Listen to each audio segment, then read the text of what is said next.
Shalom, shalom, everybody. Hope everybody is having a gadul yom, a great day. um, Today we're going to be going over Behold a Pale Horse by William Cooper, but not the book itself.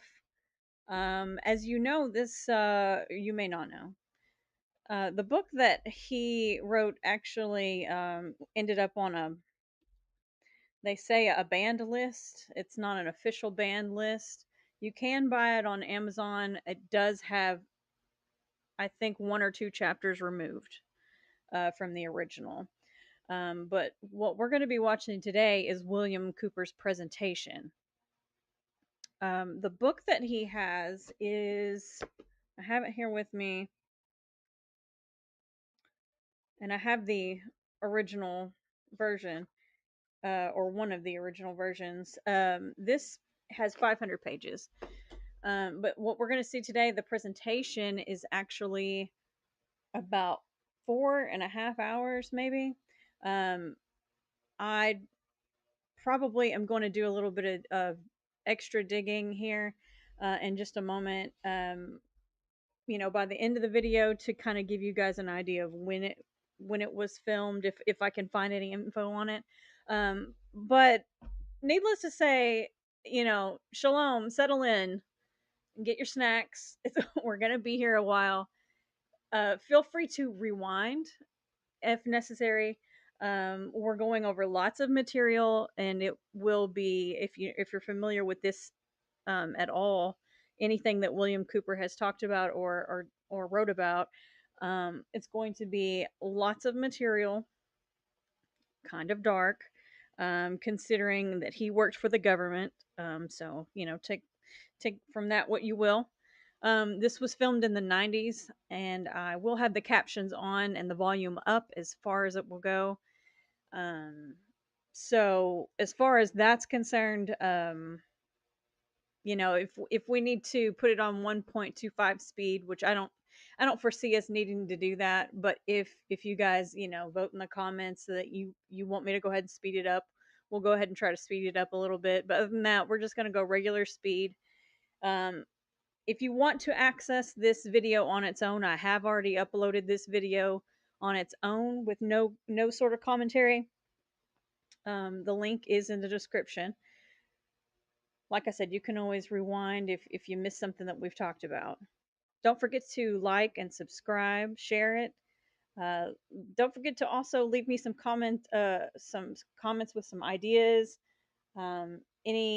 Anything that you think that we should be covering as a mashpaka, as a family. And let me go ahead and read you this on the back of the book here for Behold a Pale Horse by Bill Cooper, also known as William Cooper, his slave name, right? We all got our slave names. Um, so Bill Cooper, former United States Naval Intelligence Briefing Team member, reveals information hidden from the public. This information was kept in top secret government files since the 1940s. Cooper unveils the truth as he writes about the assassination of John F. Kennedy, the war on drugs, the secret government, and the UFOs. Cooper was a lucid, rational, and powerful speaker whose intent was to transform and empower his audience. Standing room only was normal for his events. His presentation and his information transcended partisan affiliations, as he clearly addressed issues in a way that had a striking impact on listeners of all backgrounds and interests. And I'm going to piggyback and just interject and say that's absolutely true. He does speak with a lot of knowledge and still puts it in a format that you can understand. He spoke to many groups throughout the United States and appeared regularly on many radio and television talk shows. Um, Again, side note, you will note that he didn't live very long after coming out with all this information, and you could probably guess why. In 1988, Bill decided to, quote, talk due to events then taking place worldwide, events that he had seen plans for back in the early 70s. Afterward, he correctly predicted the lowering of the Iron Curtain, the fall of the Berlin Wall, and the invasion of Panama. All Bill's predictions were on record well before the events occurred. Bill was not a psychic. His information came from top secret documents that he read while working with the intelligence briefing team, and from over 17 years of thorough research. So this was a very knowledgeable man that you're about to see. So without further ado, this is probably not for children if you have them.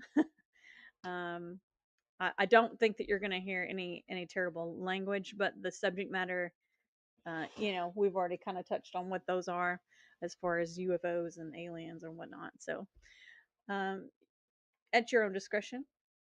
And let me show you where you can find today's video. Go over to my page, youtube.com/at @NATZARETH, NATZARETH,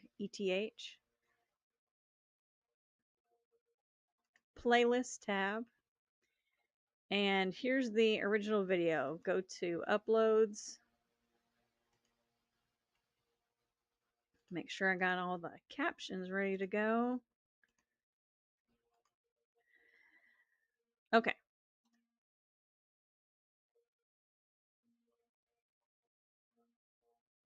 Make sure I got the right speed. Okay. So we're looking at about 4 hours and 36 such minutes. Thank you. I'm real happy to be here, and I've got to tell you that Southern hospitality is wonderful. When they talk about Georgia peaches, they're not kidding. And probably the best breakfasts that you can get anywhere are down south. My mother was from North Carolina, from Charlotte. I was raised on grits and all the good things. And it was funny, I didn't like it much when I was a kid.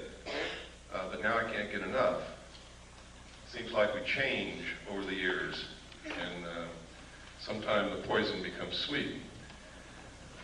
What I'm going to talk about today is a lot of how the sweetness has become poison. Just the opposite has been happening. But it doesn't have to be that way. We can change it.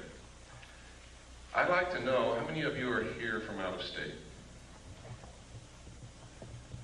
Good, excellent. We try very hard to notify everybody that we have an address on anywhere around any state that I'm going to be in, and I see that people are appreciating that. So we're not wasting our money on the postage. How many of you are here to see what I have to present and hear what I have to say for the first time? My God, something is working. That's incredible, that's wonderful. How many of you have never seen any tape or heard any audio presentation of mine or been to any of my personal appearances? Okay, that's good. Something is really working. One of the most difficult things about what I talk about is get people to drop their preconceived notions, their preconceived ideas, it can't be happening, this is impossible, Bill Cooper's a nut. Get them to drop those kinds of obstacles and just take a look at the evidence. Because I'm going to tell you right now, I don't want you to believe anything that I tell you today. I don't want you to believe anything that I present to you today. But I do want you to see it, and I do want you to listen. And maybe, just maybe, what I'm all about is just maybe you will see or hear something here today that's going to convince you that something is terribly wrong. And it's going to empower you to become active and help us find out exactly what is wrong and fix it. Because I believe that we don't have too much time left to do this. I hope that I'm wrong. I sincerely hope that I'm wrong. But I have to tell you, ladies and gentlemen, since I have begun telling the world what I know and what I've found in my research, thousands of people have set out to intentionally prove me wrong, to ridicule me, to discredit me, to do all of these things, and no one has succeeded. Everyone who has gone to research the evidence to try and prove that I'm wrong has only succeeded in proving that I'm right. And I have thousands of letters from these people, and they're amazed when they do it. There are people here today who were at my presentation last year who I know didn't believe anything that I told them. They were very skeptical, and have since become helpers in our crusade because they went out and looked at what's available. Most of the evidence is in the public domain. It's there for anyone to find. That's where I found it. That's not how I got started on it, but that's where I found everything that I'm going to show you today, most of what I'm going to talk about. There is also a lot of deception. There is layer and layer upon layer upon layer of misinformation, disinformation, just plain old ordinary bullshit, and a lot of other things to get in your way. So wading through that can sometimes be difficult. You have to use your gut feeling, you have to use your common sense, you have to dig. But it's important that you learn to do that.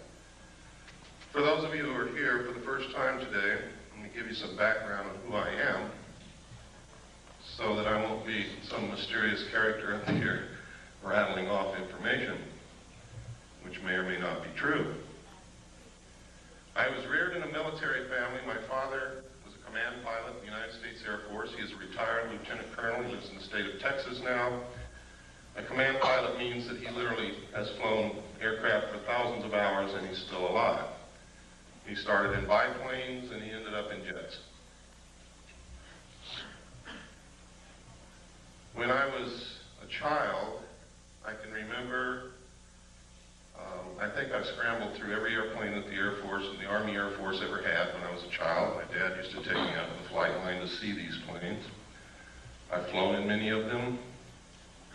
I used to eavesdrop on the pilots when they sat around the kitchen table and talked about UFOs and Foo Fighters and dog fights and things that went wrong with their airplanes and everything that you can think of, until they would get sick of me and my brother and sister and send us out in the yard to play. And then we would play what we heard. When I left home, also I was reared all over the world. We lived on Air Force bases in foreign countries. When I left home, I went into the Air Force. I was in the Strategic Air Command. I worked on B-52 bombers, KC-135 refueling aircraft, and Minuteman missiles as an aircraft and missile hydraulic technician. In the Air Force, of course, you have to understand I was a young man at that time, went in when I was 18. I spent 4 years in. I got out when I was 22. And I met sergeants, people who were over me, but who I became friends with, who sometimes after about 10 or 12 beers would begin to tell me the most incredible stories that I'd ever heard in my life about having participated in teams of Air Force personnel who recovered crashed extraterrestrial spacecraft.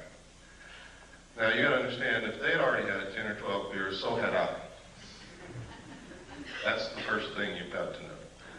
Second, you have to understand that after 10 or 12 beers at the age of 21, I wasn't interested in extraterrestrial crashed spacecraft. I was interested at the girl, and the girl at the other end of the bar. So I didn't pay too much attention to all of this, and you could never get these guys to talk about it when they were sober, and you still can't today. And in fact, today it's much more difficult because they have means that they have perfected of mind control and memory erasure, to where now some people who work in very top secret projects don't even know what they work on. They know that they go to work in the morning, they get off of work and go home, they don't remember anything that they did all day. The technology for this is well documented, it's in the public domain also, and it's one way that they've figured out how to keep projects secret. If you don't believe that the military can keep things secret, consider this. You just recently heard of the stealth fighter for the first time. This is 1991. I think the first mention of it publicly was in 1990. Did anyone hear of the stealth fighter before 1990? What year did you hear? Early 80s? Would anybody like to venture a guess on when the first flight of the stealth fighter took place?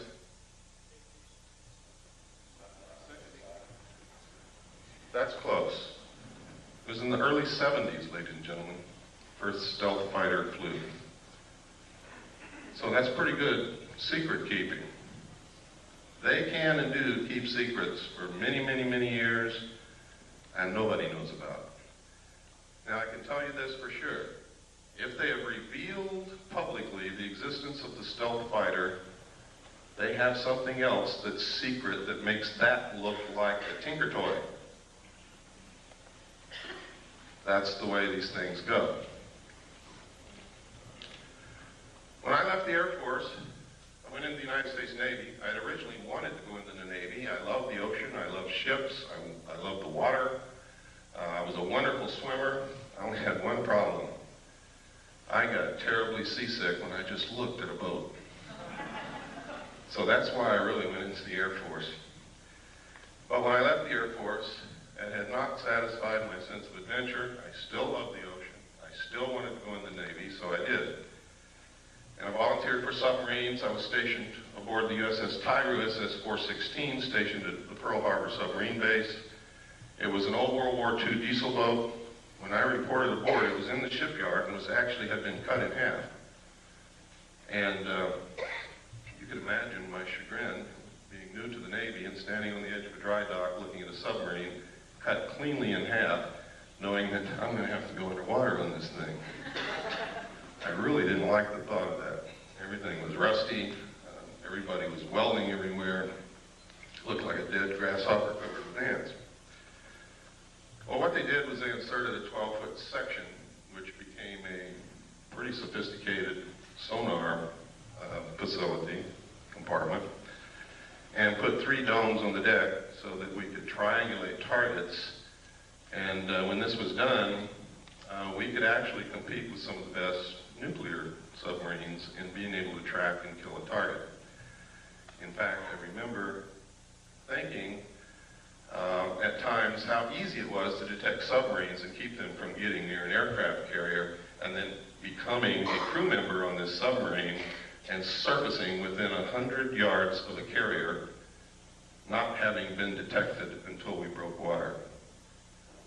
Now, to me, that was incredible, because that meant that that carrier was dead. I mean, if it had been wartime, we could have sunk that carrier very easily. I was acquainted with the state-of-the-art of aircraft technology.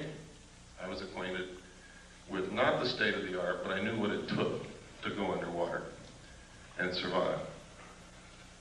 It was while on this submarine as the port lookout on the transit between the Portland-Seattle area. We had been up there for the Rose Festival as a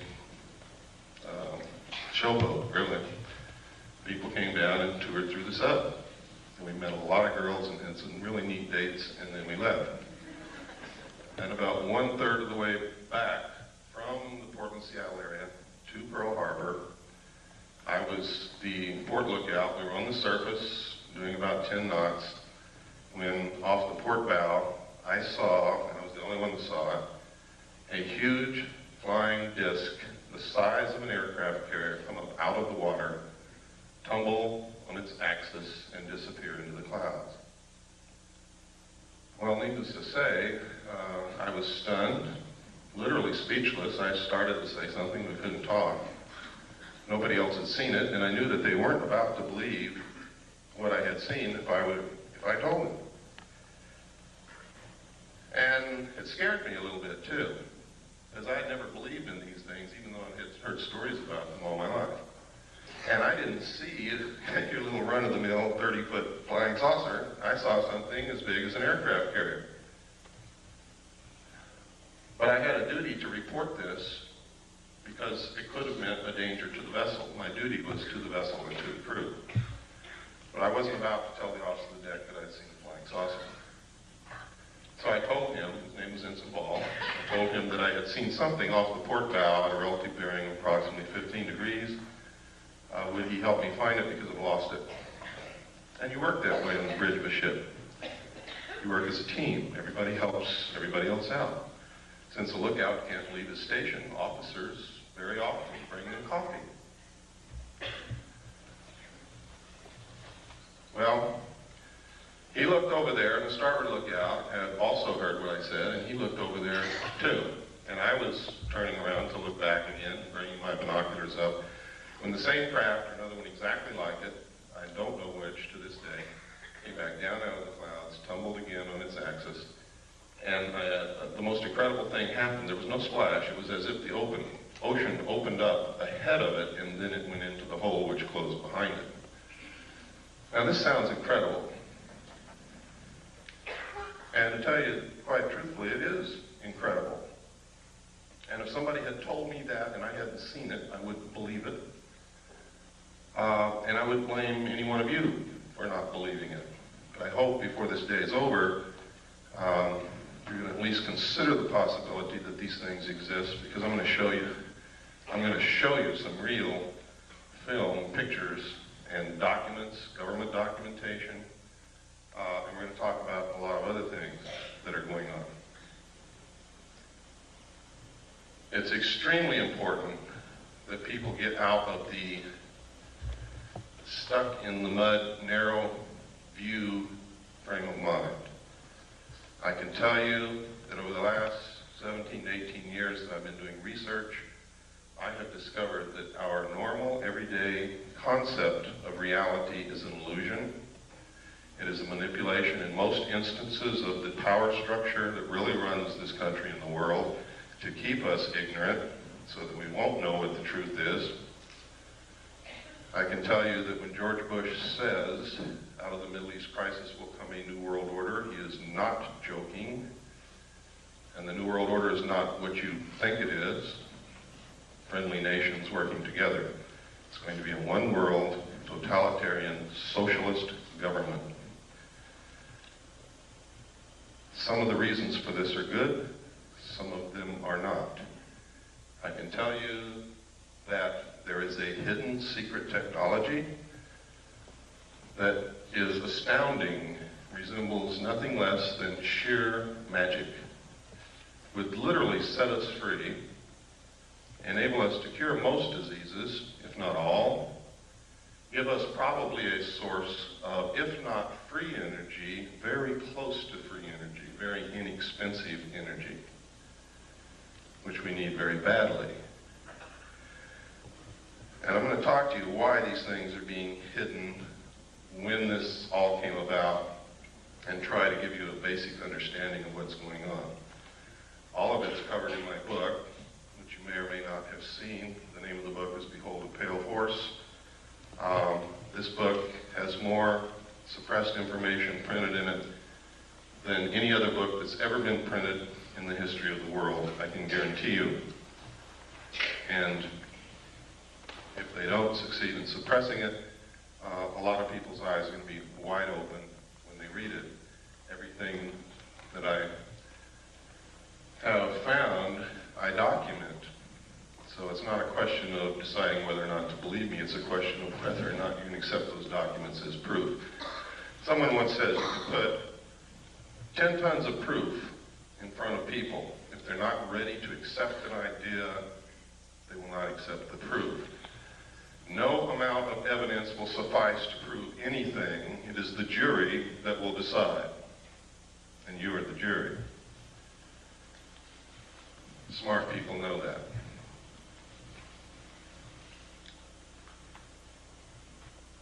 After having gone through this experience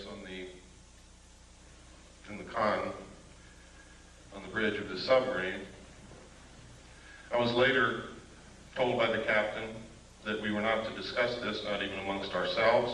I'd never been told that in the military. I'd never heard of anything like that.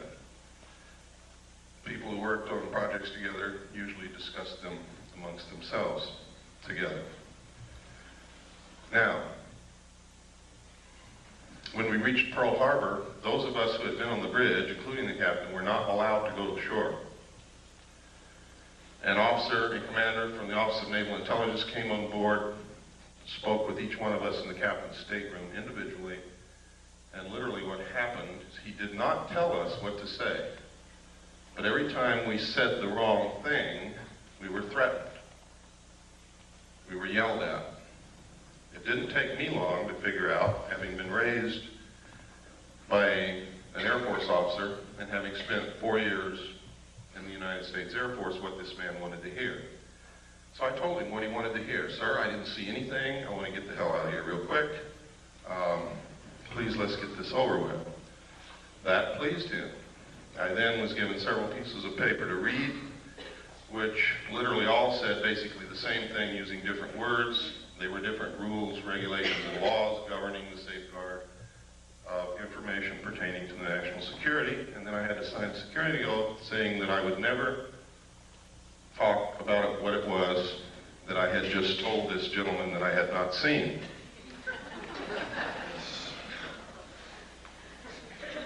And then I was allowed to go.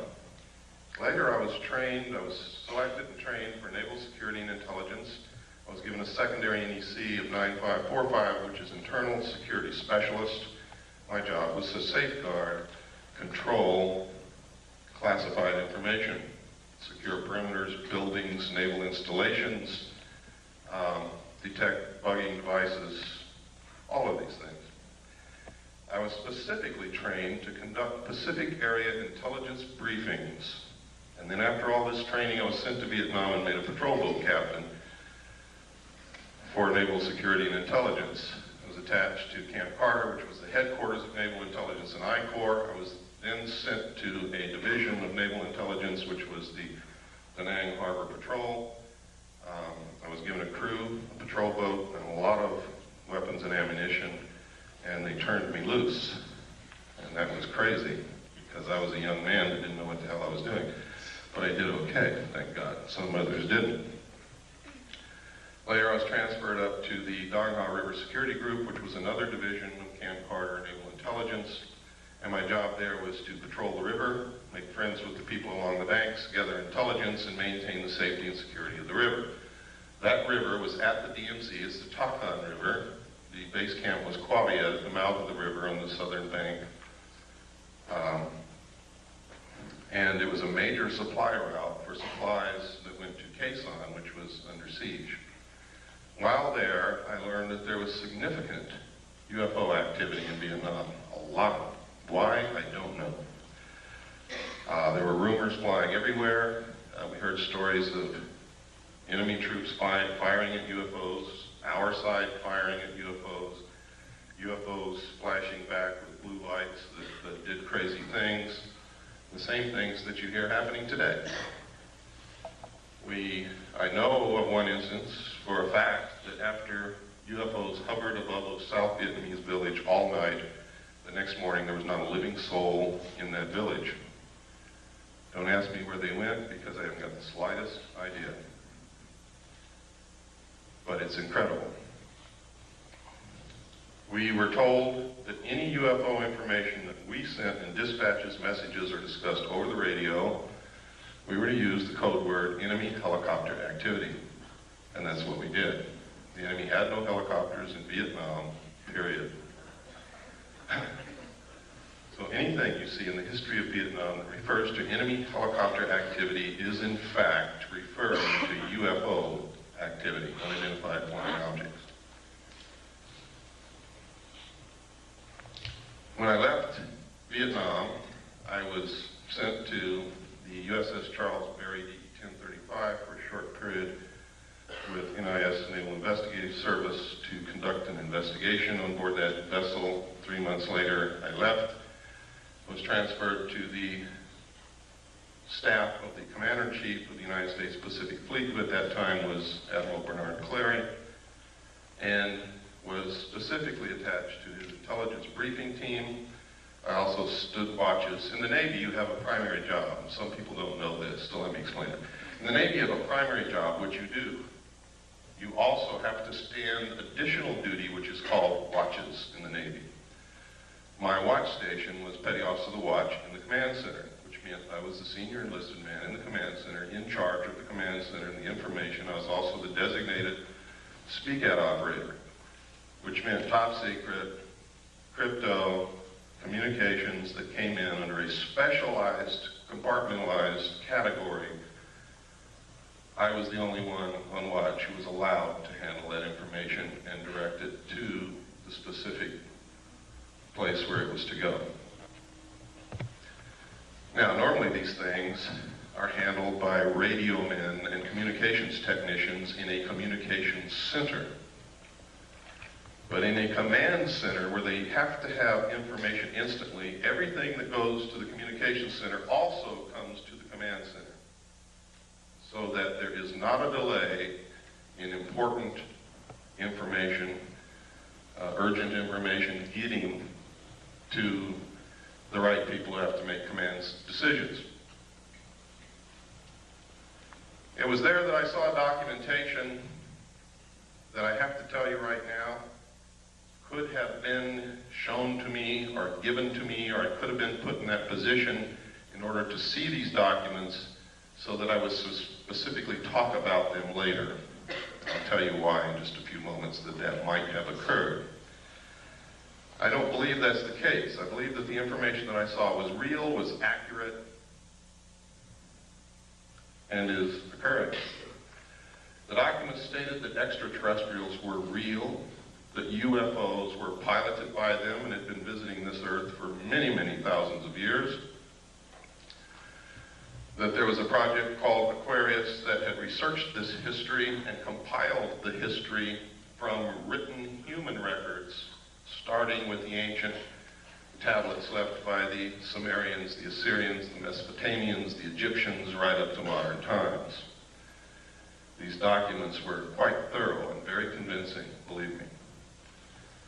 There was documentation that the United States had actually recovered crashed alien craft.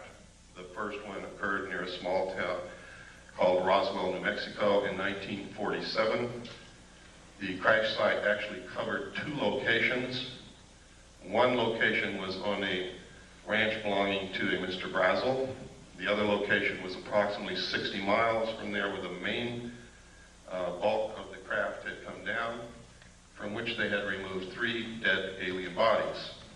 I saw photographs of these bodies, I saw photographs of the autopsies, and I saw photographs of the internal organs of these beings.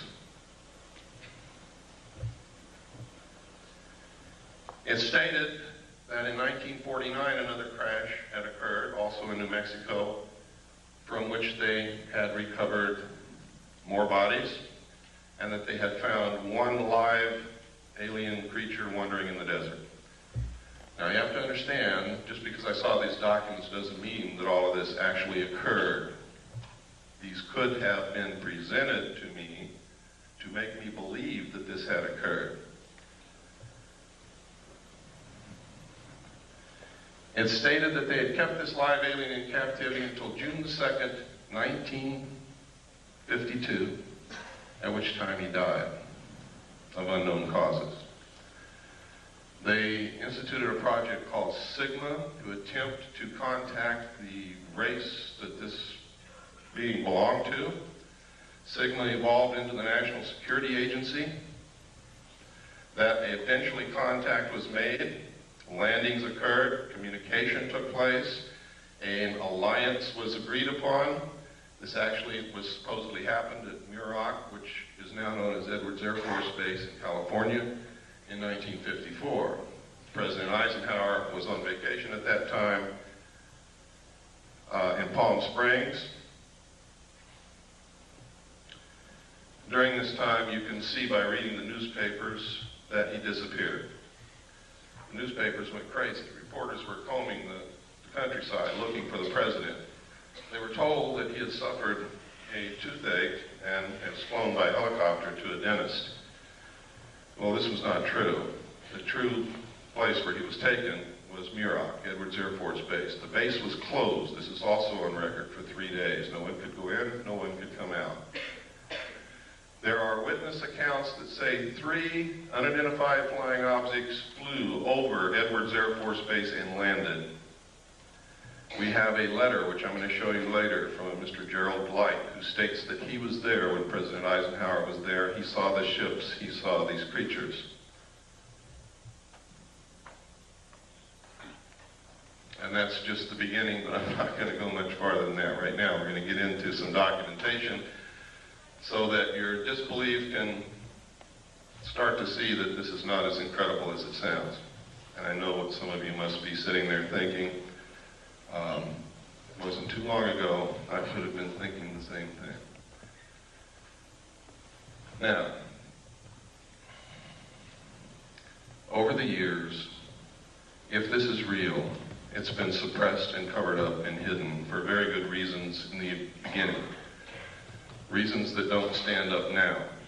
Reasons that have resulted in criminal activity, in erosion of the Constitution, in all kinds of things.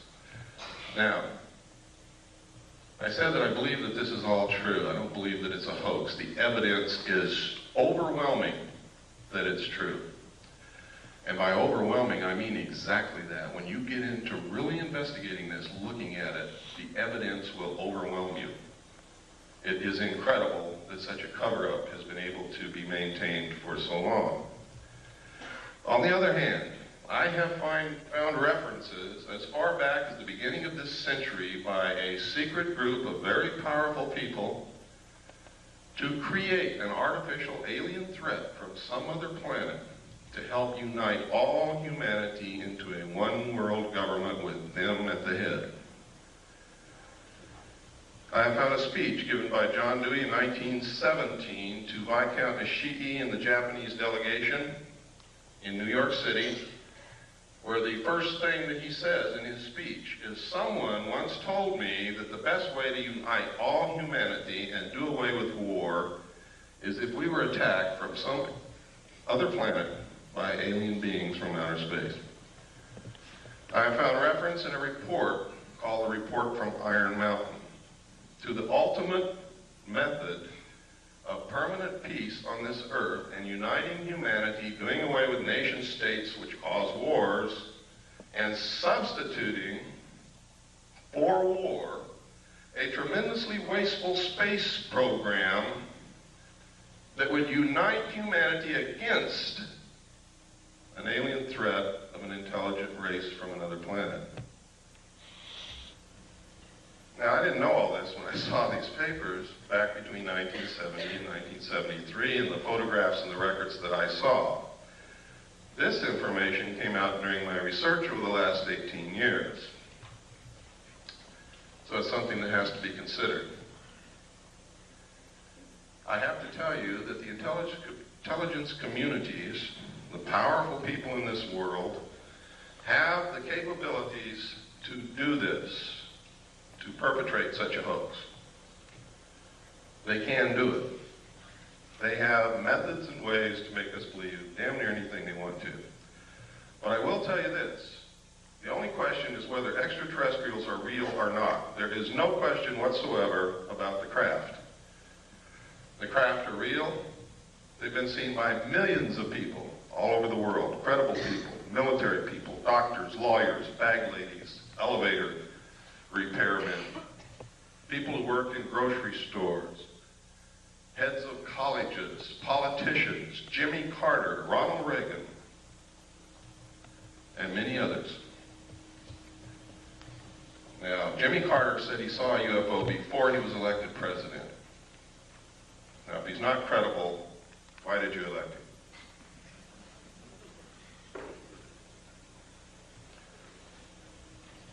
If we can send a man to the gas chamber or the electric chair on the testimony of 2 witnesses in court, why won't you believe millions of people who are telling you that they have seen these craft flying in the air, that they're metal, that they are intelligently guided, that they are real, and that they demonstrate a technology beyond anything that we know of publicly anyway?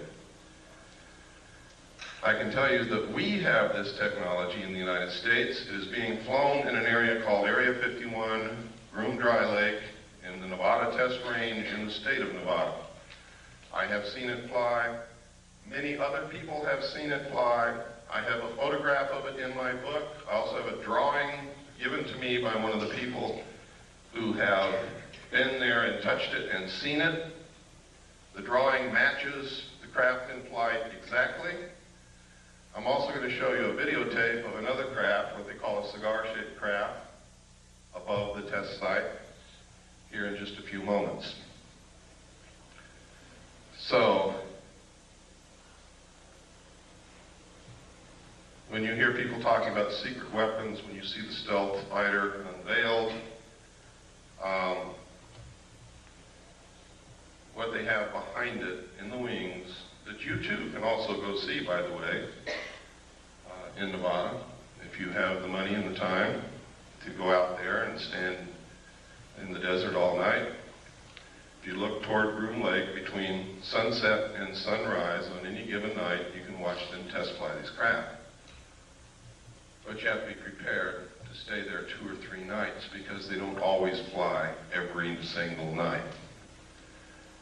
Now, at this time, to show you that I'm not so far out in left field that you could turn it off, I'm going to show you a tape now, and this tape is going to prove to you that the government's been lying to you for a lot of years. Now, when I say the government, I don't mean our constitutionally authorized and legal and lawful government. I mean the men who have infiltrated our government over the years and are controlling it, subverting it, toward their own end. Have been lying to us. Our government hadn't had a chance to work over the last 40 years. And you're going to see why. What I'm going to show you is a tape of the Kennedy assassination. It's not a tape that you've ever seen before. I hope you will pardon the editing because I'm not a professional editor and I have to do this at home because I cannot let this tape out of my possession because that would be totally irresponsible and it would probably disappear. Keep your eyes on the driver of the car. Do not watch Kennedy. Don't look around at the scenery. Keep your eyes on the driver of the car. That's important. They have always known who killed Kennedy, and they have covered it up for all these years. Okay, if we have the lights off, and please run the Kennedy tape. Can I sit down? Can that door be closed? Yes.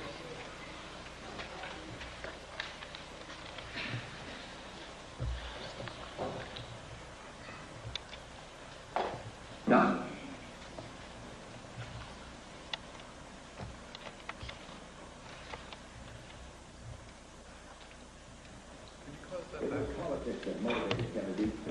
Can you turn up the volume, please? To reconcile differences between two factions of the state's Democratic Party, as well as draw political support in the state that he had barely carried back in 1960. Kennedy, in fact, had felt the best to be so crucial to his re-election chances that he persuaded his wife, Jacqueline, to accompany him. The first day of the trip, which included visits to Houston and San Antonio on November 21st, had been very successful. Despite his mediocre rating in the latest Gallup poll, overwhelming and enthusiastic crowds greeted the President and the First Lady at every stop along the tour.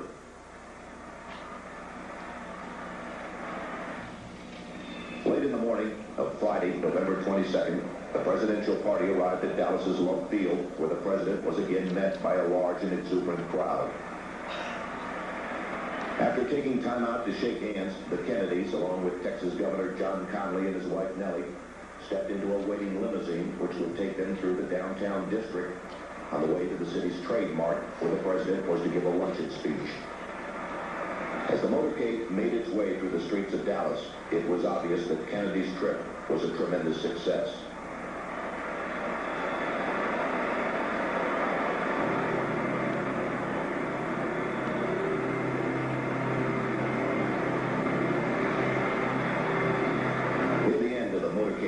The limousine entered 𝕹𝖆𝖙 Plaza, a small open area on the outskirts of the city. After turning right onto Houston Street, the president's car traveled one short block and then turned very sharply left onto Elm Street, where it passed beneath the Texas School Book Depository. It was 12:30 p.m. Central Standard Time. At this point, 𝕹𝖆𝖙𝖍𝖗, a Dallas clothing manufacturer who watched the motorcade from atop a grassy slope to the west of the book depository, turned on his 8mm Bell & Howell movie camera. Focusing his telephoto lens on the president, 𝖍𝖗 captured the most shocking and sensational piece of film in history.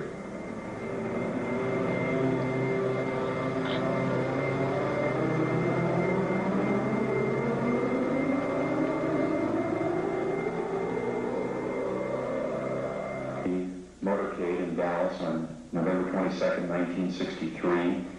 As the presidential car passes behind the freeway sign, President Kennedy is struck in the throat by a bullet that was fired from the grassy knoll. As he's grasping his throat through John Connally, turning around to his right, he at that point is struck. You notice the passenger of the car turning back to see what has happened to the president. As he turns back to the front, the driver of the car turns with his left arm over his right shoulder with a pistol and fires. You see the 45 caliber nickel-plated automatic weapon in his left hand. He's firing over his right shoulder. You see it in relief. You see his head pointing backwards towards the president.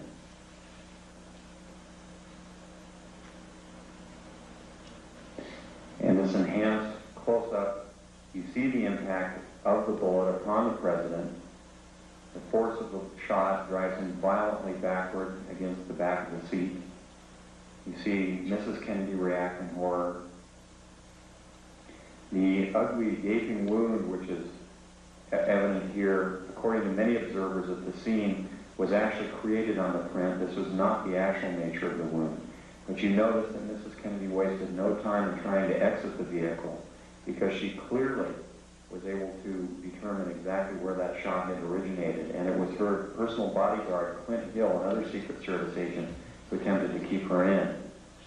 What the arrow is indicating here is what appears to be the outline of a man, a hat, and his rifle. The arrow is pointing to the rifle barrel of the man in the bushes who possibly was the rifleman on the grassy knoll who fired that shot. Another view taken by another photographer. Again, you see Mrs. Kennedy trying to exit the vehicle at all times. Here you see the passenger in the front turning back, looking at the president. Instead of jumping back to assist him, he turns forward. The driver is now rotating. The weapon comes into view and he fires. You'll see this repeatedly in these sequences. Kennedy's been shot in the throat. He's leaning to his left. The driver now begins to rotate. His left arm comes over his right shoulder and he fires now. Again, you see the driver rotate. You see the weapon come into view. He's rotating again. The weapon is in view. He fires. You can clearly see his head turning and his arm and the weapon extending into view over his right shoulder. Many of the witnesses indicated that the car slowed almost to a virtual halt at about this point.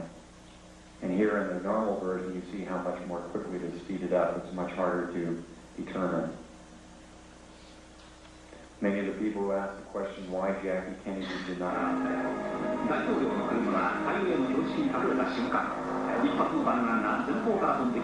This is the same film that we sent to Japan to have a computer analyzed. The Japanese concurred. They said that I was absolutely right in the outline what they found from the computer analysis. They also gave us a very clear, beautiful color cut that you will see following this.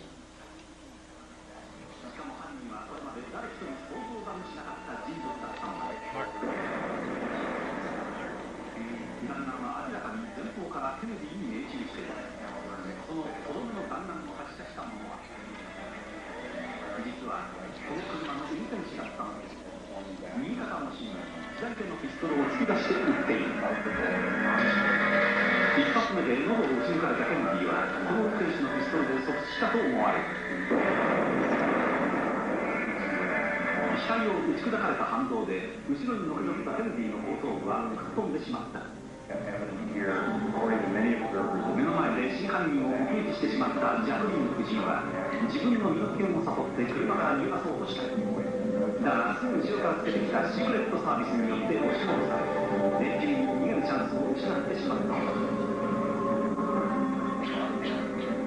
この茂みの中に一発目の弾丸を発射した真犯人が映っている。登山帽をかぶり、ライフルを構えているのがわかる。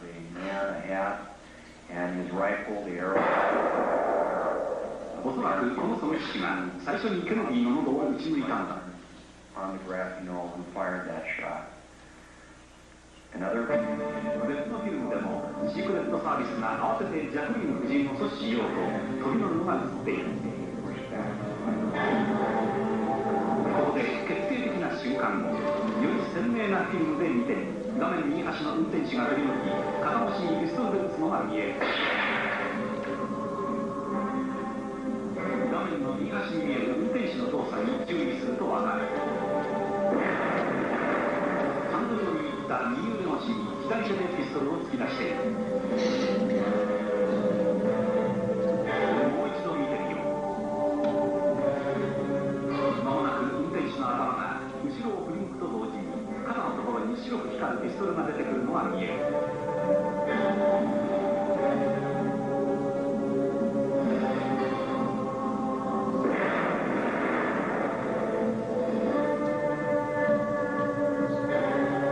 今後ろを振り向く。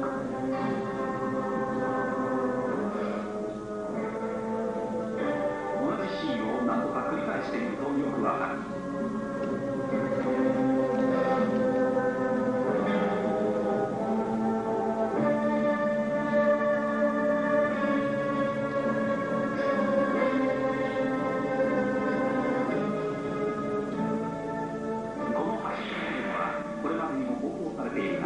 今までにジョン・ディア氏以外は誰一人 Police Department Memorial Hospital, where doctors worked desperately to save the president's life and to care for Governor Conley, who was also seriously injured in the shooting. Although the governor would make a full recovery, it was obvious to the doctors that Kennedy's wounds were fatal. And at approximately 1 p.m., the president was pronounced dead. Forth from this time and place to friend and foe alike, that the torch has been passed to a new generation of Americans born in this century, tempered by war, disciplined by a hard and bitter peace, proud of our ancient heritage, and unwilling to witness or permit the slow undoing of those human rights to which this nation has always been committed and to which we are committed today at home and around the world. What began with such promise, however, would end less than 3 years later in tragedy. On November 22nd, 1963, President John F. Kennedy was assassinated, shot to death while riding in an open limousine through the city streets of Dallas, Texas. The death of such a young and vigorous leader was an overwhelming event which stunned both the nation and the world. In the years that followed, though, the Kennedy assassination became much more than a national tragedy. When viewed in light of later assassinations, the war in Vietnam,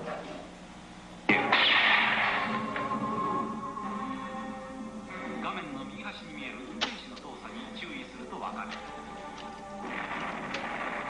ハンドルを握った右腕越しに左手でピストルを突き出している。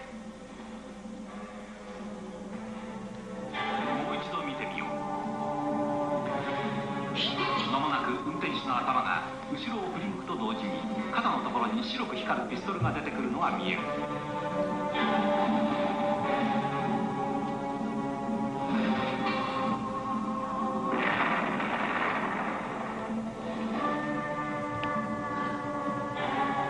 今後ろを振り向く。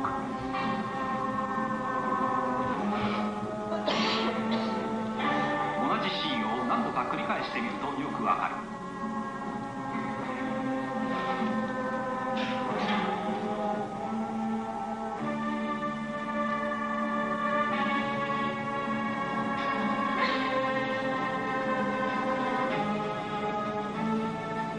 この8人目はこれまで Lights, please. されているが、今までにジョン・ディア氏以外は誰一人運転手。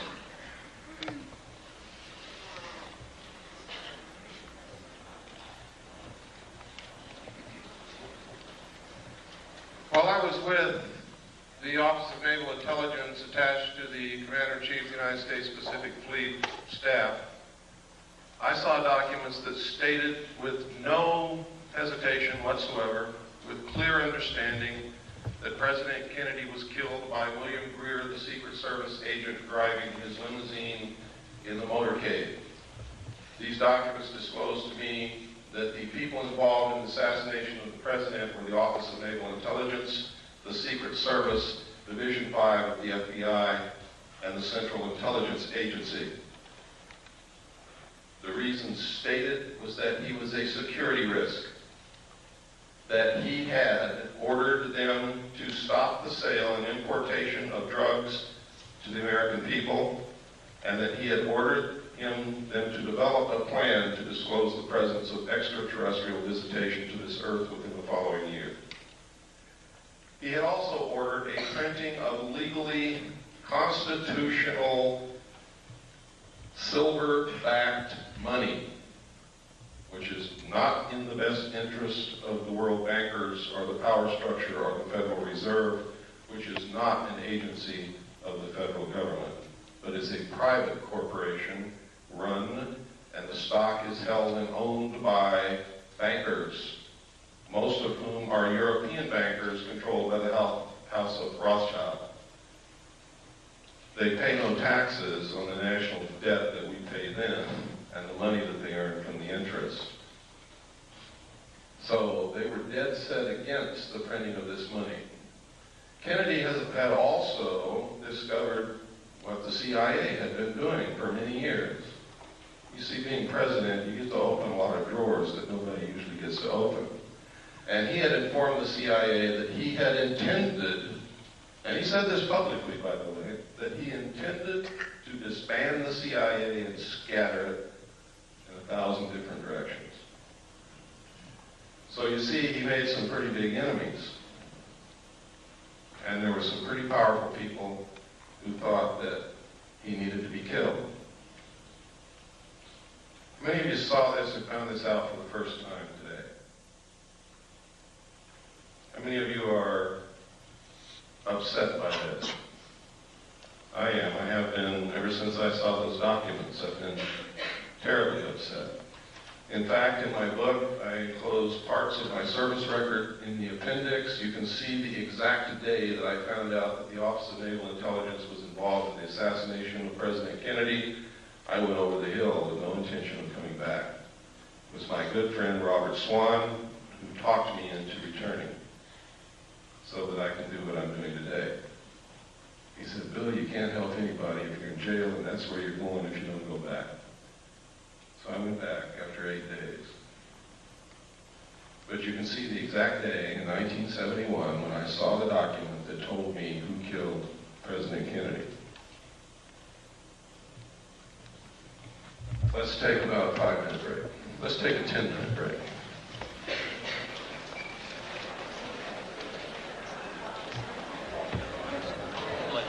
Bobby, please, we're going to get started again. I'm going to show a videotape of a UFO. You're not going to want to miss this because it's extremely rare footage of what they call a mothership, a cigar-shaped craft.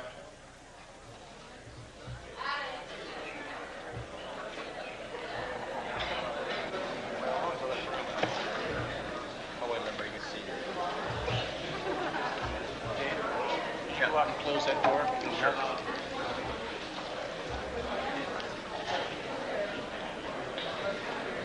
I meant to say this in the beginning, but forgot all about it.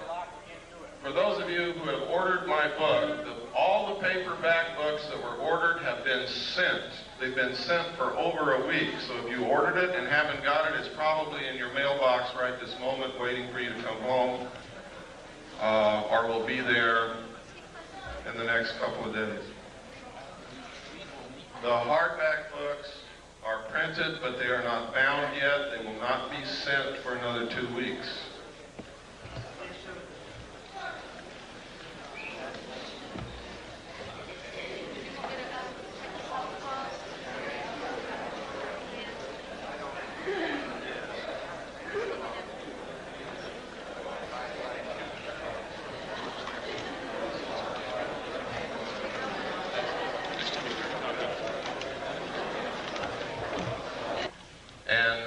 To be gotten to the bottom very quickly. And that is that some people are coming forward and telling us that they're being abducted by alien beings and taken aboard their spacecraft. They're literally helpless. They can't move. Their clothes are taken off. They're given medical examinations. Some people are operated upon. Samples of their tissue is taken. Sometimes sperm and ova is harvested. Sometimes females are impregnated. It's all medical fact that these things are happening.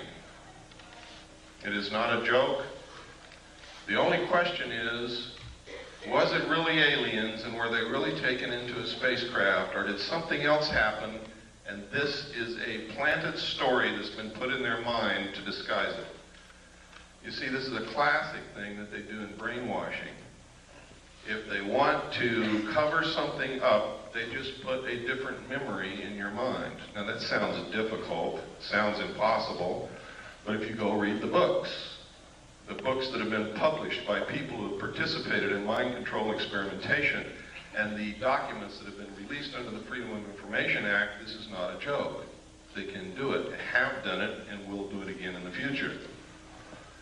Now, if this is a hoax, if it's the biggest hoax that's ever been perpetrated in the history of the world in order to create an alien threat from outer space in the consciousness of humanity so that we'll accept the elimination of the sovereignty of nations, the destruction of our Constitution, and will accept a one-world government wherein we may not have the freedoms that we have now in order to face this alien threat together as one humanity. If it's a hoax, that means we're being manipulated on the grandest scale in history, that people are being hurt, that their minds are being screwed with. And if this is happening, we have to find out if it's really happening. We have to be able to gather enough facts to prove it, and we've got to stop it. If, on the other hand, these are really extraterrestrials that are doing these things, we have to find out why. Because these people are being implanted with very small devices, about the size of a small BB, that are literally microchips in the brain.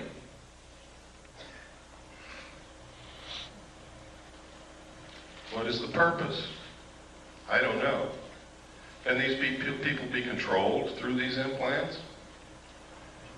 I'm going to show you the locations where these implants are put into the brain. They are easily detected by MIR CAT scan, by anybody who is a medical professional adept at identifying foreign bodies in the human body.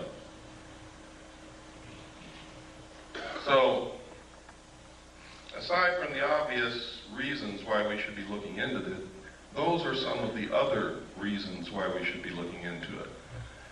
If the New World Order is so benevolent and so good for us, why is it that we have to be coerced and manipulated into it? Because this isn't the only coercion that's going on, if that's what's happening.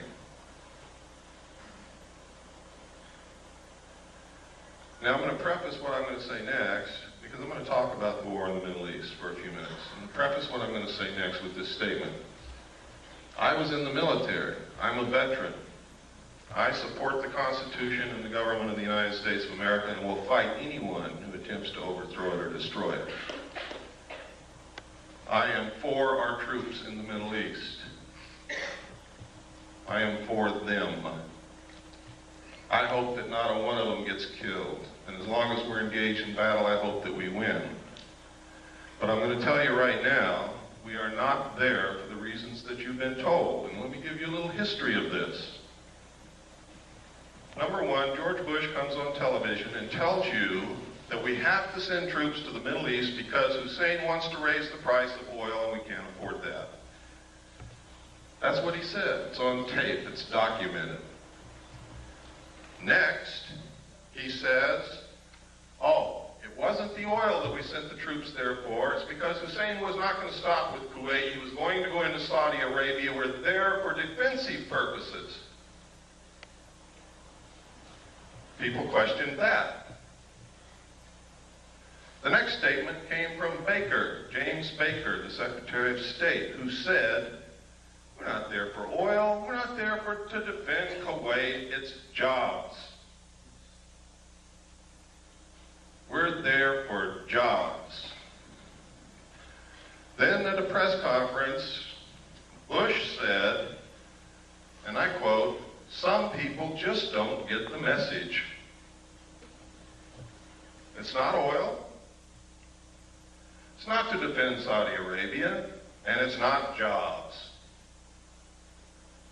We're there to prevent this kind of naked aggression.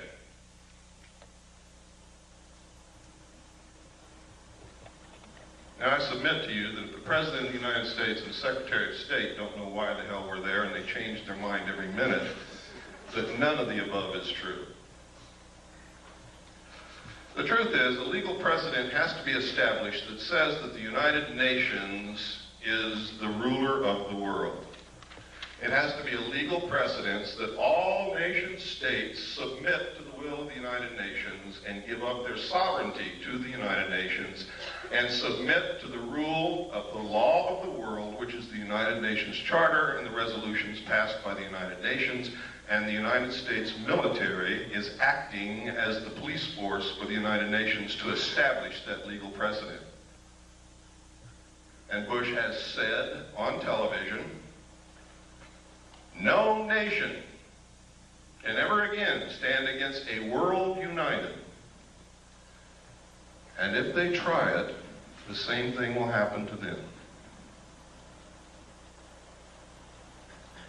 Margaret Thatcher was the last world leader who was opposed to the one world government, and she is no longer the Prime Minister of England because of that.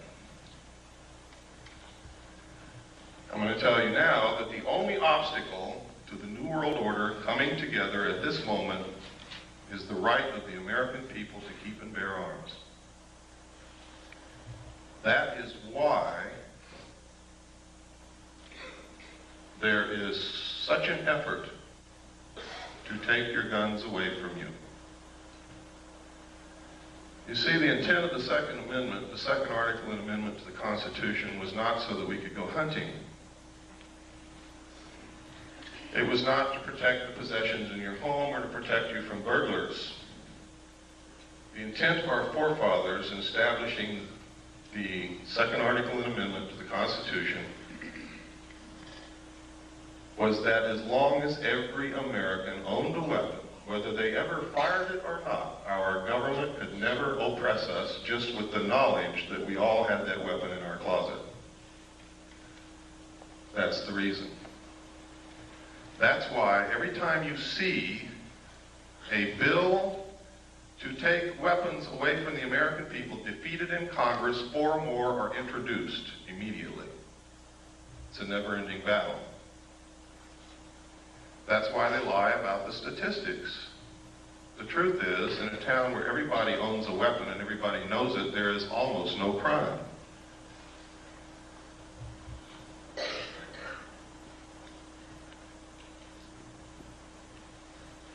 I'm going to show you this next videotape while you're thinking about that, to show you that these craft do in fact exist. This was taken above the Nevada test site. This is what's called a cigar-shaped craft. They are very large. They're also called motherships. Every time they're seen, except in this photograph, usually you see other smaller craft exiting and entering these craft, like scout ships or something. I don't know what you would call it. But it's absolutely incredible. This piece of footage you're going to see is so rare.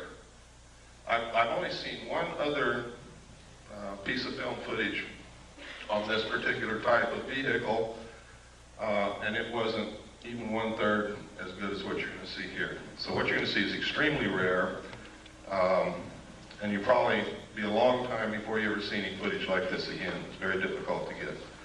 Go ahead, there's no sound.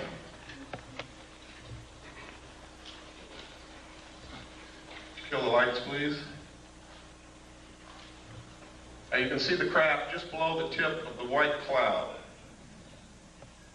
And if you watch, it's going to move from right to left and then turn into the clouds and disappear.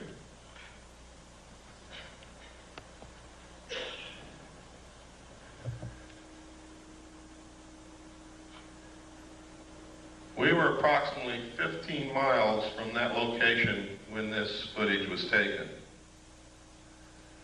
which means that what you're looking at there is approximately 2 to 3 miles in length.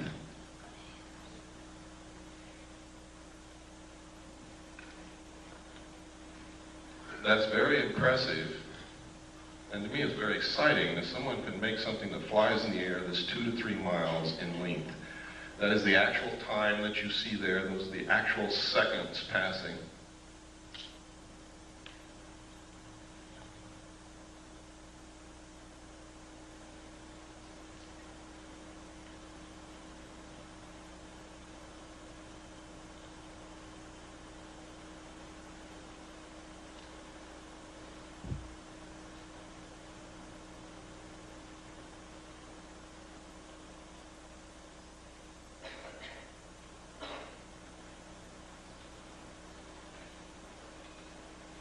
And it's almost gone now. Now it's into the cloud bank. You can stop the tape.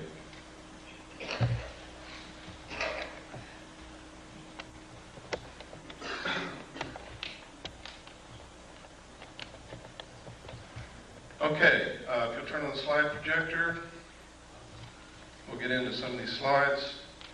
I'm going to be going very fast through these slides. Some of you have seen a lot of them before.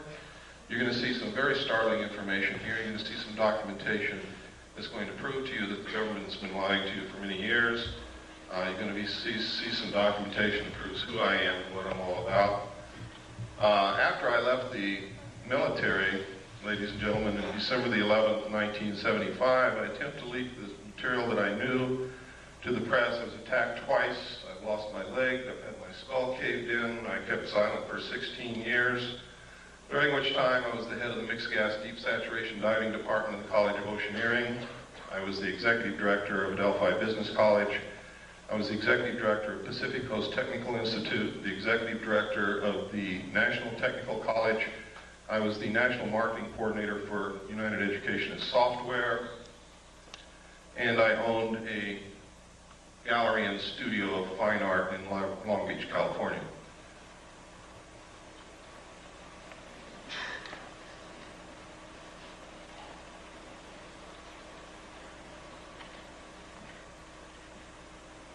Is it on? It's on. Maybe just go forward one.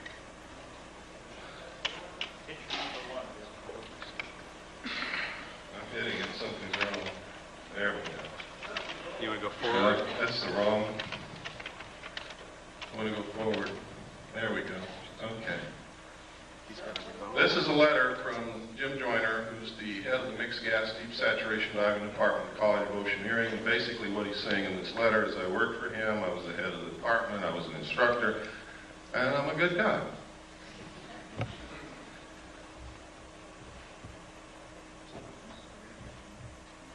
This is not working. It's not? Go ahead and push it. Just say forward and he'll push the button. Okay. This is a piece of research that was done by Bob Exler.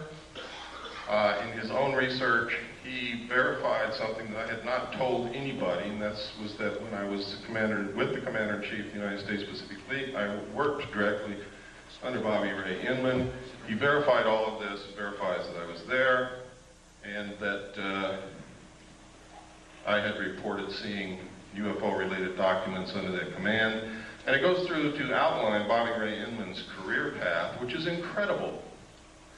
He believes that Bobby Ray Inman is very much connected with the cover-up group, is one of those in the know, knows everything about the alien situation. Born April 4th, 1931, graduated from college at the age of 19 with the BA from the University of Texas in 1950. He entered the United States Navy in 1952, advancing to the rank of Admiral in 1981. 20 years after entering the Navy, he graduated from the National War College in 1972.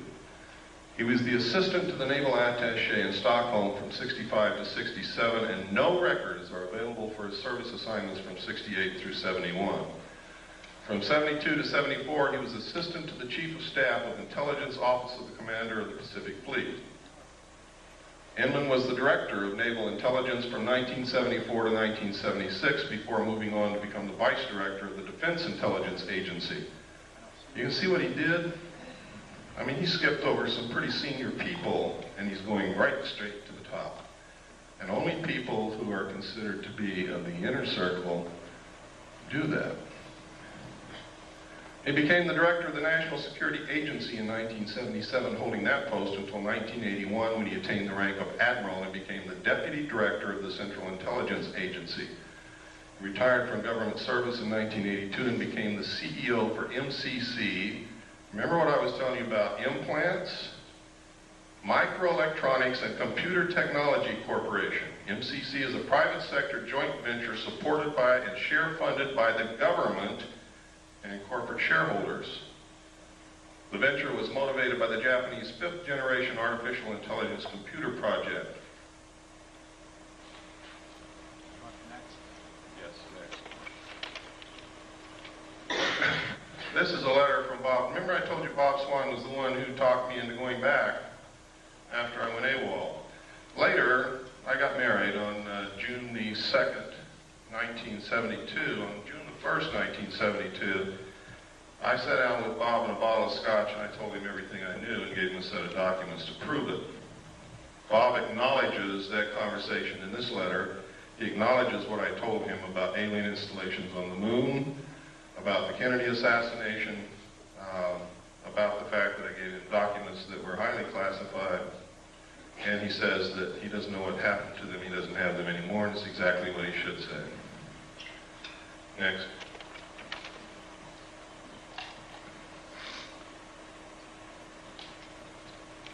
And next. This is a document known as the Eisenhower Briefing Document. Was brought out by a research team of Moore, Chandray, and Friedman. William Moore, with Charles Berlitz, wrote a book called The Roswell Incident, which was the first legitimate work on the so-called crash of the flying saucer near Roswell, New Mexico in 1947. This document is a fraud, and I can prove it to you very easily. But it has a lot of truth in it. In fact, the document itself reads as if it were taken right out of Moore's book, The Roswell Incident. All of the designations on it are legitimate. Top secret and magic was the same designation given to the material that I saw when I was with Naval Intelligence. Magic means Magi controlled. Magi is the majority agency for joint intelligence, which reports only to a top secret group called Majesty 12, also known as Majority 12. It is made up of 19 members.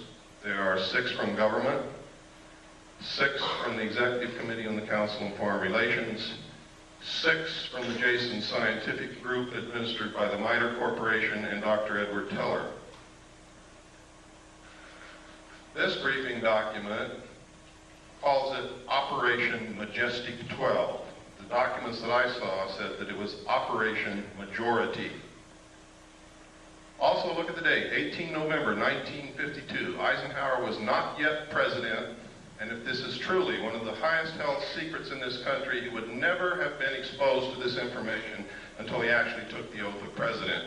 He was not even in government service at the time he was elected. He was the president of a college.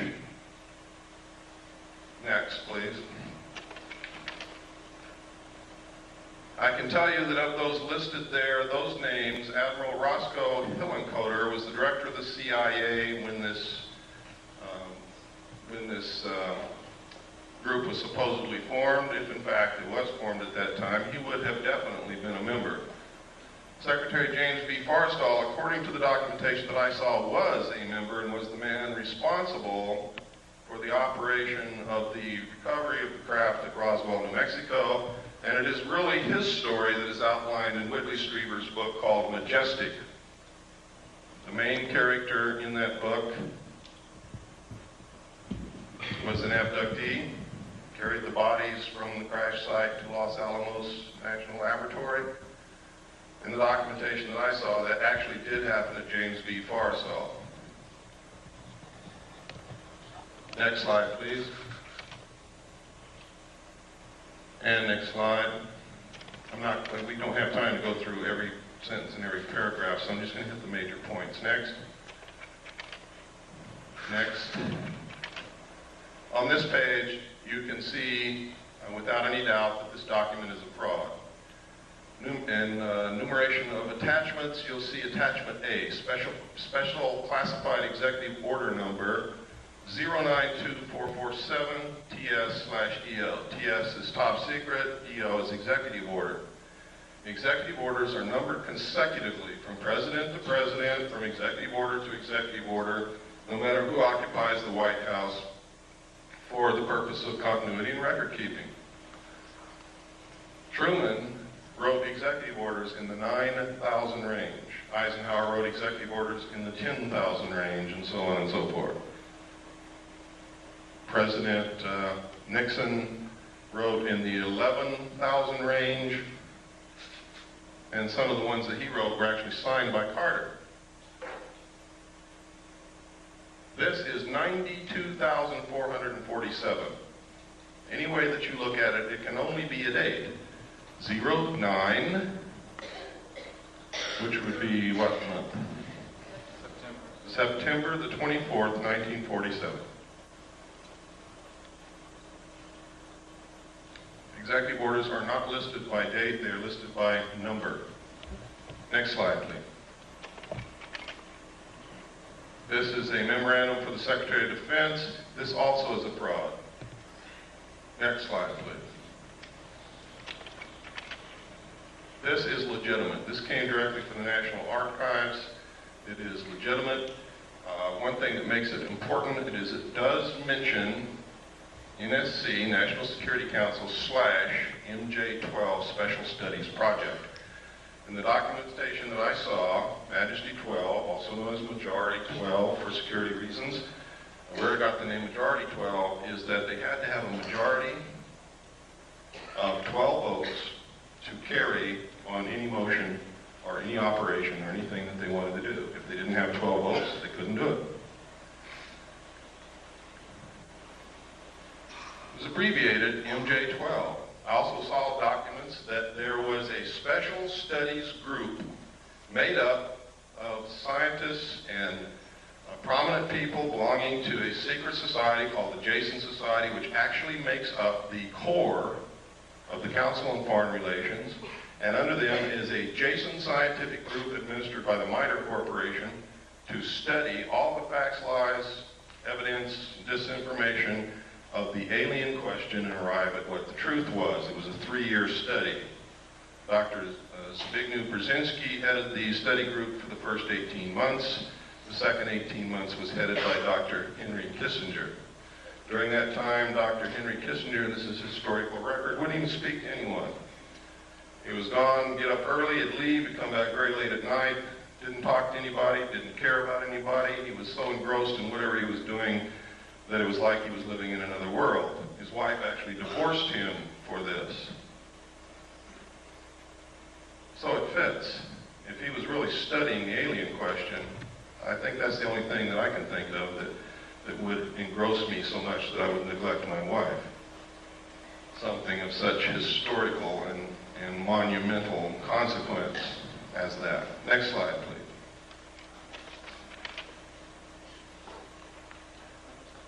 This, nobody knows if this is real or not, but this is one of the documentation that Moore, Shannery, and Friedman came out with. Next slide. This is a letter from Jesse Marcel Jr. In the Roswell crash in 1947, Major Jesse Roswell was an intelligence officer attached to Roswell Army Air Force Base, and he was the one who was sent out to check out this wreckage that Mr. Brazel reported on his ranch. When he got there, he determined that this wasn't anything he'd ever seen before, didn't know what it was, gathered it all up, put it in his car, took it home, showed it to his wife and child that night, and the following morning took it into the base.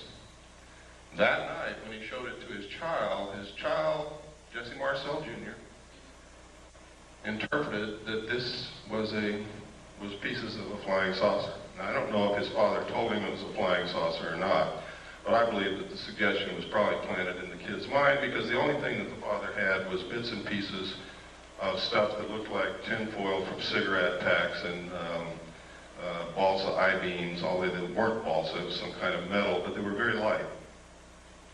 Next slide.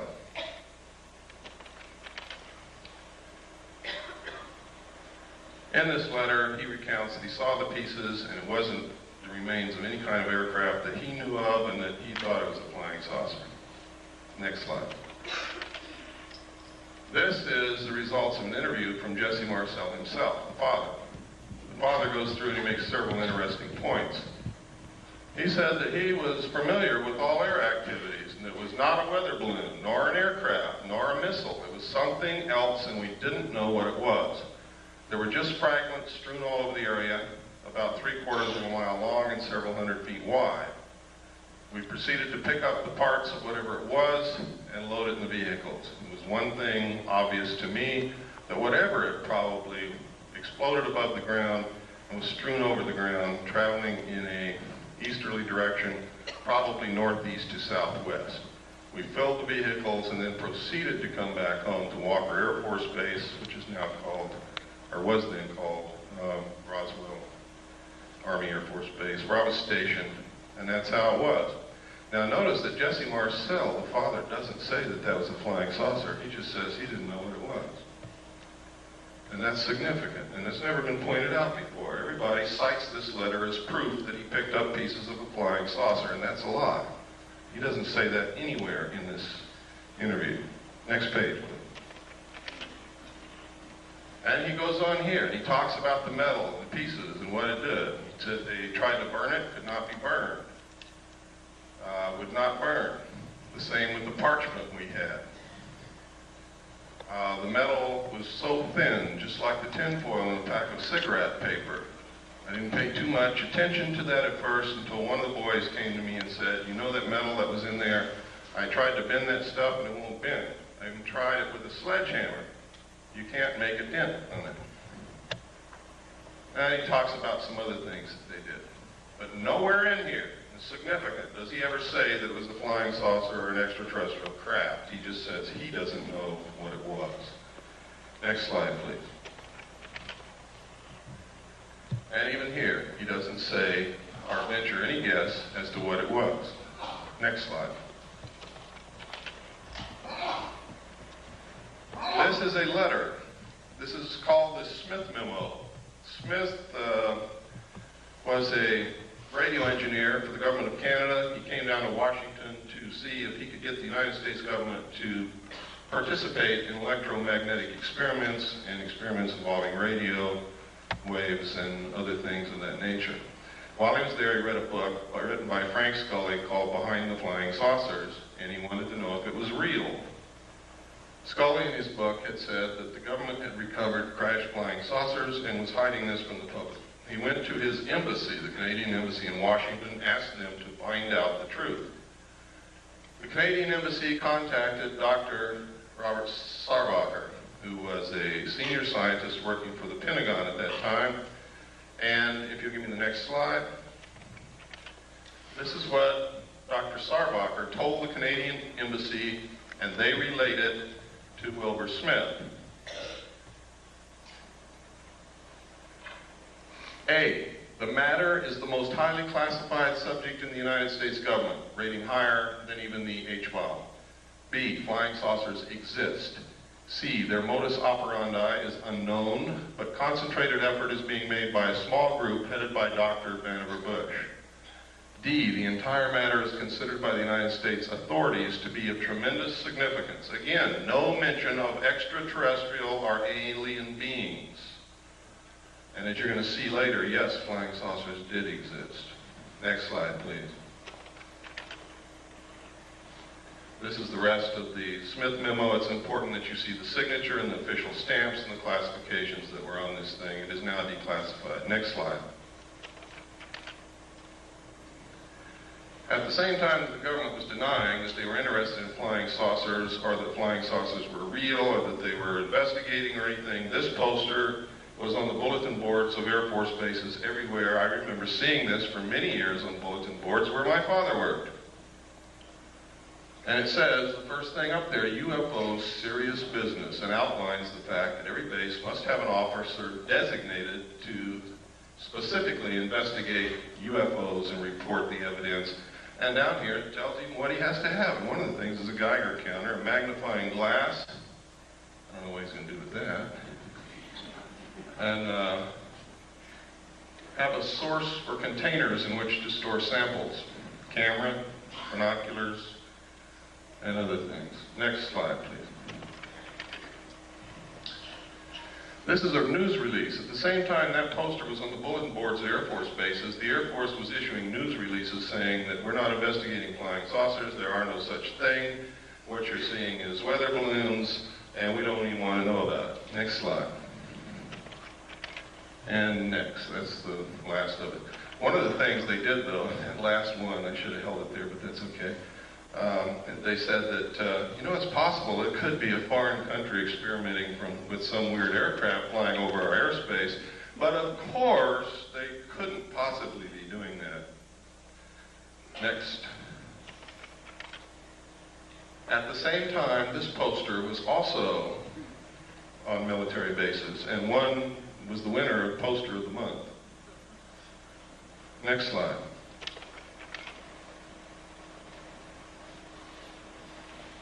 These are cows.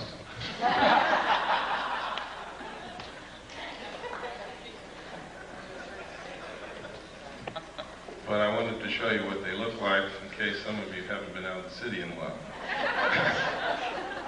Next slide. You know, in some cities that I go to, there's really a reason for doing that. I wanted to show you this. There's something happening with this phenomenon that is absolutely incredible. Everywhere on this slide where you see an M, there has been a classic case of cattle mutilation. I'm going to describe to you what a classic case of cattle mutilation is so that you will know in your mind what I'm talking about. I'm talking about the lips on one side of the face gone. The jaw, the flesh, and the muscle on the lower side of one of the jaw, lower jaw, gone, stripped to the bone. The tongue missing, one eye missing, one ear cored out and missing. Usually a 6-inch diameter patch of skin somewhere on the animal has been cut out. If it's a cow, either the entire udder or a portion of the udder is missing. The rectum is cored out in a perfect cone shape. These sexual organs are always missing. If the cow is pregnant, sometimes the fetus of the calf is gone, but the fetal bag is not opened or cut and has not been invaded in any manner. Now that's incredible. But the most significant thing is that all the blood is drained from the animal's body with no vascular collapse, and there's not a drop of blood anywhere. There are no cigarette butts on the ground, there are no tire tracks, there are no shoe prints, there are no footprints, there are no gum wrappers, there is nothing. The government says that coyotes did that.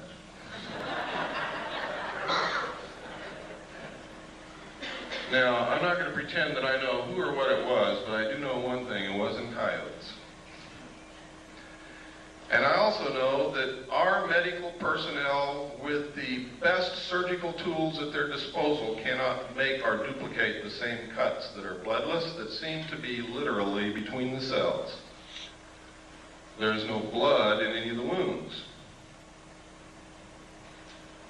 There are always 2 holes on the neck of the animal. Now, we got very curious about why would these specific parts of the animals be missing? And we came up with some things that are very interesting. Dust collects in the ear. Things that float around in the atmosphere collect in the ear. The lips touch the grass and the earth, so does the lower jaw.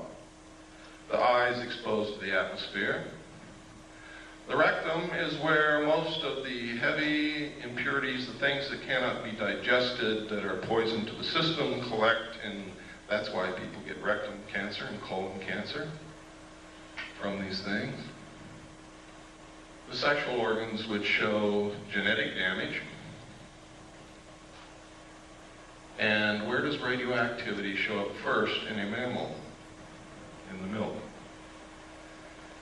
So then we got very interested in where these mutilations occurred, what time of year, which way was the wind blowing, and what was upwind from these locations. And we found in every single instance there was a nuclear site of some kind, a power plant, a weapons base, a weapons storage installation, weapons manufacturing plant, a testing area, missile stockpile, uranium mines, and tailing piles, waste disposal areas. In every single instance were upwind from these sites. From that, I deduce that whoever is doing it is trying to find out how much radiation has leaked into the atmosphere, the food chain, and the groundwater, and what is it doing to the living mammals in its path. The fact that they leave these carcasses laying out there is an act of terrorism. Literally. I mean, if you want to check for something in these animals, that's fine. But there's no reason why you couldn't take it somewhere else, chop it up, dispose of it, or eat it, or whatever. Why is it being left on the ground? That's an act of terrorism. It's done intentionally to scare people. Why? Maybe to create an alien threat from outer space. Maybe because aliens don't eat beef.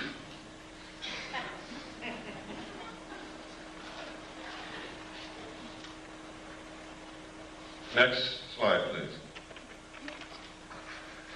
Sometimes these are seen in the sky over the areas where these things occur. Next. Sometimes it's these things with something going up and down from them. Next. Sometimes these things are found, they're being found all over England. One of the incredible things about the crop circles in England is they are literally a vestige of some kind. There's a book called 𝕹𝖆𝖙𝖍𝖙. In the back of that book, it gives an example of the cipher that the secret societies used in ancient times to communicate with their members so that people who were not initiates would not learn the secrets of the society. The symbols of their cipher match exactly the crop circles found in the ground in England. Now this was by accident that I ran across this. There's a woman in California who lives in Victorville, who is a wonderful woman, discovered this. She had been looking at pictures of crop circles. She had the book, 𝕹𝖆𝖙𝖍𝖙, and she was reading the book, and it struck her all at once. These are the same. And so she let us know, and we have verified it. They are exactly the same. Secret societies have a lot to do with what's going on, believe me. Next slide. Sometimes these things are seen. Next slide. Always they find this. Next.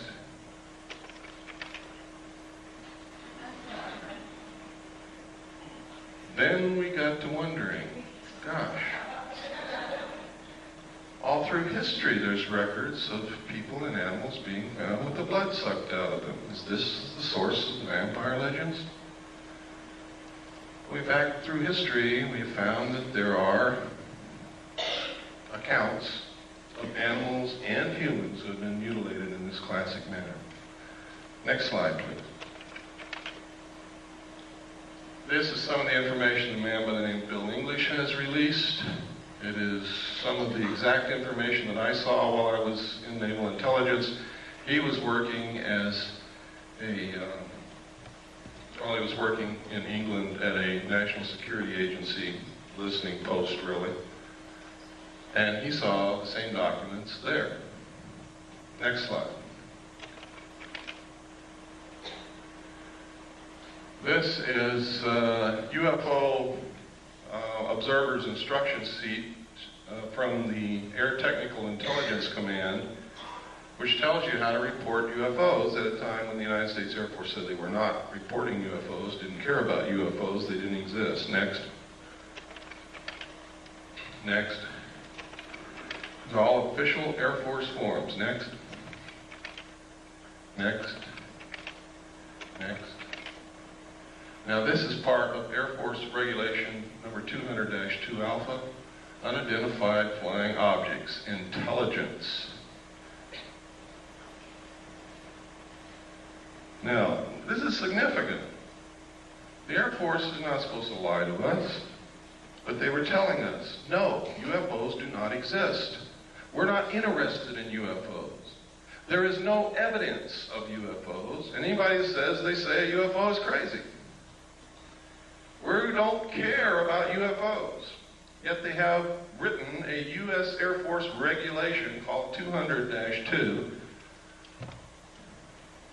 And this says on the cover sheet, direct communication is authorized between ATIC and other Air Force activities in matters pertaining to UFO investigation. Specifically, the ATIC may call upon the commander of the 1127th Field Activity Group, Fort Belvoir, Virginia, to conduct further field investigations if review of the initial report indicates such a requirement.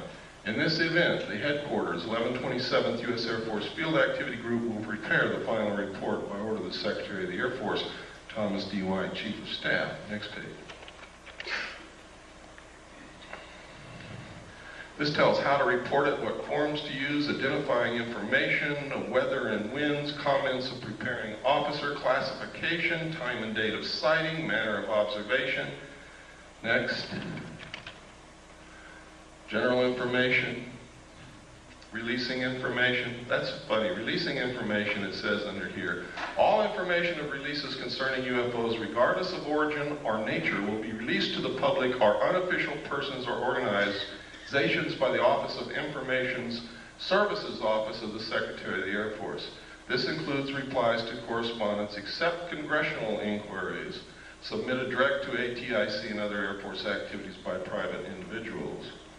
Exceptions. In response to local inquiries resulting from any UFO reported in the vicinity of an Air Force base, information regarding a sighting may be released to the press or the general public by the commander of the Air Force base concerned only if it has been positively identified as a familiar or known object.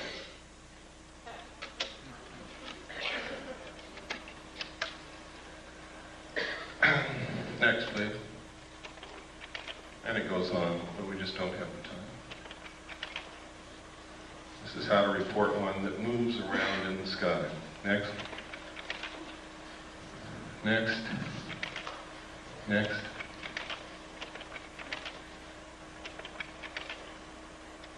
People always ask me, why don't they just fly around the White House?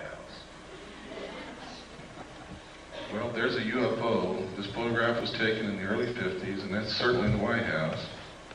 Next slide. Those are not butterflies. The truth is, in the early 50s, there was extensive UFO activity in the immediate area of the White House on an almost nightly basis over a long period of time. It is in the headlines of the newspapers. Pilots were scrambled in their aircraft to go and get them out of the airspace around the White House because it's prohibited airspace. And every time they would scramble, get in their planes, take off, the UFOs would disappear. The pilots would go back and land, the UFOs would come back. This kept happening night after night after night until the pilots got so disgusted and so frustrated they wouldn't even get in their planes anymore. Next slide. This is another, this is 200-2 identified flying objects UFO. This is the rest of it. Go ahead, next. All Air Force regulations. Next.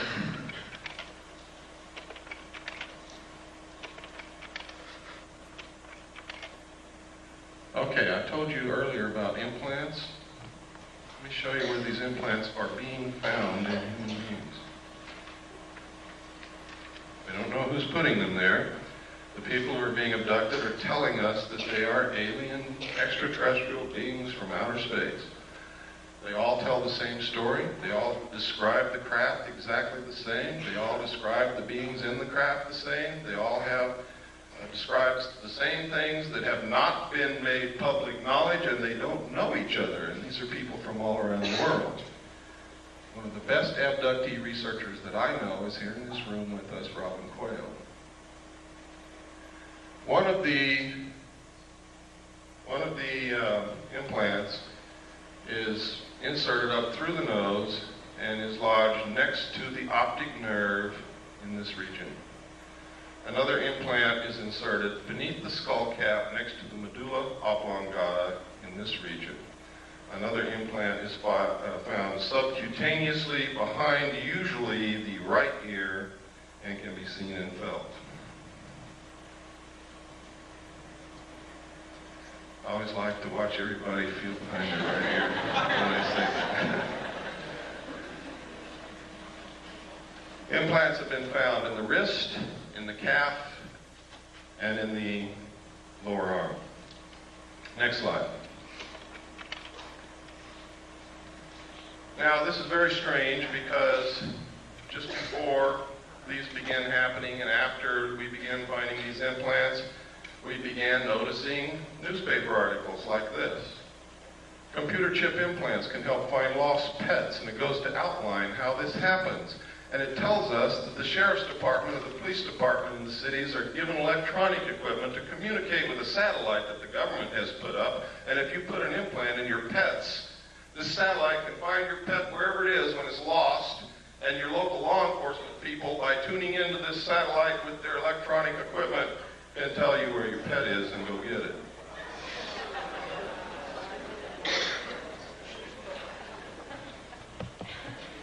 Then, next slide, please. Then you hear Dan Rather on the 6 o'clock news say that the pet implant program has worked so well that 97% of all lost pets that have been implanted are being found and returned to their owners, that you should have your children implanted. He said this in 1989. Then you see in the Los Angeles Times, not the National Enquirer, ladies and gentlemen, the Los Angeles Times on 12/12/89, forecast 10 changes for the coming decade. And one of those 10 changes, number 4 in fact, will become necessary in the future with the availability and widespread use of electrical and chemical implants that will allow 24-hour-a-day control of individuals' behavior. Now, are you beginning to get interested in the abductee experience? I hope that you are. You might be next. Next slide. This is just a letter to me from another researcher. Next slide. Who sent me this? It's in my book. It's the Foreign Broadcast Information Service, Foreign Press Note. Foreign Broadcast Information Service is a division of the Central Intelligence Agency, which monitors foreign broadcasts on radio, television, military, civilian broadcast waves, and gleans information. This entire report, each paragraph, is a separate report of flying saucer or UFO reports in the Soviet Union during the period covered by this report, and this report was issued 22 November 1989. You never heard of any. Every paragraph. One of these paragraphs refers to a crashed craft on a hill from which they recovered pieces of technology that we're not capable of manufacturing. Next page, please. All of these. Now you see at the top is what they found up here.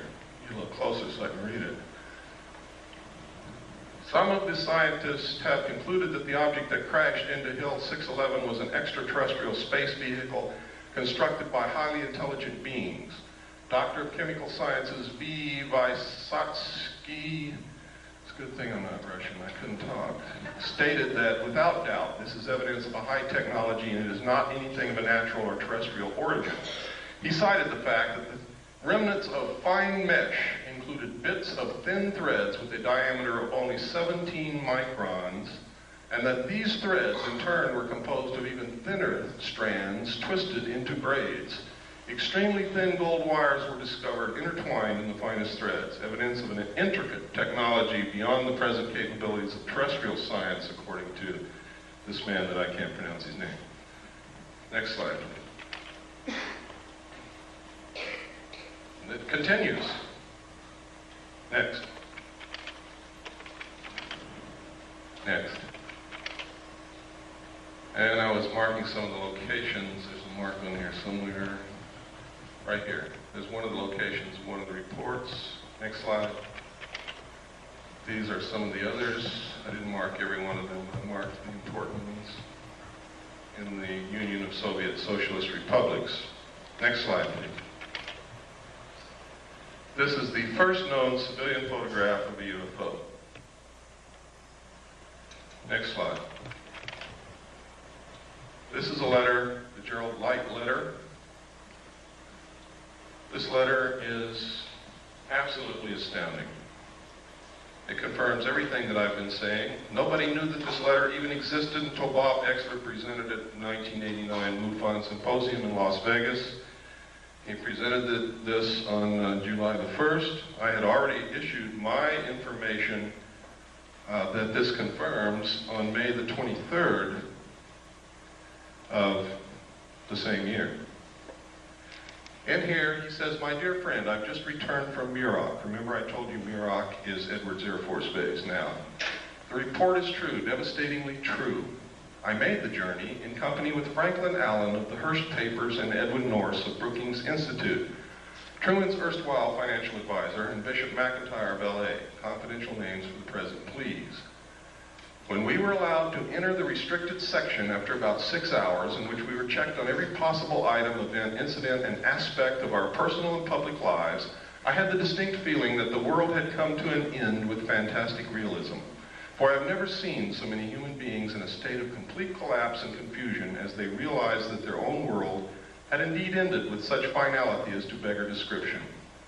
Can you get the sense of what this guy had gone through? "The reality of other plane aeroforms is now and forever removed from the realms of speculation and made a rather painful part of the consciousness of every responsible scientific and political group. During my 2 days visit, I saw 5 separate and distinct types of aircraft being studied and handled by our Air Force officials with the assistance and permission of the Etherians." Notice he calls them Etherians, which means that he attaches some spiritual significance to them. And notice also that he capitalizes Etherians, signifying that he may have viewed them as gods. "I have no words to express my reactions. It has finally happened. It is now a matter of history. President Eisenhower, as you may already know, was spirited over to Muroc one night during his visit to Palm Springs recently. And it is my conviction that he will ignore the terrible conflict between the various authorities and go directly to the public via radio and television if the impasse continues much longer." Well, we know that he didn't do that. And it goes on. We don't have time to read it all. It's in my book in the appendix. Those of you who get the book, you can read it at your leisure. Next. This is the second page. Next. This is Bishop McIntyre. Next. There's old Ike. Remember the slogan, "We like Ike"? Ike started this crap. Next. There he is again. Remember what Ike said to us when he left office? Does anybody remember that? He tried to warn the American people against a group, a powerful group within the defense industrial complex, which might seize unwarranted power and destroy this country. And nobody listened to him. Next. I think he would have said a lot more, but he didn't want to die. Is this one of the little guys he met? Or is this for our entertainment? Next. Is this one of the little guys? Now this is a very well-known photo that's been leaked out to the public. It's been thoroughly debunked by everybody in the world, but it's never been proven false. Never been proven to be a fraud. Nobody knows where it came from. Now I hope you all know what debunked means. Let me show you what debunked means. What's your name, ma'am? No, it's not. What's your name? No, it's not. What's your name? No, it's not. That's what debunked means. Next slide.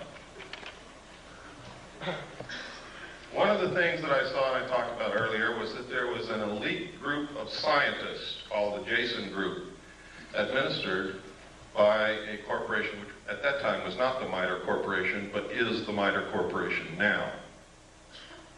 I talked about that all over the country. People said, "You're crazy." Well, I found reference to them in the Pentagon papers that were leaked by Daniel Ellsberg. And in the Pentagon papers, it said that the Jason Group had invented and come up with the electronic barrier that was placed across the DMZ of Vietnam to detect and prevent the North Vietnamese regulars from coming across the border. I was there on the DMZ. It didn't work. So they're not as smart as they think they are. But they do exist. Some people submitted Freedom of Information Act requests and actually got the truth out of the Pentagon. The first official acknowledgement that they exist We submitted one and got it, but what I'm going to show you is not what I got, because people always doubt what I get, so I'm going to show you what somebody else got. Richard Whitmire of the Gannett News Service published this in the Olympian in Washington, and this is what he found. Next slide. He found that these guys are incredible. They have the highest security clearances in the nation. There are several Nobel Prize winners in the group. They hold the protocol rank of Rear Admiral, which is 2 stars whenever they visit any military installation, ship, airplane, Air Force base, or government facility.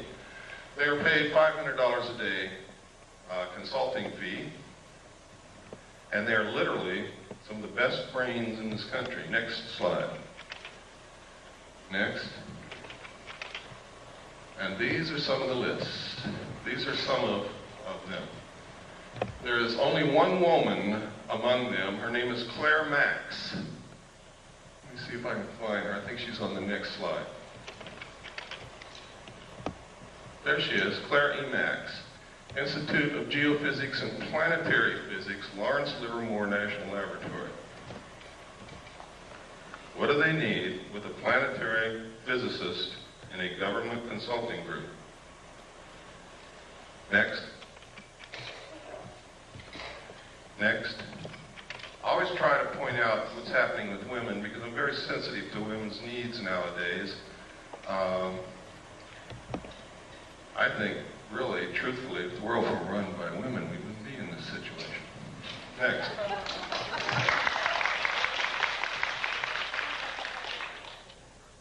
This is Bob Exler's idea of what the cover-up structure looks like. He believes wholeheartedly that to have a cover-up of this kind, involving this kind of technology, you would have to have full support from what we call corporate America. Now, this would be very easy in this country because who is corporate America? It's literally the Council on Foreign Relations.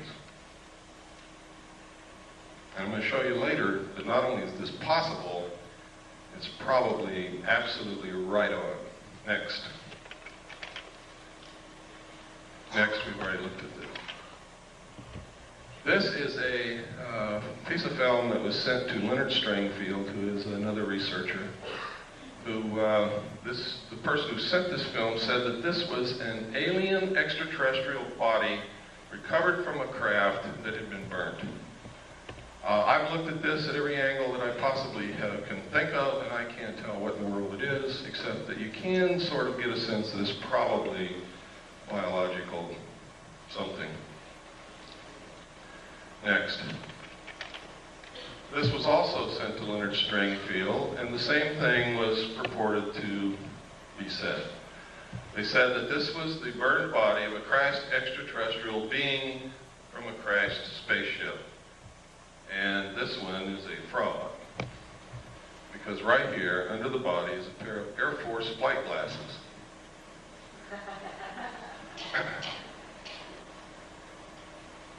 I've seen enough of those in my life to know exactly what they are. Next. This is an official U.S. The newsreels captured it. We went down to watch Roy Rogers on Saturday morning, and they showed us this thing hopping around the flight line in front of a bunch of reporters in bleachers, and it never went anywhere.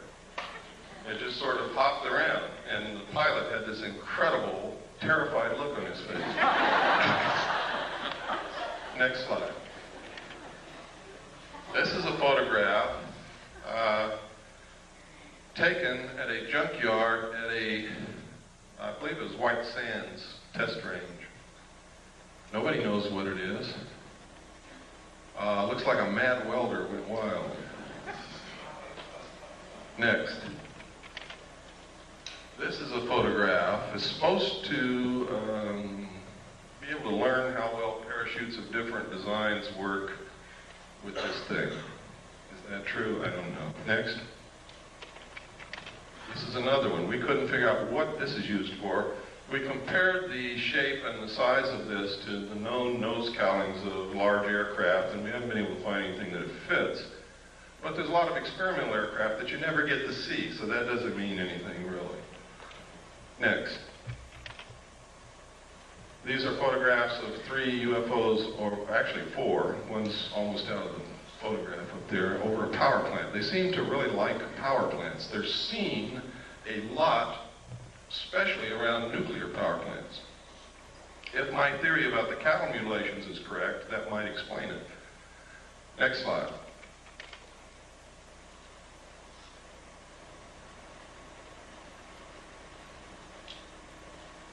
February 27th, 1951.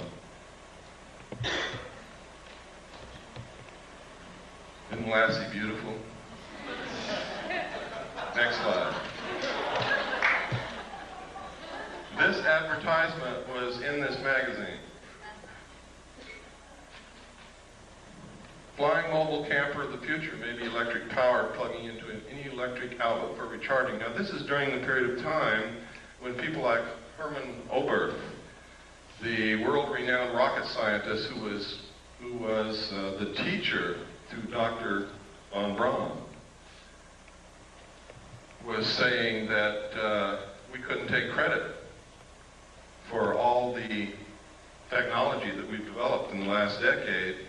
And when the reporter asked Dr. Oberth, what do you mean? What other nations helped us? He said, it wasn't another nation, son. It was those little guys from out there. And security people grabbed him and hustled him right out of the press conference. That was at his retirement. It was also the same period of time when William P. Lear, John Lear's father, said on a television talk show, when asked what he could see for the future, he said, you will be able to get into a phone booth in Los Angeles and step out in New York City. And he wasn't joking, and the audience laughed at this man. This was one of the bigwigs in the defense industrial complex who knew exactly what was being researched in our laboratories at that time. Next slide. And also in this magazine, this scientist, Richard Wilson, exposes flying saucers. He says what they've been saying for day one, they're weather balloons. Next slide.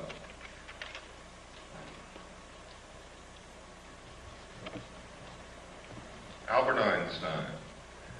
If, in fact, extraterrestrials were real and we had recovered that technology, I'm sure that Albert Einstein would have known about it, would have been in on it in one way or another. Next slide. And he may have known about things like this, the proceedings of the Lunar and Planetary Exploration Colloquium. May 13th, 1958. Look at that date because it's very significant when you look at what's in this book. And I'm going to show you a few pages. I've got this book at home. I guard it carefully because it's the only copy that's ever been able to be located, and I've got it. Introduction to the Initiating Group, Scientific Aspects of the Lunar Surface. How did they find that out? The physical characteristics of the lunar surface. The geological aspects of the interior of the moon. Evolution and nature of the lunar atmosphere. Didn't someone tell us that there was no lunar atmosphere? Isn't that correct? Or was I not paying attention that day? Next slide. In this paragraph, they say the introduction to the initiating group is that this is a lunar-based planning group. And then it's going to be attended by the RAND Corporation, by people from UCLA, by North American Aviation. Next slide, please. You can see that this colloquium took place between May 13th, 1958 and April 25th, 1959. Next slide. Next. Here's another contents of a separate section of the same document. The chemistry of the moon. Chemical resources on the moon. Power for a lunar colony. Where to land on the moon. Observations on Mars and Venus. It doesn't say observations of Mars and Venus. Gamma ray spectroscopy of the moon's surface. Program of lunar and planetary experiments and the crater Linnæ. which is very important, ladies and gentlemen, because the crater 𝕹𝖙𝖙 has completely disappeared from the surface of the moon. You cannot find it. It's as if bulldozers have covered it up. Next slide. But in 1958, in this document, there may have been someone on the moon at that time. Next slide. Or orbiting the moon, who took these photos of the crater 𝕹𝖙𝖙. What's so interesting in the crater 𝕹𝖙𝖙? Why did they have that in their colloquium? Well, there's a couple of things. One is this right here. Look at the crater. See the crater? See where the shadow is? And see where the sun is? There's another crater. See where the shadow is and where the sun is? That means this is not a crater, this is something sticking straight up from the surface or coming out of the surface of the moon. The caption in the photograph said that this is gas escaping from the interior of the moon. But there's even something even more interesting, and that is in this crater there is a dome. And in this crater there's also a dome. These are both the same photograph taken with different filters. Next slide. Now, supposedly we had nothing up there in 1958 and 59 orbiting the moon, and there was nothing on Earth that could take a photograph like that from the Earth. This is the Tonopah area of Nevada. Tonopah test range is out in this area. Next. Down here you can see Nellis Air Force Base. See again up here, Tonopah test range. Down in here is Mercury. Over here is Groom Lake. Next slide. This is the Tonopah test range with some revelations on it. Stealth fighter flight path, turn off to TTR, rocket on stand, radar road, large radar facilities, unmarked runway used by stealth fighters is here. We could go on and on, but we don't have the time. Next. This area is also the test range. Nellis Air. Over here it says Force Base. Gold Flat, you see over here is Tonopah. Right up here it says Saucer Mesa. See that? Saucer Mesa. I don't know if that means anything, but I think that's a hell of a coincidence in an area where they're testing flying saucers, that you've got a name on a map called Saucer Mesa.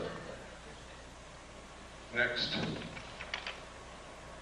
This is a letter from a man who worked this is in my book, so I'm just going to brush over it lightly, who worked in Area 51 and saw the saucer fly. Next.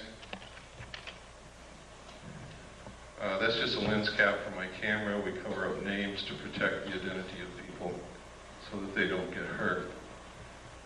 But in here, he talks about seeing crates like Project Red Light. Project Red Light is the name of the project that I saw that flew crashed alien discs and the technology that we had for flying saucer. He also talks about the fact that when a certain siren would go off, they were supposed to run into a building and they couldn't look out the windows. Or if they were caught outside, they all wore a little pouch on their belt that contained a black hood. They were to take the black hood out of the pouch, put it over their head, and lie down on their stomach on the ground and not move. Next. And he goes through, he talks about, he says he saw the pilots, they were human and they were just slightly larger than he was. Next. And next. This is a photograph of one of the craft flying above Area 51 in Nevada. Next. This is a photograph of some craft. I forgot where this was taken. It was not in Nevada, but this symbol, some people say that this symbol belongs to a group of aliens called the UMO group.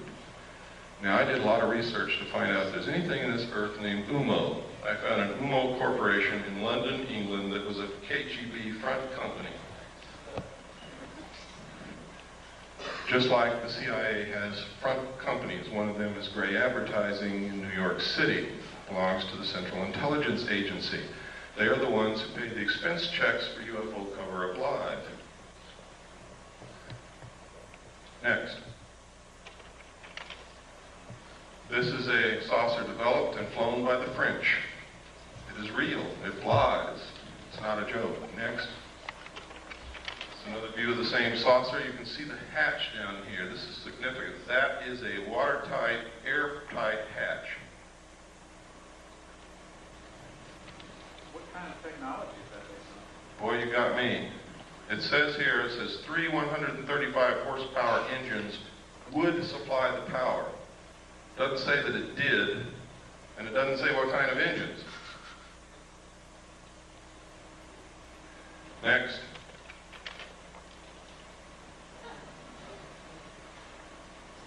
Now, if you remember, not too long ago, Jackie Gleason's wife, after he died, released an unpublished manuscript, and in it she says that Jackie Gleason told her that he was asked to accompany President Nixon to Homestead Air Force Base, where President Nixon showed him dead alien bodies in a morgue. Jackie Gleason was very much interested in UFOs and all of that kind of stuff, and he was a friend of President Nixon. Nobody knows if the story is true, but I don't think his wife has any reason to lie to us. Why would she want to discredit her dead husband with something ridiculous that wasn't true? Next. And that was the cover of this magazine, June 14th, 1955. Next. In which this story appeared. This was information leaked by a general, and he gave them a scoop. These are actual drawings of a United States Air Force flying saucer, tells how it worked, shows the air base of the future, and what is it? I'll be damned if it isn't an underground base, where they can go in and out this way, out cliffs like they do under the Archuleta Mesa near Dulce, New Mexico, or up out the top. What a coincidence. Next.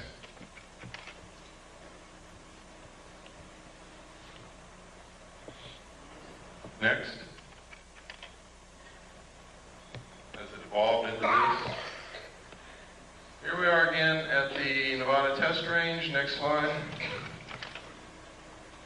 Now, this is Groom Dry Lake right here. Notice it says danger. Right up here is where the 29.5-mile marker is. Right up here somewhere is the little alien. Down here is Las Vegas.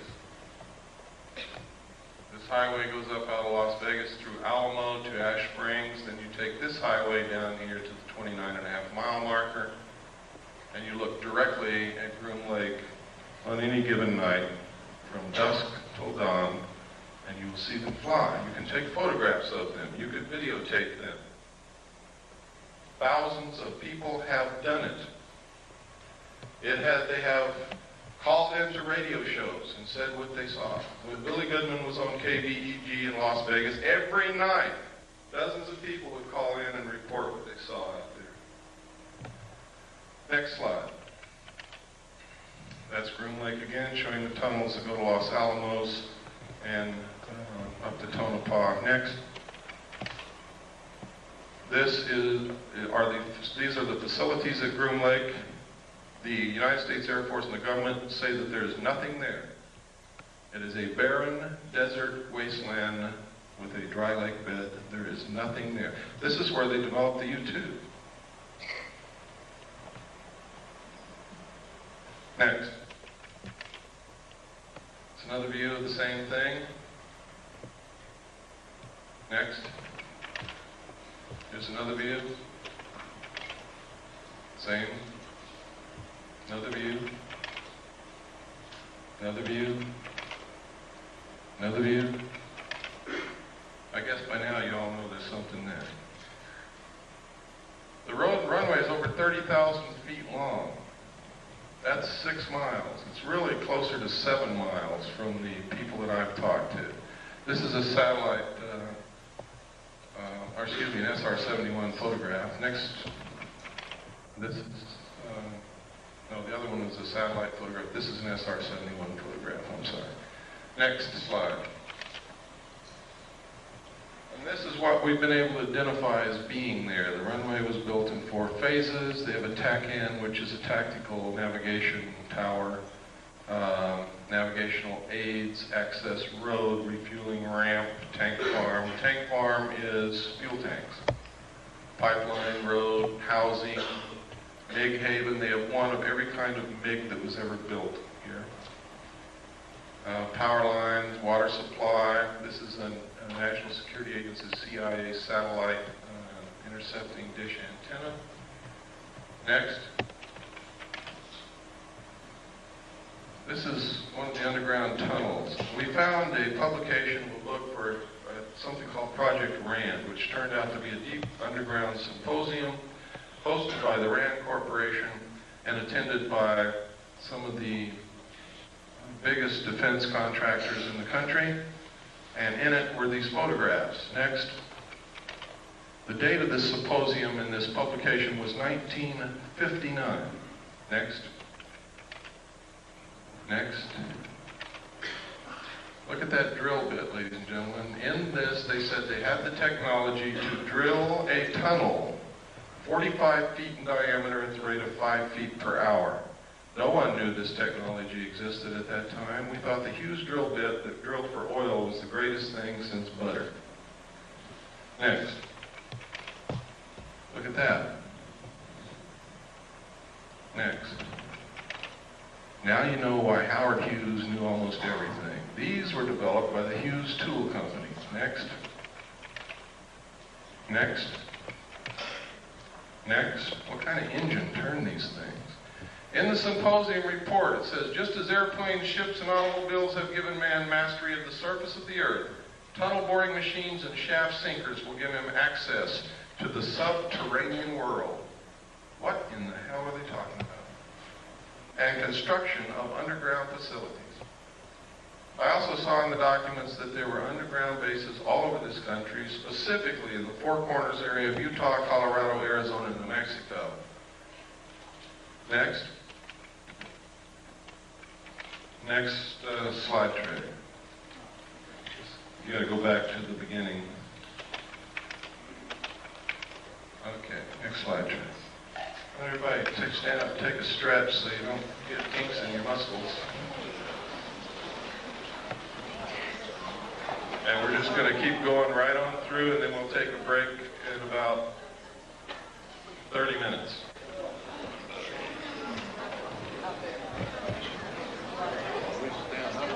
Wrong, and you need to help us find out what the truth is.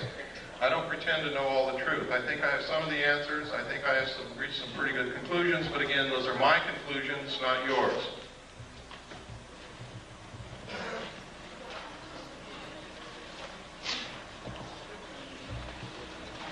If in your research or your activities you can prove something that I have said or done or shown you here wrong, I want to know about that so that I can verify your research and your conclusions and change it.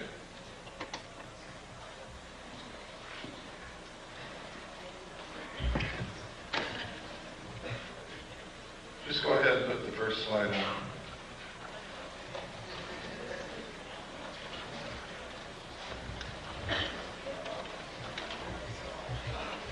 Is that the first one? That's backwards. Backwards? I think so. Is it first? Okay, go back to 0. Go back to 1. Is that one? Okay, go to 1. Okay. Should be number 2. Okay. Should be number 2. Okay, when we began to research this underground stuff and these tunnels, we found newspaper articles that stated, this is the Los Angeles Times, Wednesday, June 28, 1989, the secret of Moscow's underworld. Moscow also has tunnels under it, as does much of the Soviet Union. And next slide. Next. This is the Dulce, New Mexico area. Let me get my little wizard zip gun here. This is the small town of Dulce, New Mexico. Everybody is making a big mistake calling this the Dulce base, the Dulce underground base, the Dulce papers, the Dulce this, the Dulce that. It causes confusion. I don't know how many people have gone to Dulce, New Mexico, walked all day around that little town, and have come back and said to me, there's nothing in Dulce, New Mexico. And they're absolutely right. There never was. Except some very nice people who are terrified. North of Dulce, however, there is an area called the 𝕹𝖙𝖙 Mesa, up here. Under this mesa is an underground installation of immense proportions. Up Seguro Canyon here, there's an area right in here where there are 400-foot cliffs, out of which people who have gone on expeditions that knew exactly where the base was, because they came and talked to those of us who know and found out where to go, have gone up to these peaks across Seguro Canyon from 𝕹𝖙𝖙 Mesa and observed the mesa and these cliffs and the surrounding area. They have seen UFOs fly over this mesa. They have seen them stop over the mesa and showers of sparks come down. Nobody knows what it means. They have seen craft fly in and out of this 400-foot cliff area here. They have seen strange marks on the ground from the air. They have reported during the night hearing what sounds like CB radios or police radios coming from in this area. And I'm sure you've all heard what that sounds like. But there's nothing up there. There's not supposed to be anything up there. The old-timers who live in the area will tell you that, and that's on the Colorado side up here, the old-timers who live up here on the Colorado side, will tell you that back in the 50s, there was a logging road built up in there, and logging trucks went back and forth every day, but they never brought out any logs. Next slide. This is the Colorado side of 𝕹𝖙𝖙 Mesa. Here's the logging road that they built. You can see it. Went all the way up here and then up into the mesa. It's not being used now. This is all under the Jicarilla Apache Indian Reservation, and 𝕹𝖙𝖙 Mesa is considered to be their holy land, their holy ground. It's an excellent security proposition for them. They didn't have to build fences or anything. The Indians keep people away. The Indians see the strange lights and the craft flying back and forth, and they attributed this to their religious beliefs that they have seen all through their history, that it's in their writings, in their tales, in their stories. You can get some of the most incredible stories about UFOs from American Indians, when they will talk to you. Next slide, please. These are some more of the photographs from the RAND symposium. Next. Oh, let me see. This is a page from an Air Force textbook. Space, let me see. I forgot the name of it. I think it's Physics and Space Technology, I believe. But anyway, in this textbook, it says the most commonly described alien is about 3 1/2 feet tall, has a round head or helmet, arms reaching to or below his knees, and is wearing a silvery spacesuit or coveralls. Other aliens appear to be essentially the same as Earthmen, while still others have particularly wide wraparound eyes and mouths with very thin lips, and there is a rare group reported as about 4 feet tall, weight of around 35 pounds, and covered with thick hair or fur, and in parentheses they have clothing with a question mark. Members of this last group are described as being extremely strong. Human fear and hostility, it says, besides the foregoing reasons, contacting humans is downright dangerous. Might be one reason they want to keep themselves secret if they're really here. Now, this is a textbook. This is a page out of a U.S. Air Force Academy textbook. Next page. This is another page out of the same textbook. It says, this leaves us with the unpleasant possibility of alien visitors to our planet, or at least of alien-controlled UFOs. When this textbook got into the hands of researchers, they excised the entire chapter from the textbook. Next.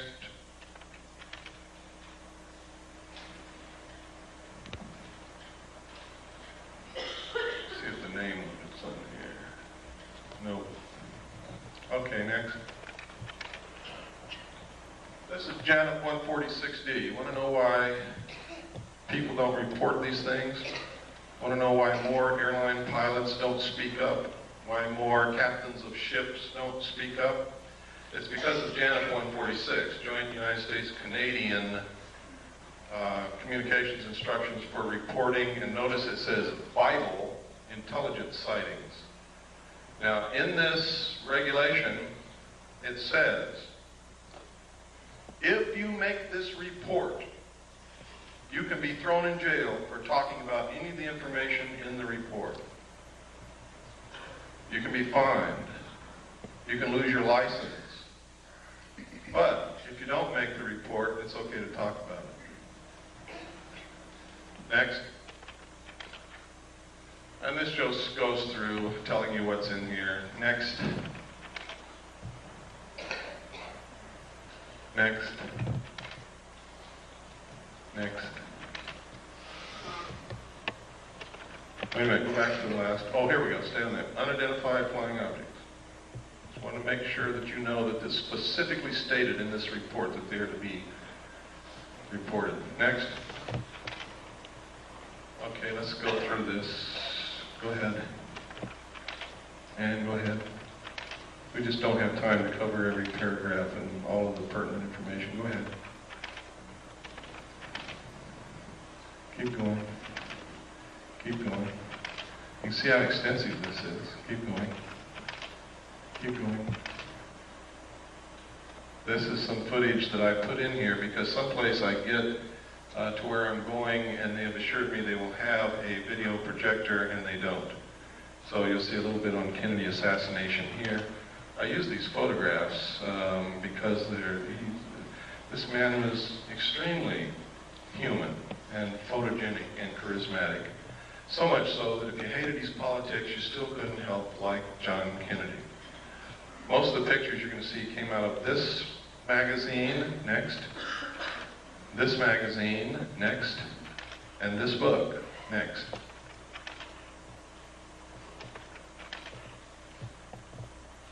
Go ahead. Can you imagine pictures like this of Richard Nixon? Lyndon Johnson, George Bush, Gerald Ford, oops. Next. Next. Look at that. I'm not going to ask you this because some people are probably not going to be able to raise their hand, but I just wonder how many men in here have kissed your father lately. Next. This is a photograph of Kennedy after he'd been shot in the throat. Jacqueline is looking at him in horror. He's clutching his throat. Next. This is William Greer beginning to turn around. You can see his hand here, his arm. You can see the end of the gun barrel right there. Next. Now you can see him. Here's his hand, his arm. The gun is right behind this flash of reflection here. You can see him looking directly back at the president. Next slide. Next. Now, you can see the top of Kellerman's head right here. People argue that that's a reflection off the top of Kellerman's head. It is not. You can also see Kellerman's hand is on the wheel. Kellerman, that's his arm and hand, is actually driving the car at that point. Kellerman is a Secret Service agent who was the passenger in the front seat. Pardon? No. No. John Connolly was sitting directly behind Agent Kellerman. And his wife was sitting directly behind Greer. That's John Connolly's wife, and that's John Connolly. Next. This is Kennedy's grave. Next. Everybody wonders why Jacqueline Kennedy never said anything. That's the reason right there. Where were her children? They were being guarded by the Secret Service. Who just shot her husband? It was the Secret Service. Who the hell was she going to tell? And what was she going to tell them? To this day, her children are under the guard of the Secret Service, and so is she. Next. It was not Lee Harvey Oswald, ladies and gentlemen, because that's him right there, standing in the doorway of the Dallas Book Depository as the motorcade drove by.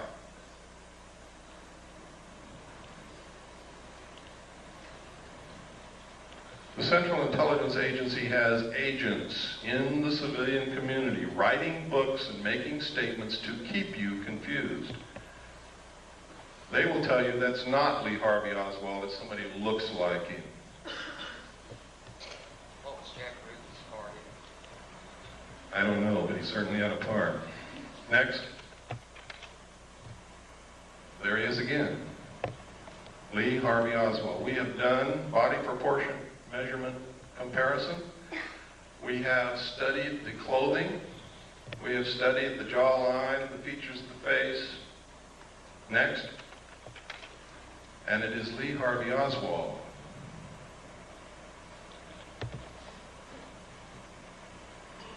Next. And that's us if we don't do something quick. Next. Now, everybody wants to know, why do we have to have a one-world government? Why is it that they won't let us have these things that we know will cure disease? Why are they so hard on homeopathic medicine? Why this, why that, why this, why that? It's simple, folks. Once you really get into it, there is no doubt about it, there is a serious population problem. At the end of World War II, or actually during the war, they did a study to try to determine the effect of the returning soldiers from the war upon the economy. What these people who made the study projected was that there was going to be a whole bunch of babies born. They did a study again in 1957, which stated that the exponential increase of the population would ensure that the population would double between 1957 and 1990, and it did. They said that if something wasn't done, the increase in the use of insecticides, toxic chemical waste, effluent sewage, the pollution of the air, the use of fossil fuels, the use of timber, the increased need for raw materials was going to put us in a crisis, because they said that if something wasn't done to stop the growth of the population would double again 28 years from 1990, and it will. And then we will need twice as many trees, twice as many homes, twice as many cars, twice as much oil, twice as much food, twice as much everything. We will be putting twice as much sewage into the earth, twice as much pollution into the atmosphere, twice as much toxic waste material.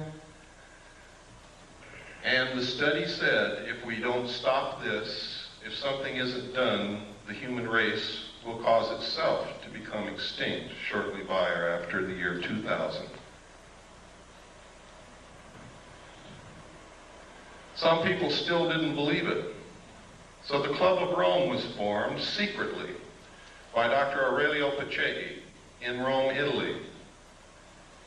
He got together a group of elite men and scientists, and they did another study and came up with exactly the same answers.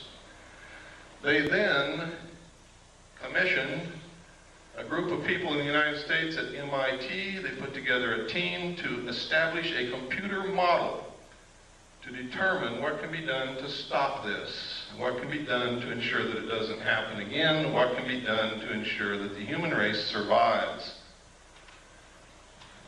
And the answer is some of the things that I'm going to show you. All of this is in my book. It's thoroughly documented. It's going to really upset some of you, but it's true. The first indication publicly was this book written by Dr. Paul R. Ehrlich. Now, y'all wonder why is Dr. Paul Ehrlich writing these books? It's because his wife, ladies and gentlemen, is a member of the Club of Rome. Next slide. This was copyrighted first in 1968. It was the first indication of the results of the secret studies. This was published by Paul Ehrlich. Next. It says here, probably accurate to say that if all the food produced in the world today were in some sense equally distributed, that everyone would have an adequate diet. Does that mean that those who claim that there is no population problem, only a problem of distribution, are correct? Absolutely not. Population pressures are a product of animals as they exist, not as they might be. If lions ate grass instead of antelopes, the plains of Africa could support many more of them before the plains would be overpopulated. Similarly, the carrying capacity of Earth for saints is considerably higher than the carrying capacity for Homo sapiens. In theory, the problem of human overpopulation could be solved by a reduction in population size or by a change towards more saintly behavior.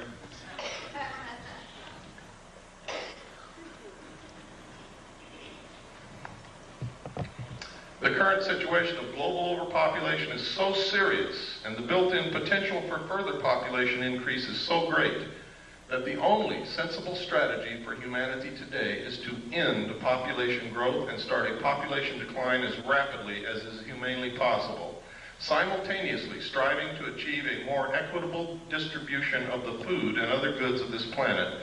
Limiting births and increasing social justice are not alternative strategies to preserving society.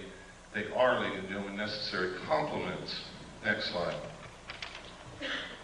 Now, here is the key. In this book, Paul Ehrlich told us that they had already decided on the solution because they had tried zero population growth and we didn't buy it. We didn't buy it. It worked in some small areas, but it didn't work in many, and it certainly didn't work worldwide. This paragraph tells you everything that you ever need to know about what is happening today and will answer a lot of your questions. Basically, then, there are only two kinds of solutions to the population problem. One is a birth rate solution, in which we find ways to lower the birth rate. Didn't work. Didn't work. The other is a death rate solution, in which ways to raise the death rate, war. You asked me about the Middle East. You asked me about what happened to Iran. You asked me about El Salvador. You asked me about Nicaragua. You asked me what's going to happen in the future. This paragraph tells you what's going to happen. Famine, pestilence, find us. They have just shut off the water to all the farmers in the San Joaquin Valley. They produce 50% of all the vegetables that are consumed in this country. Do you believe that's an accident after reading this?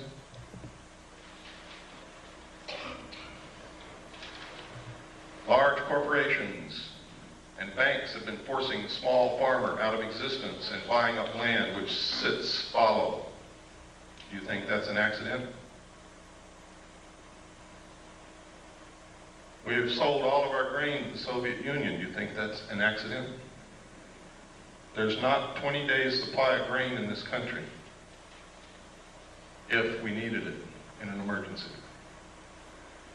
Now listen to this. The problem could have been avoided by population control, in which mankind consciously adjusted the birth rate so that a death rate solution did not have to occur. He's telling us, ladies and gentlemen, that they have already decided upon it and that it is in effect. Next. The next warning was the limits to growth. This was published by the Club of Rome. Next.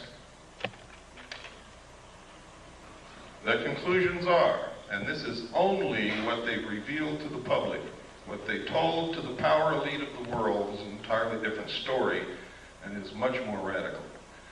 If the present growth trends in world population, industrialization, pollution, food production, and resource depletion continue unchanged, the limit to growth on this planet will be reached sometime within the next 100 years. The most probable result will be a rather sudden and uncontrollable decline in both population and industrial capacity. And what they don't say here that they said in the secret report is that the masses of people in the world will result to the overthrow of their government, and anarchy will reign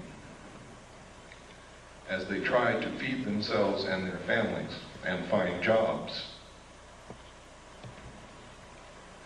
It is possible to alter these growth trends and to establish a condition of ecological and economic stability that is sustainable far into the future. The state of global equilibrium could be designed so that the basic material needs of each person on Earth are satisfied and each person has an equal opportunity to realize his individual human potential. Who would suffer the most under such a plan? Not the rich, ladies and gentlemen. They are in control. It's going to be us. Americans consume most of the raw materials in the world. 50% of the energy supply is consumed in this country. We pollute the earth more than any other nation. It is us who are going to have to go back and live like our ancestors did, and they're going to make us if we don't learn how to do it on our own. I'd rather be a volunteer than a slave. I don't know about you. If the world's people decide to strive for the second outcome rather than the first, the sooner they begin working to attain it, the greater will be their chances of success. And down in the last paragraph, something really important. These conclusions are so far-reaching and raise so many questions for further study that we are quite frankly overwhelmed by the enormity of the job that must be done. We hope that this book will serve to interest other people in many fields of study and in many countries of the world to raise the space and time horizons of their concerns and to join us in an understanding and preparing for a period, and listen to this because they're not kidding, it's coming very soon, for a period of great transition, the transition from global to global equilibrium. Henry Kissinger said when asked what he foresaw for the coming decade, he said, everything will be different. There will be a new world order. Many will suffer. For those who survive, the world will be better. And the last thing he said, we will have the world we have always wanted. Now, if you know anything about Henry Kissinger, he never wastes words, and he knows what's going on. Next.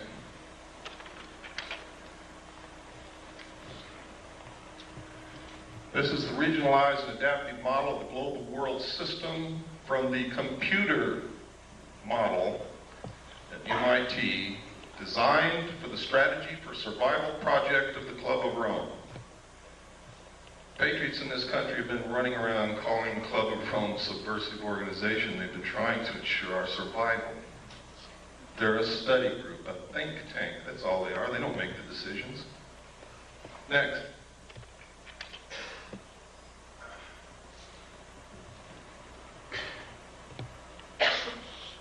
We don't have time to go through all of this, but it's in my book.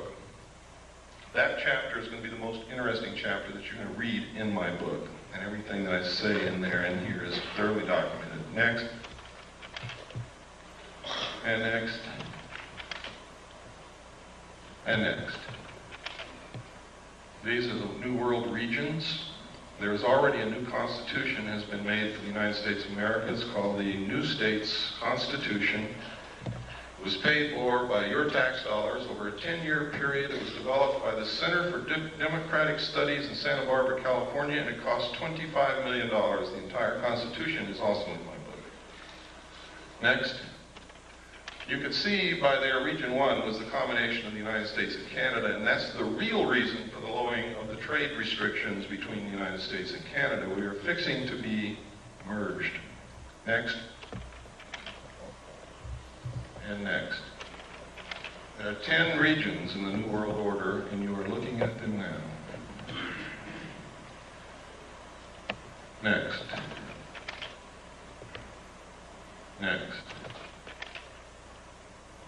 What's one of the answers? Alternative 3. I also saw documentation, and I've already shown you documentation on slides, that there may have been somebody in the moon in 1958, and I can tell you right now, there is a base on the moon.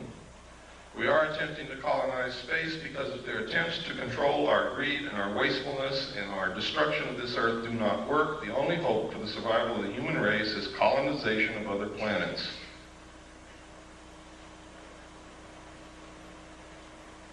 Next. This is verification. I can't tell you who wrote this letter, but it is a letter that was delivered into our hands from, well, I can't tell you that, but this confirms that as far back as 1962, working for the Jet Propulsion Labs in Pasadena, she was working on photography taken of the moon and Mars from objects that went there. I can tell you that the first landing on Mars of a probe occurred on May the 22nd, 1962, sent back photographs and verified the existence of an atmosphere that could support life.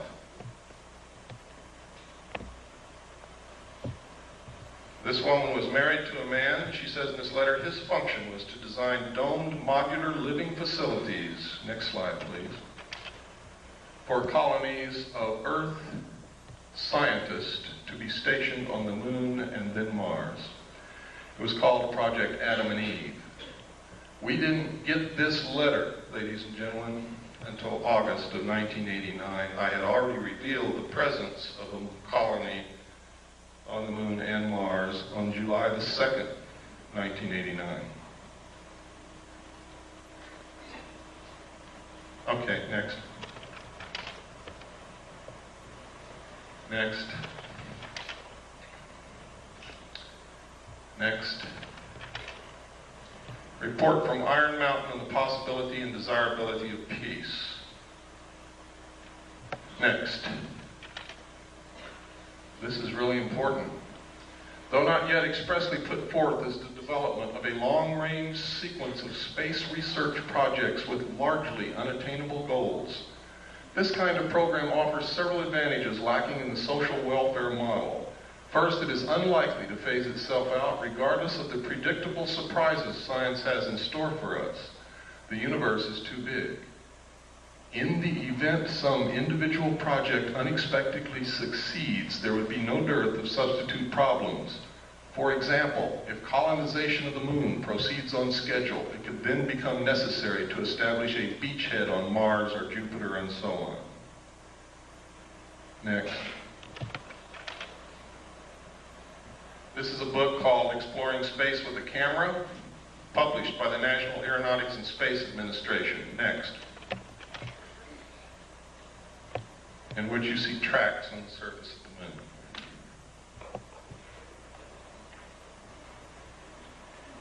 Now I want you to notice where these tracks go. They start way up here. They go down into this valley, up over this hill, down in this valley, up over this hill, down in this crater, up over this hill, and down here. And NASA says it's rocks rolling downhill. Next.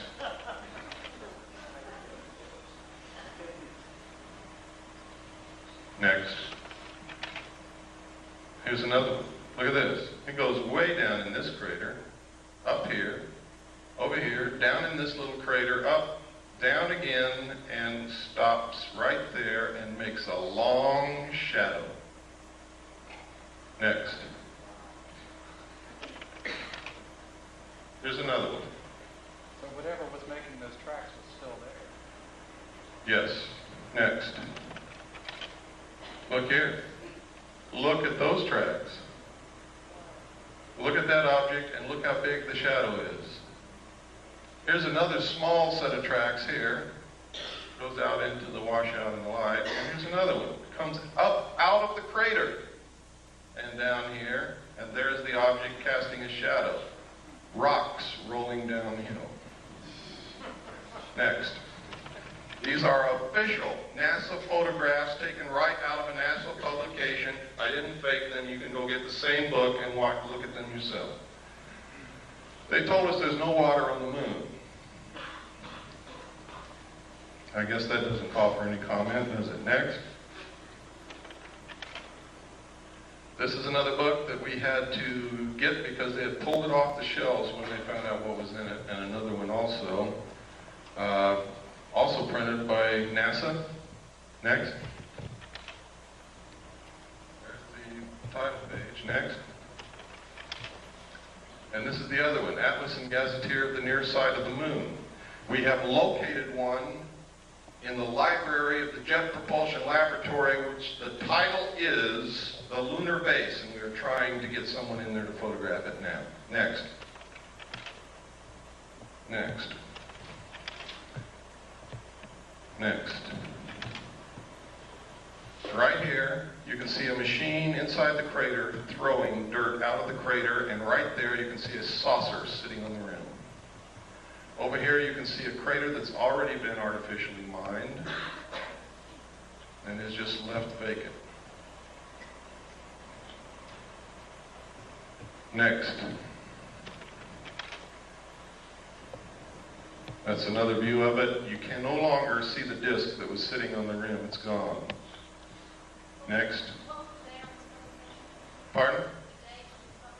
I don't remember. We've already passed that page. Does everybody want to go back to it? Got to be quick. Go ahead. Next. Down in this crater, you see all kinds of artificial objects. We have no idea what they are. They are not natural. It's really strange. You can see here a building with a ramp coming this way and then up to the top, and then a flattened off top here and square corners all around it. You never find anything like that in nature anywhere.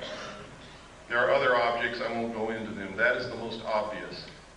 It has square corners all the way around. Next. Here you can see the antenna from the lunar orbiter here. Look at these weird things in this crater over here. These are the ones we just looked at, and that's where the mining is going on, or what appears to be mining up there. And this is the artificial crater that we looked at. All of the other photographs that you saw were macro photography taken from this photograph out of the book. Next. Anybody see anything strange there? It's right out of the book, folks. Don't see anything strange? What's that? Next. Give me the next slide. What is that? Give me the next slide. Okay, go back one. This looks exactly like a B-24 Liberator bomber. Is it? I don't know. Look over here. Here's another one. There's a wing, there's a body, there's a tail section, small plane. Next. Look here. See this mountain that has been shaved off the top is flat and there are 4 domes on it. Can you see it? Give me the next slide. I know there's somebody out there that's faking. They don't see it yet. Okay, give me another slide. Now can you see it? Right out of the book. Look at this dome here on this flattened off area. It looks like a piece of pie. There's a dome. 4 domes on this mountain. And we're talking from way, way up. Those domes are big, even though they look small to you. Next. This is the crater Kepler. Anything unusual there? Right out of the book. Look at this. You see those 4 domes lined up in a row right there? You see where the side of the crater has been cut out? Do you see where somebody's built it's either a road or a wall beside a road that goes from here down into the crater?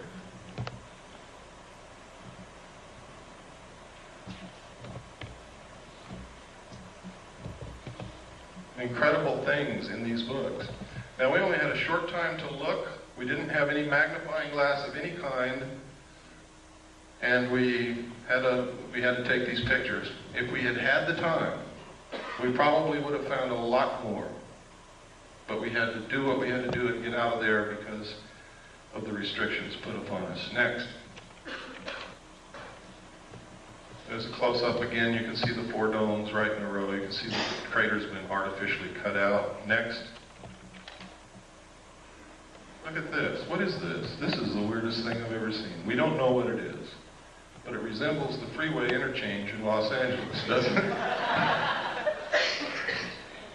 We don't know what it is. We didn't know what it is. But look what's in this crater right here, and you see it all over the moon. If you look real good in these craters, it's a big, giant, T-shaped object that can bend itself to conform to whatever it's sitting on, and you see them in all of these photographs.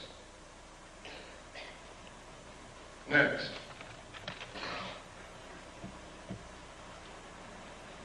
Look right up here on this ledge, folks. You'll see a whole bunch of buildings.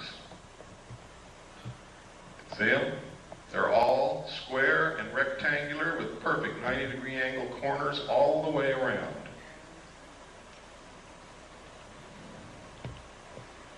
Next.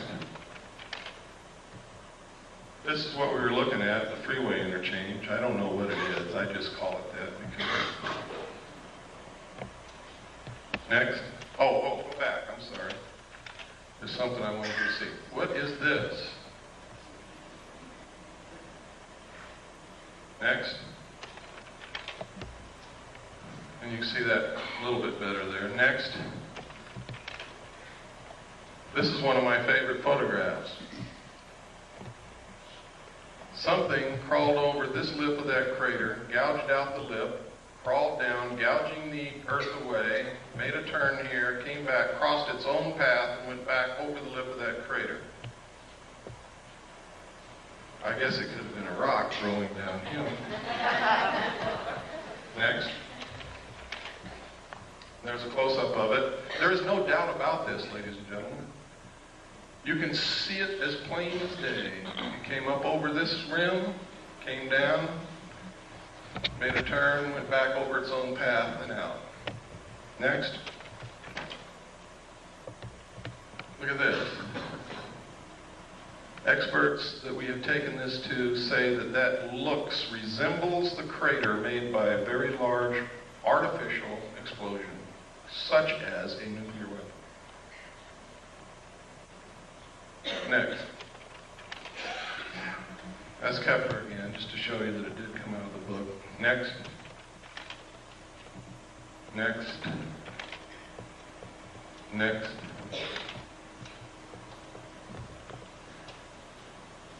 What was it? Oh, you can see these T-shaped things again. There's another one. You can see here an opening into the moon here, shaped almost like a triangle or a pyramid, and there's something parked right there. I have no idea what it is. There's another one up here, the opening, triangle shape, and something parked right there. Look here, there's another T-shaped object here, or cross-shaped here. There's a building right here, or what appears to be a building. Look here, look at these tracks. Look at this. It has an arm coming out the side and something trailing behind it. Next. Look at it. Boulder rolling downhill. Next. I forget what this was. I think we were just looking at this strange, looks like somebody's been running around there with a bulldozer. We don't know what it is. Next. Can you see the clouds? Can you see the clouds in the lunar atmosphere, ladies and gentlemen? This is an official NASA photograph out of an official NASA publication, a book that they printed that shows clouds in the atmosphere of the moon. Next. Of course, we could be imagining things, but we're not, because you can see those clouds go over geological formations and over the rims of craters. Next. You ever seen a square crater? Next.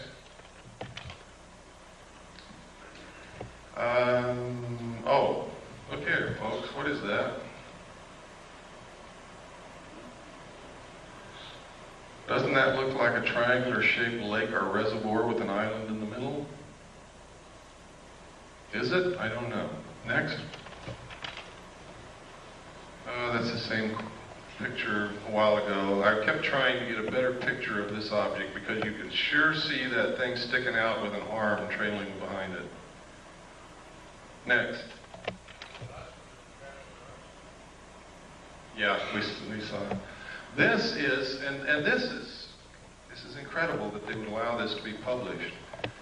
It says here, they resemble many steep terrestrial slopes, including those of some man-made craters produced by explosives. Next. Here are again 2 triangular-shaped openings into the moon. They are not the same location as the other ones, and they have a platform at the lip, but there's nothing sitting on these as there was on the other ones. Next. Anybody see anything unusual here? What we're looking at is across the entire crater Copernicus. What I'm looking at is a page of the book in which, in a very small portion of that photograph, I have taken this with macro photography, and in this you can see a base in that crater across on the far side of the crater, and you can see towers, you can see buildings, you can see tanks, you can see another tank or a tower over here, and you can see it even better. Next slide. Check it out. Next slide. Look at this. Look at this big Christian cross right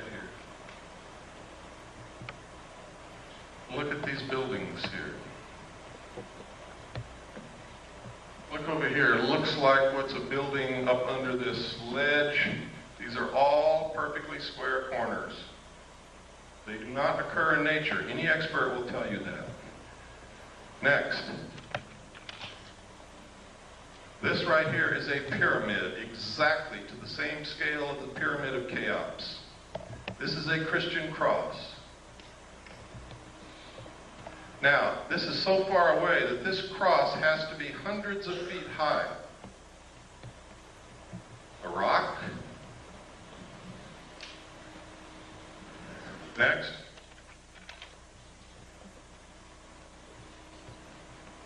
See the pyramid?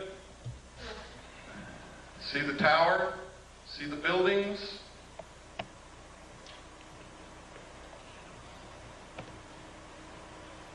Next. Again, there's the cross. It is huge. You can see tanks right along here. They look like oil tanks. Here's another tower over here. See it? Next. Again, you can see the pyramid. You can see this tower. You can see the cross. You can see looks like a city here. These are buildings. All have perfect 90-degree angles, all over the place. Again, here's the tanks, look like oil tanks. Next. What was this? Sometimes when I don't look at these all the time, I lose what the heck I was even looking at to begin with. Oh, right here. Look at this. This is some kind of an artificial installation that has been built. Look, here's a perfect square. Here's perfect right angles. Here are 2 arches. Here is an arch that goes over something that goes underneath it. What is it? I don't know. But I can assure you that it is artificial. It is not natural. Next. Look at how this has been flattened out here.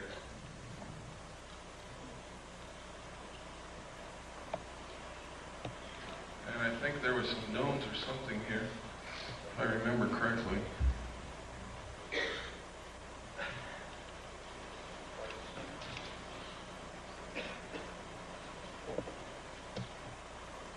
I can't see it now. Next. And next. Now this is the photograph that I took of the base across the crater. See the tower? We're looking all the way across the crater Copernicus, and you can still see that tower sticking up. That's how big it is.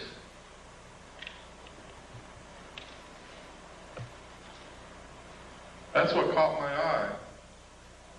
And then I began to take macro photographs. It wasn't until we really developed the film that we knew that we had anything from that, because this is the photograph that I was photographing. That's why NASA put it in the book. They overlooked it. Next. That's Kepler again. Next. That's the crater Copernicus. That's the one. This is the photograph that I took the pictures over there. The last one you looked at was a close-up of about this area.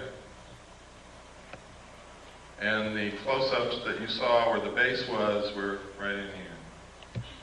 Next. That's the one, remember, we talked about, we didn't know what it was. It looked like a bulldozer had run back and forth inside the crater. Next. Next. Next. Next. Boulders, downhill, moonquakes. There's the Christian cross. This is the base again. These are the buildings in here. Next. These are photographs of Mars, ladies and gentlemen. What you're looking at is agricultural terracing. Ancient agricultural terracing. You can follow each terrace all the way around. NASA says this is wind erosion. But NASA tells us that Mars doesn't have any appreciable atmosphere, only 1% as dense as Earth's. Next. Next. These lines are exactly like the lines on Nazca, and you can see that each line carves into the lip of that crater. Next. Here you can see the face on Mars. Up here you can see an arrow in the surface of Mars. See it? Over here you can see pyramids, what we call the fort. We don't know what it is. Incredible? Damn right it is. Look at this plateau with these buildings on top of it. Next, or whatever they are. Another view. Next. Under computer enhancement, the face has eyeballs and also has teeth. Up here, I was reading this book, which is the Encyclopedia of Space or something put out by NASA, and this covers Mars. And on here I noticed this Mars airplane, robotic surface exploration, Mars airplane. What are they talking about? They told me Mars only has an atmosphere 1/100th as dense as the Earth, yet they're preparing to build a Mars airplane? Well, maybe my concept of a plane is wrong. Let's pursue it a little further. Next. There's an official NASA photograph of the Mars airplane that they intend to build. If what they tell us about the atmosphere of Mars is true, this airplane will not fly in the atmosphere of Mars. It's absolutely impossible. Look at the nose of that airplane, ladies and gentlemen. You will see a propeller spinning. Next. Now, this confirms the alternative 3 scenario. Franklin D. Martin, NASA's Associate Administrator for Exploration, has the host of reasons for sending humans to Mars, but after he gives all those reasons, he says, science is one of the reasons you do these things, but it's not the driver. The driver is the survival of the human race. Next. These are some more of those lines like Nazca on Mars. Here you see the arrow.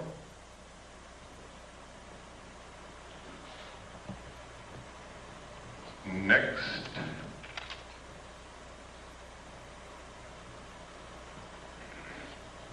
Next.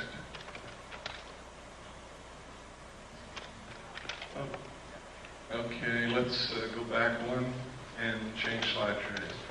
We're almost through the slides, and we can get into some serious stuff.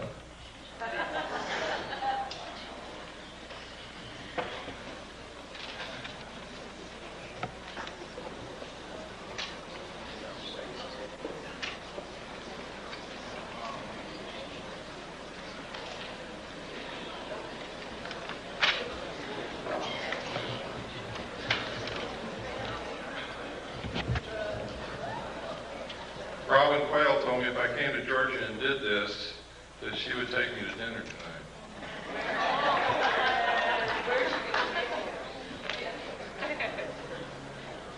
But I think she left already. This is the face on Mars again. Look at that square crater right next to the arrow. We measured the arms of this arrow and the length across it. It's a perfect triangle in here, and these arms are exactly the same length.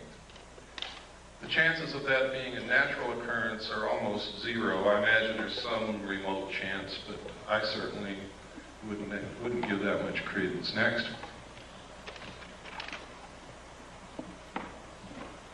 And look at this down here. It's almost boat-shaped with what appear to be buildings on top. They may not be buildings. We can't get perfect 90-degree angles on it, but that could have been eroded away over who knows how many centuries. Next. The black dots. Those are places where the spacecraft was sending back the information and it didn't make it to Earth. They're not freckles, they're not painted dots on Mars, they're just where the bits of information didn't make it from the spacecraft to the Earth. Yeah, the face is approximately 1 mile across. Next. I really don't know, ma'am. I try not to guess at things, especially if it doesn't even remotely look like what we might guess it might be. You have to understand, when we're trying to interpret something totally alien to this Earth, we have to understand the concept of what the word alien means. What we might perceive as a landing strip might be a carnival to them. Who knows? Look at this. This is the Martian probe that we landed in 1976, I believe. And it took this picture of something flowing from up here down to here. Could be sand. Sand does flow under the right circumstances, or it could be water. If that's flowing water, then that's significant. If it's sand, it means nothing. Next. Government scientists call newly discovered heavenly object a stray asteroid. Sounds kind of interesting, doesn't it? Until you read the subhead. Astronomers worldwide in disagreement with official explanation call phenomenon an intelligently guided object. London Evening Standard. I think that's 7/10/60, page 3. Next. Now, if you won't believe all this other stuff, how many people in here believe that Gordon Cooper, the astronaut, is a credible individual? Can I see a show of hands? He's an astronaut. He's also a colonel in the United States Air Force. Now he's retired. He wrote this letter to the United Nations, and in the first paragraph he says, "I wanted to convey to you my views on our extraterrestrial visitors, popularly referred to as UFOs, and suggest what might be done to properly deal with them."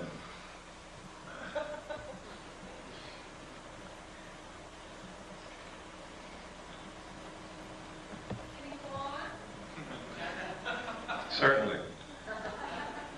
I was waiting for the gasps to die away. I believe that these extraterrestrial vehicles and their crews are visiting this planet from other planets which obviously are a little more technically advanced than we are here on Earth.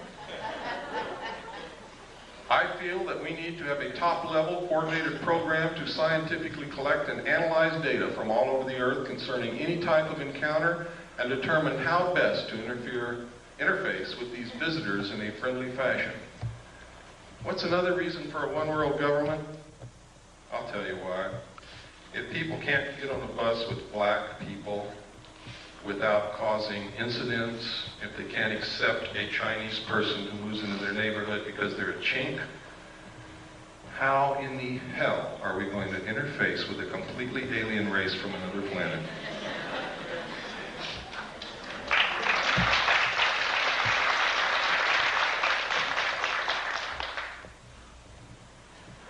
Okay, next slide.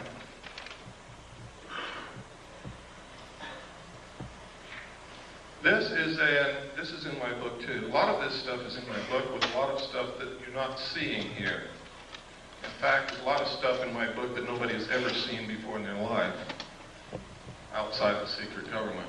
This is an accident report that occurred at Ellsworth Air Force Base, South Dakota, 7 miles southwest of Niland, South Dakota. They got an alarm situation that at a missile site called L9, there had been a security breach. They sent a SAT team out that consisted of Airman First Class Jenkins and Airman First Class Reiki. There was SAT alert team, or security alert team called SAT. Next slide. When they got out there, they saw these crazy little guys running around in silver suits with helmets on their head and something hovering real bright above the missile silo. Reiki went up the hill, challenged them, told them to stop. They didn't stop. He raised his M16 and they blasted him with some kind of a light, melted his M16. They never even found a piece of it, and gave him second and third degree burns all over his hands and arms. He called back to Jenkins, who came from the vehicle. Jenkins saw 2 of them, fired at both of them, hit one in the helmet, one in the chest. They both fell to the ground. A few seconds later, got up and ran off and went up into this craft, which zoomed away into the sky. Further investigation showed that the nuclear components of the warhead was missing from the missile. Next. And next. UFO photographed over Disneyland, that's it down there. In the space of clicking the shutter of the camera, this thing moved back and forth about 12 times and then caught it here. That's how fast it was moving. And the reason I included this, because while people who go to Disneyland may be interested in fantasy, they're usually families, they're usually middle-class people, they're usually respectable, they're usually credible, and thousands of them saw this. Next.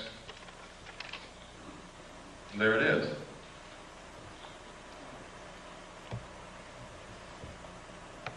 That's incredibly fast when you figure that during the time the shutter snapped, it moved back and forth that many times.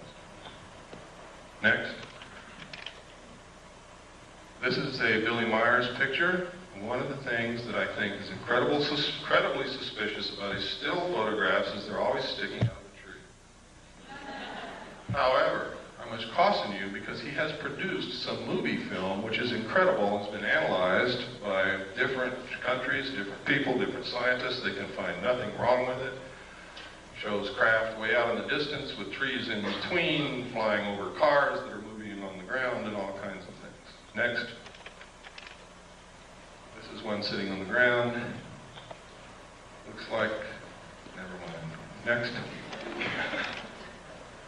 This is a drawing that an abductee made of the craft that they were supposedly abducted and taken up into. Next. This is one of the best of the historical, genuine photographs of UFOs that exists. Because of the different things in the photograph, you're able to obtain perspective, depth, and you're able to triangulate and compute the size and shape and distance away from the camera of the saucer.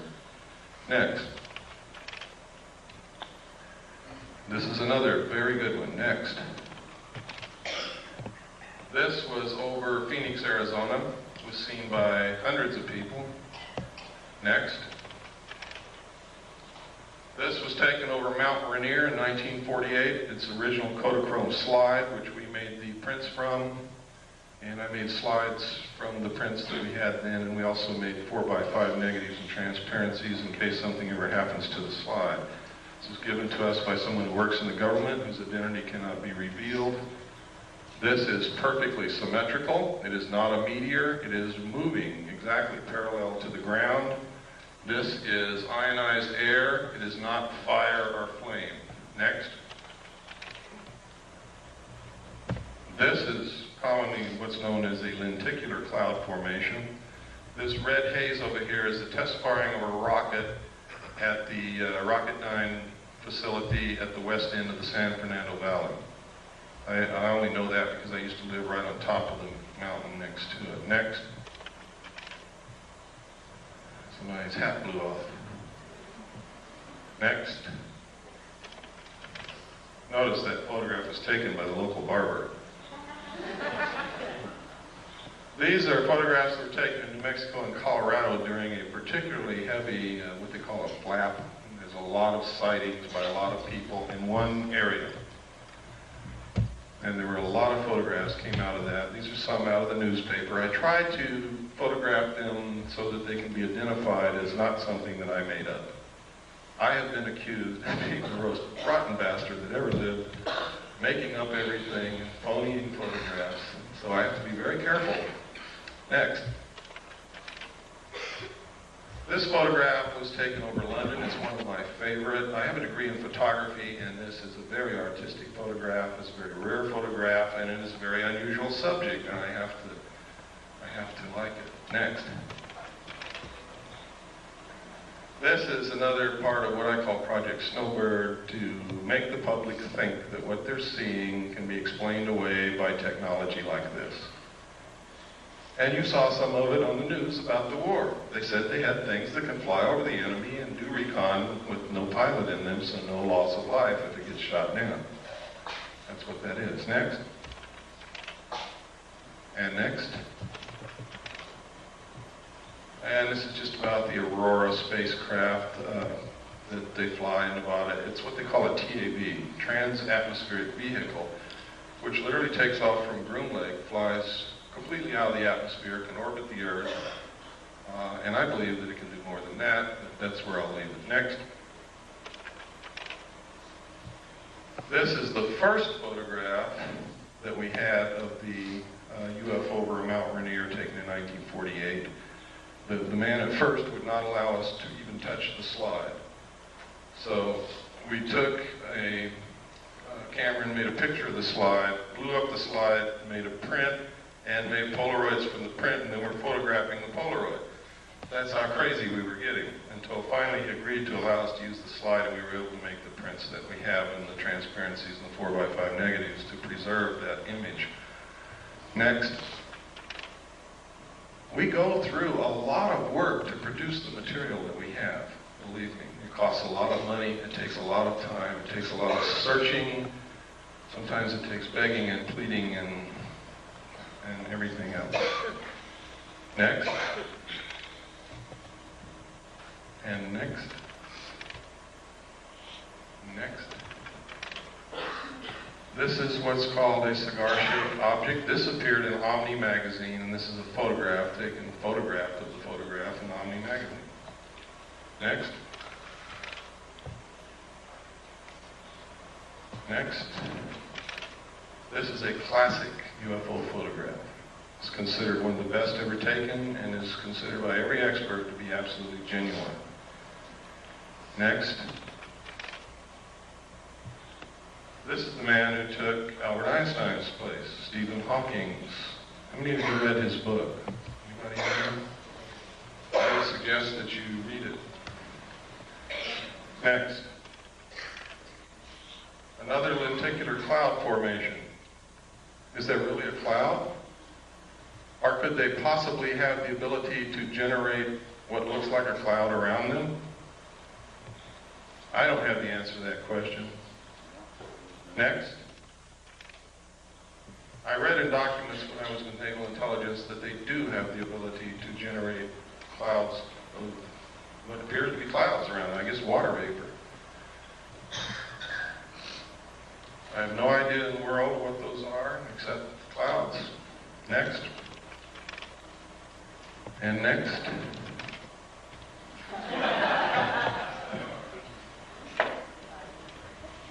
Is this what they're trying to make us believe is happening? So that we'll accept a one-world government, give up our freedoms, submit to totalitarian control? Is that the easiest way to control us so that we won't destroy the earth? Is that what this is all about? That, by the way, is from The Creature from the Black Lagoon, which was a classic horror film for the buffs. Next. And next. They do exist, folks. For those of you who thought they didn't, never saw any, they exist. This was taken from an airplane window. So you know that nobody threw a hubcap into the air.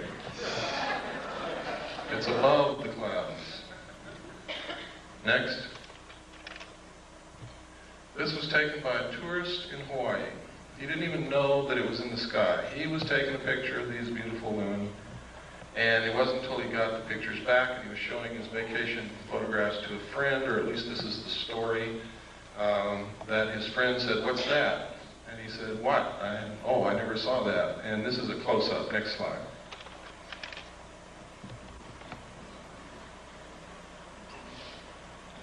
Incredible. Next. Now, they say this is a UFO. I spent a lot of time in Vietnam, and it sure looks like a flare to me. Next.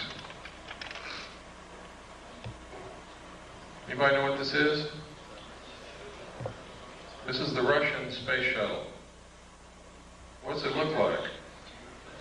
Looks like the U.S. space shuttle. I'm going to tell you something that for some of you is just going to shatter your whole world. The United States and the Soviet Union have been secret allies ever since World War II. And the guise of antagonism between us has been artificially produced to create large sums of money from the populations of both countries for experimental methods of controlling populations and to fund and carry on a joint space program to colonize the moon and Mars. Please don't hang me. But it's the truth. Every bit of technology that the Soviets have ever obtained has been given to them covertly by the United States of America. This is no accident. That is our space shuttle that we gave to them. The only thing is theirs has a little bit better technology in it because we experimented with ours first. We gave them the atomic bomb, and then we fried the Rosenbergs as scapegoats. Next. Next.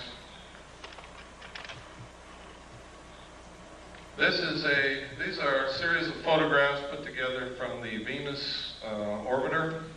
The United States maintains that the atmosphere of Venus is so thick that we cannot take pictures of the surface of Venus, and cameras and film will not last, or cameras and TV cameras will not last on the surface of Venus to send back pictures. So they do what's called cloud-penetrating radar mapping, and that's what this is.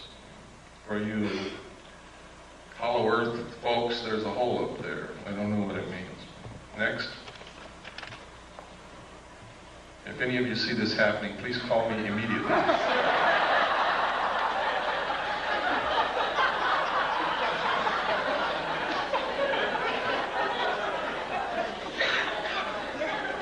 Next.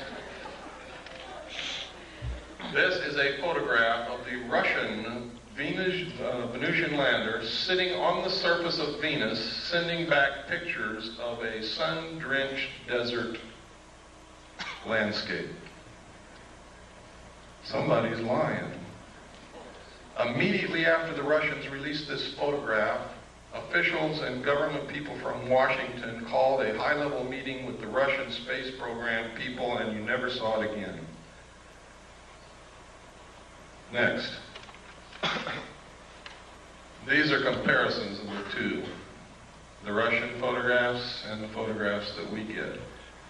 Now, I want to give you some food for thought. Recently, they had a flyby of Uranus. Remember that? And most of us were glued in the middle of the night to our TV set, hoping to see something strange that we'd never seen before and get a little bit of illumination from what was happening out in space. The target of the probe was the planet. Does anybody remember that? The target was the planet. The main interest for the flyby was the planet. What did we see? Anybody know? Did anybody stay up like I did and watch? We saw the moons of Uranus. We saw one long-range shot of the planet and we never saw it again. But we saw the most incredible close-ups of the moons of Uranus that you could possibly hope for. Why? Why wouldn't they show us the planet? And it happened elsewhere also. Next. This is a book after its kind, and the documentation I saw, that symbol there was said to be the trilateral signal, or the trilateral symbol used by the aliens as their symbol. It literally means in ancient writing, I found it finally. The first place I ever saw it outside the official documents was on this book. The second place was in a Bible that contained a page of old ancient Christian symbols. And another one, I found a book in the library, I forget the book, but it was about symbology and symbols. And this is an ancient symbol that means mother and father with the children. See, these are two old symbols. You take this apart and you have a mother symbol and a father symbol, or a man and a woman symbol. Put them together, it's mother and father. It could also mean the process of reproduction. With a circle on one side, it means one child. With a circle on the other, it means two. This literally means mother and father with the children. The thesis for this book is a scientifically dependable yet popular analysis of the theory of evolution. In it, he asserts that there must have been some outside interbreeding or influence or genetic insertion into the human race to produce modern man. Next slide. This book was first written in 1927. Next. This is an article that just says how they can move technology, secret technology, from government laboratories into the world. Next. And next. Oh no, go back one. Go back one, please. Right here. This is a perfect illustration, folks. Look at this photograph, and you'll see that in the shadows there is no detail whatsoever. In space, without an atmosphere, there can be no detail in shadows because the only thing that will produce light in shadows is diffusion of light through an atmosphere. Now, next photograph, which proves that this photograph was not taken on the moon. Or if it was taken on the moon, there is an atmosphere. Next. Oh, this was right after I gave my talk in Sedona, which I'm sure some of you know about. I was driving back the back roads because I wanted to see some of Arizona because I had fallen in love with Arizona, and now I've moved there, and I'll show you how much I've fallen in love with it. And I saw this cloud form.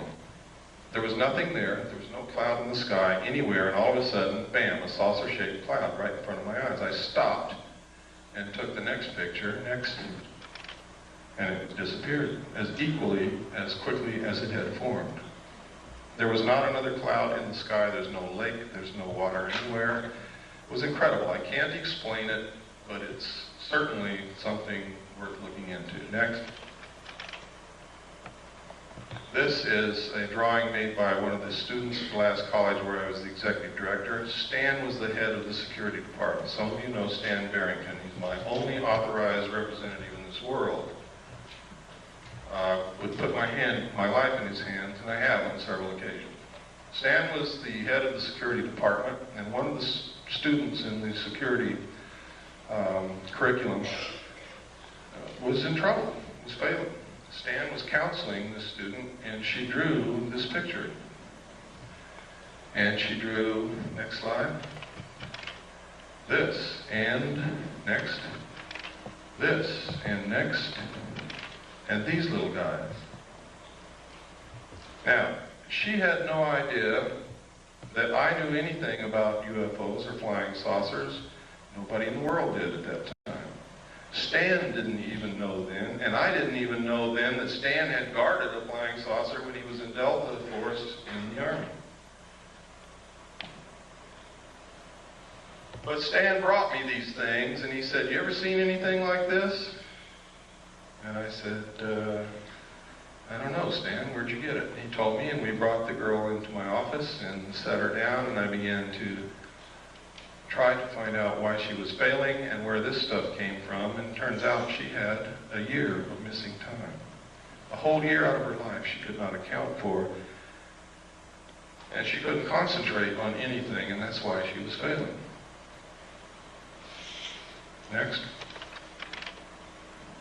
This was drawn by Krista Tilton. Notice the similarity. My student had never seen Krista Tilton in her life, never read a UFO book, didn't know anything about any of this. Next. Next. Next.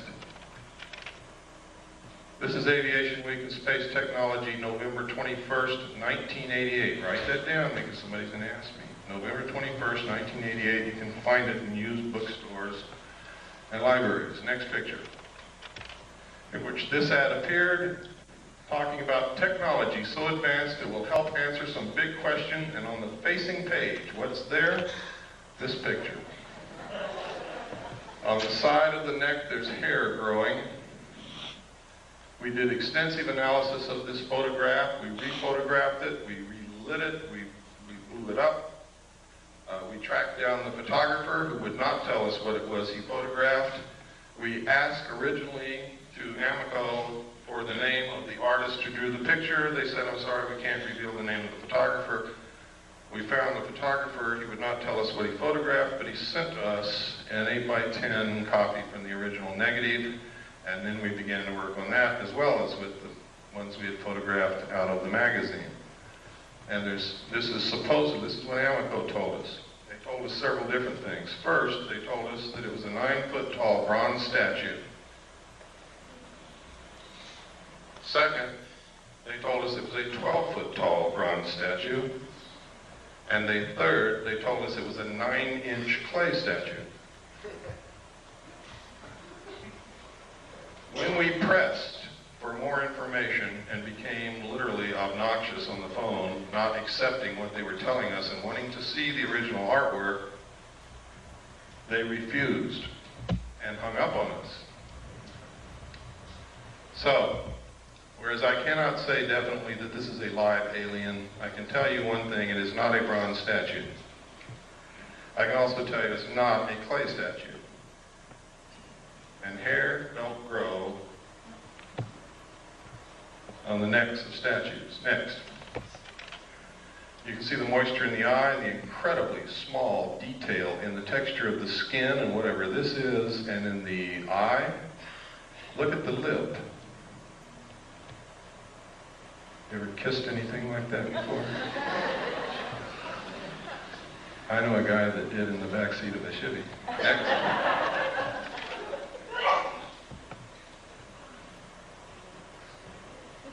Look at the incredible detail. I have never seen an artist in my life that was capable of doing this kind of work. But I haven't seen all the artists that there are either. Next. Look at the lines on the neck. Look at the detail in the arm. Next. Look at the hair on the neck. Can you see it? It's kind of hard to see, but it's there. That little fuzzy hair. Look at the lips. Look at the throat, the detail. The wrinkles. Next. Look at the moisture in the nostrils and tell me that's a bronze statue. Look at the moisture in the eyes. Look at the incredible detail in the folds of the eyes. Look at this bag under the eye. Next. I think they're trying to tell us something. Next. Next. These are letters from England that was a big hoax. Next. It purports that a alien craft crashed in the Kalahari Desert of South Africa is perpetrated by one guy named James Van Grunen. It's a total hoax. Don't believe it. If you want proof, write to me. If you think you're going to waste your time pursuing this, I'll give you the proof. Next. Next. Next. Next. Next. Next. Next. Next. Just keep on going right on through.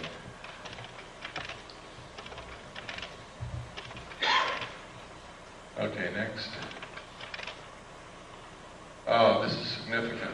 1917, the Imperial Japanese Mission, record of the reception throughout the United States, the special mission headed by Viscount Ishii.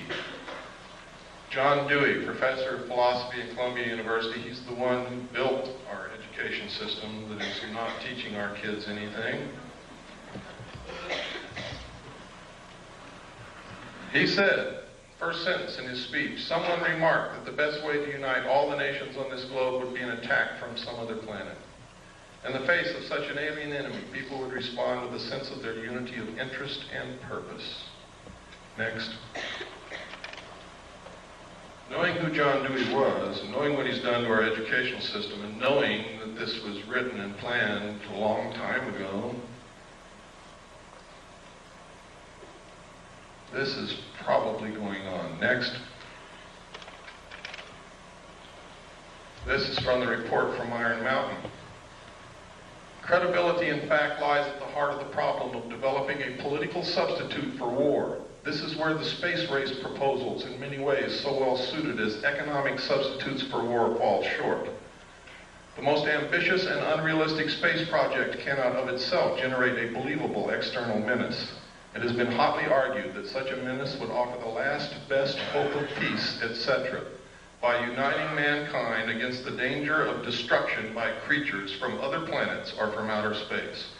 Experiments have been proposed to test the credibility of an out-of-our-world invasion threat. It is possible that a few of the more difficult to explain flying saucer incidents of recent years were in fact early experiments of this kind. Next.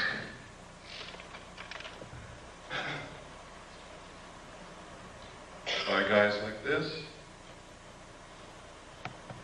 Next. Or this. You might know who this is? It's John Lilly, one of the fathers of the CIA mind control methods. Next. Is this what's going on?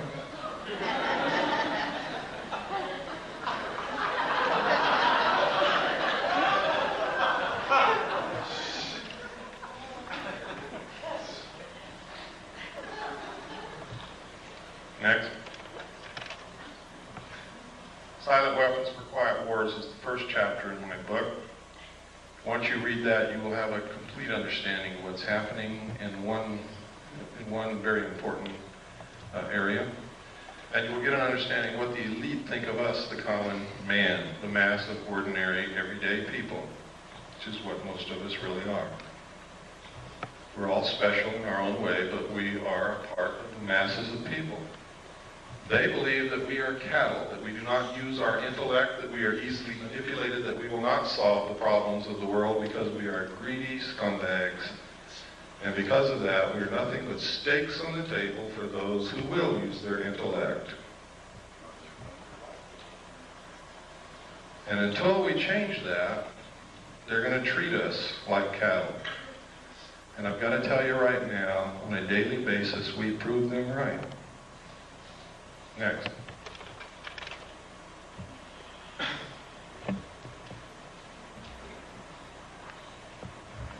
Close Encounters of the Third Kind, E.T., V, many others.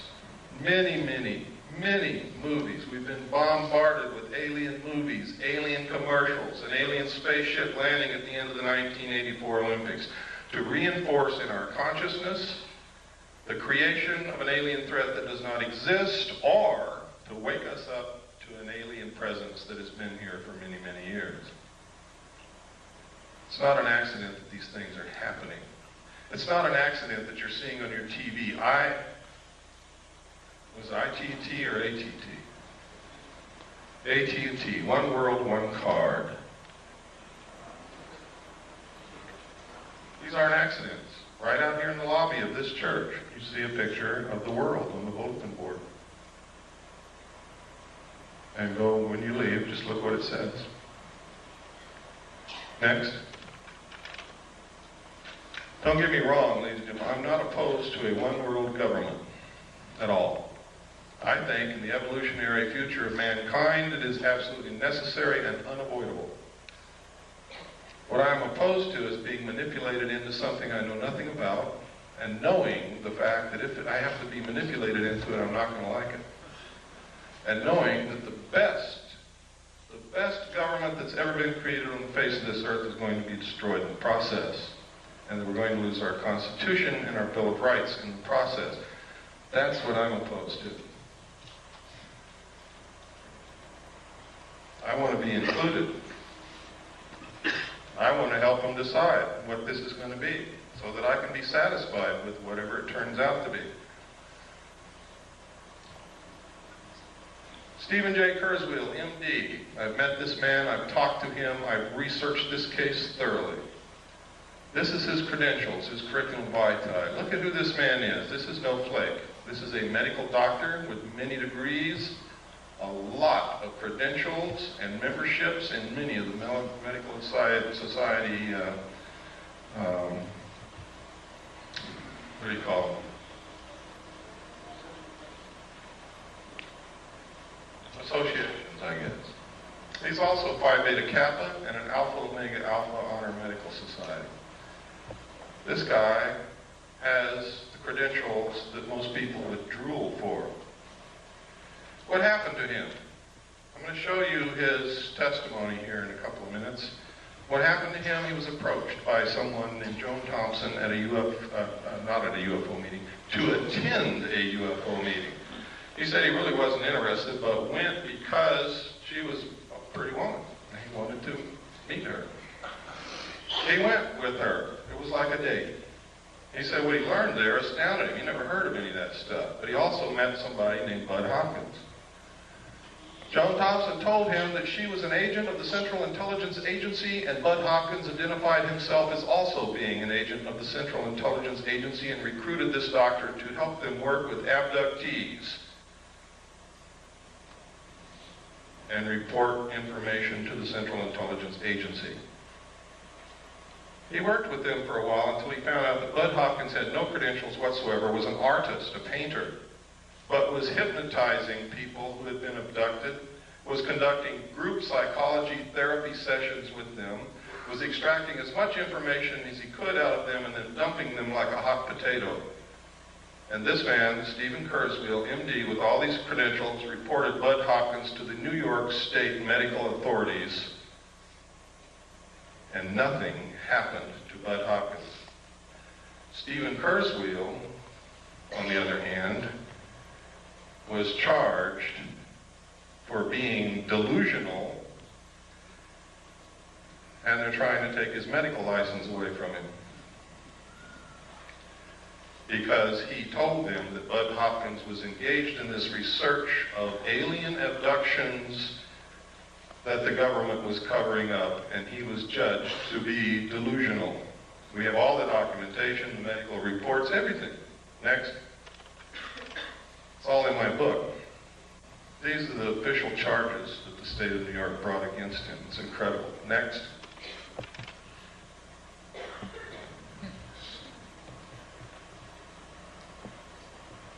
Schizoid personality disorder. Grandiose and paranoid type.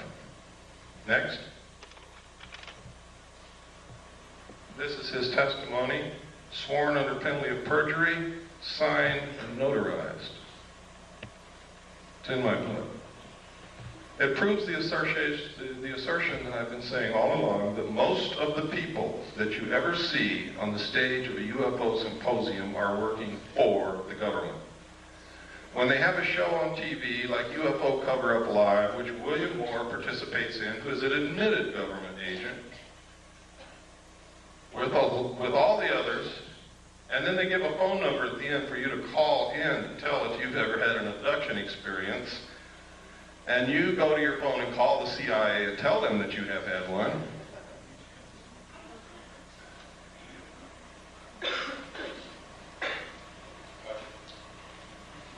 That's right, gotcha. You guys better start being careful, and you better start listening to those of us who are really looking for the truth and not trying to bullshit you. We are being manipulated on a grand scale by people who know what the hell they're doing. And if we don't wake up, we're going to be wherever they want us to be, and only we're going to discover that that's not where we want to be. Next. This. Oh. In my original paper, The Secret Government, which I published May the 23rd, 1989, I said that there had been a military coup in the United States. I documented in my book. 3 other people have confirmed that they saw the same message that I did, and that message was, before Nixon resigned. Nixon was not going to resign. He didn't think that they could impeach him. And I don't know whether he could or not. Nobody will ever know because no trial occurred. But the Joint Chiefs of Staff sent a message to all military commanders of all the military forces, and the message said, upon receipt of this message, you will no longer accept any orders from the White House. Acknowledge receipt. That's unconstitutional. That is a military coup. Nixon was forced to resign because they yanked the military out from under him. They cut off his communications to his commands because those communication centers are under control of the military. In my book, it's documented. You no longer have to take my word for it. Nobody believed me when I published that at first. But now 3 other people have come forward and stated that they saw exactly the same message that I saw. And that's in my book. Their names, everything. Their statements, sworn statements. This is the sworn statement of David Race. It is notarized on the original. You can see the notary seal, which didn't photograph very well. Next. He also named 4 other witnesses that saw it with him. Richard Doty. This is extremely interesting. Richard Doty. Richard Doty was the agent in shadow called Falcon on UFO Cover-Up Live. I also found reference to a project called Project Mogul, which you have to remember that it was in July 1947 that the Roswell crash supposedly took place. You have to remember this William Moore, a confessed government agent who researched and wrote the Roswell incident. It's Richard Doty, Falcon, who's been working with Moore for years to supply him information.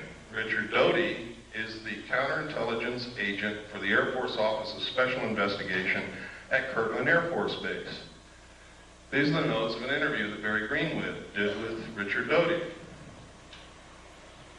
It's funny that Project Mogul, a project that released balloons on July the 3rd from Holloman Air Force Base, which floated in the direction of Roswell Air Force Base, on July the 3rd, 1947, and these balloons were coated with thin aluminum sheathing. Now go back and remember the description that Jesse Marcel gave of what he found in the field on Brazel's Ranch. And the man in charge of that Project Mogul was Richard Doty's father. That's significant. We are now in the process of getting documentation through the Freedom of Information Act to prove this. Next.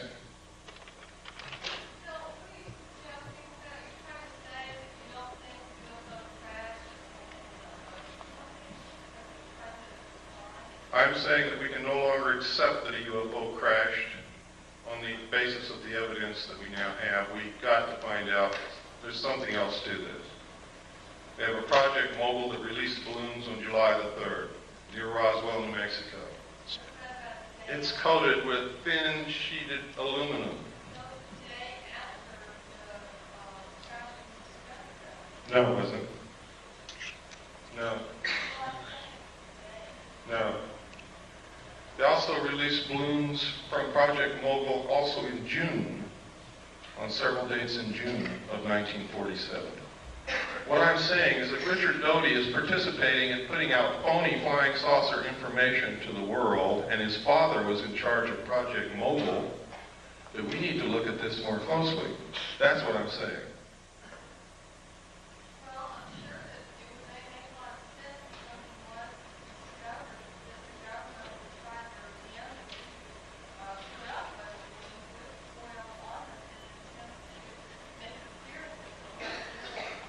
You don't understand. These balloons were also released in June of 1947. The crash at Roswell occurred in July.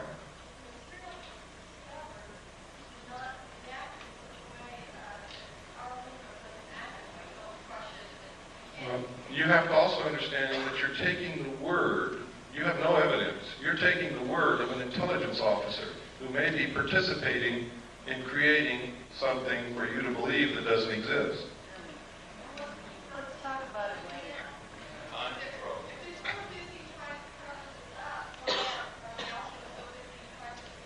Listen to me very carefully.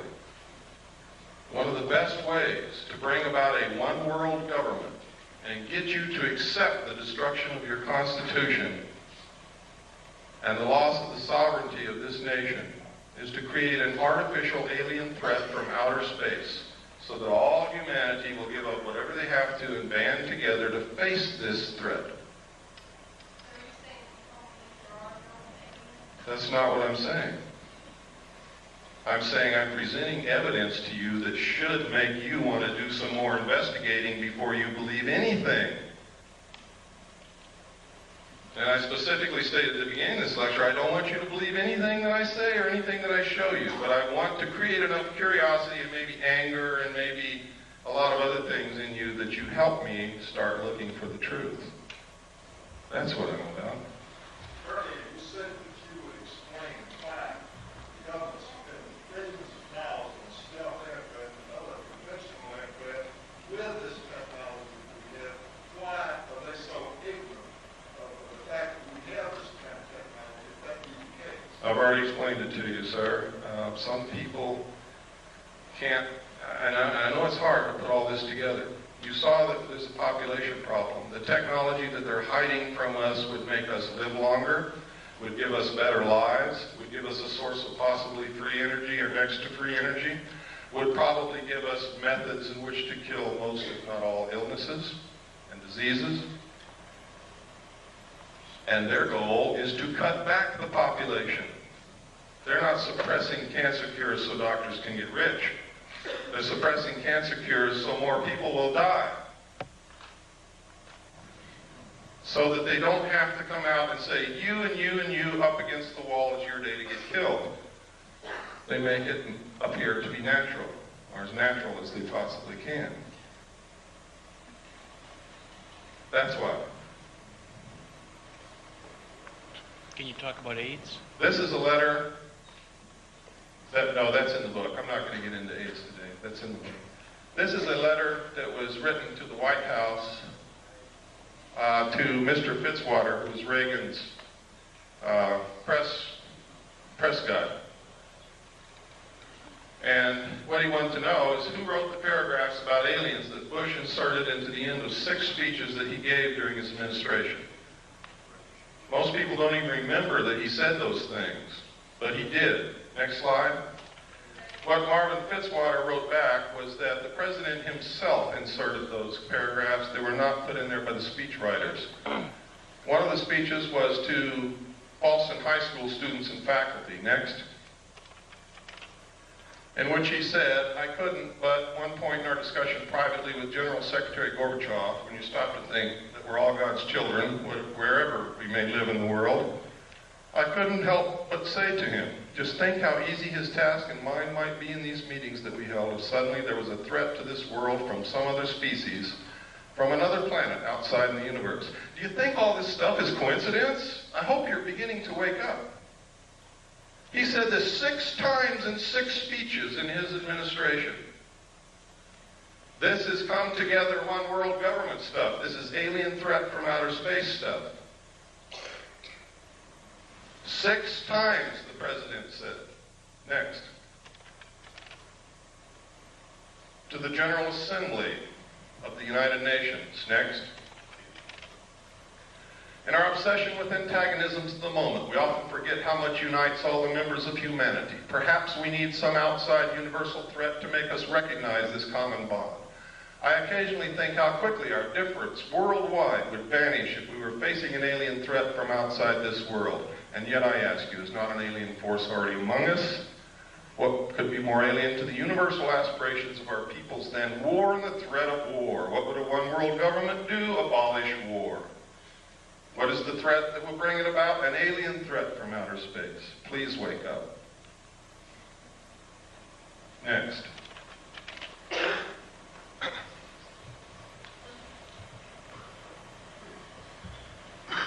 In my book, I document the things our own Congress and our own people have been doing to destroy the Bill of Rights, the Constitution, and join the one world order. Document it. I don't just say it, I document it. Most people don't know what goes on in Congress from day to day. They can pass anything they want to and you would never know it until they come and bang on your door and throw you in jail because you didn't know it. Next. That's right. But they're not there because they know that most people aren't watching and don't give a damn. The backbone of hidden government. This is documented in my book, NSDDs, National Security Decision Directives, National Security Memos, the fact that they write memos and write law outside of Congress and the executive branch, and most of it is signed by auto pen. The president never sees it. Next. And next. And next. And these are some of the things that they've done. There's no time to go into it. Next. Next. This is the United States with the Soviet Union into a one-world government.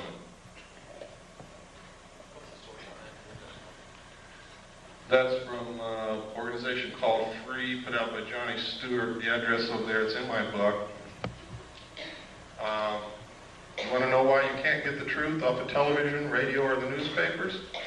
CFR owns, controls them. Barbara Walters, all of them are members of the CFR. Next slide. This is the super world government. I have the Bush administration. It's updated in the book of all the membership in the Bush organization. Next. This is George Bush. Notice Dan Quayle's not a member.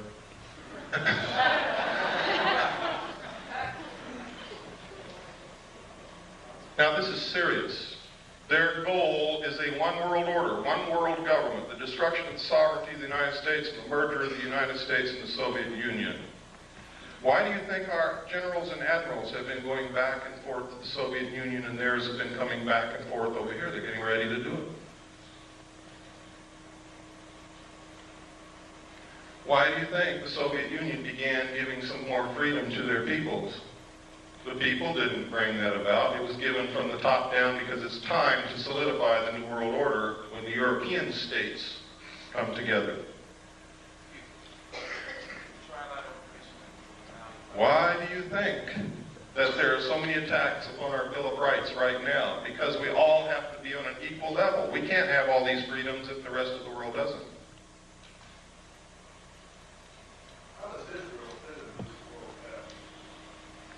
I don't know what you mean by how they fit.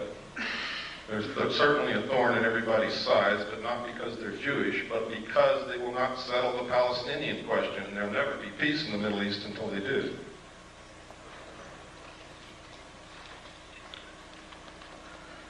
This is not a Jewish plot. This is not a communist plot. This is not the Nazis plotting this. This is a secret group of men who've been around for a long time called the Illuminati. They are made up of all different religions, all different political viewpoints. They believe in reason. They believe in solving problems. They believe in controlling the populace if the populace won't control themselves. What's wrong with it? Do you like being a free person? I'm being serious. Who's the person who asked that question?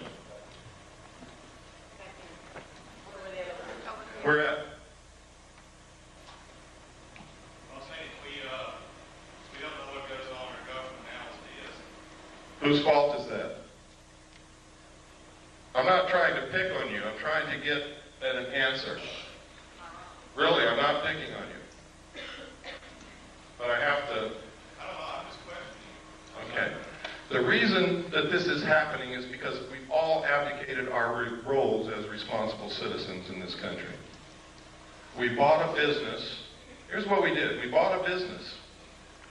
We hired everybody that's going to work in this business. We stocked the shelves with merchandise, and we went on a permanent vacation. What do you think is going to be left of our business in 20 years when we come back?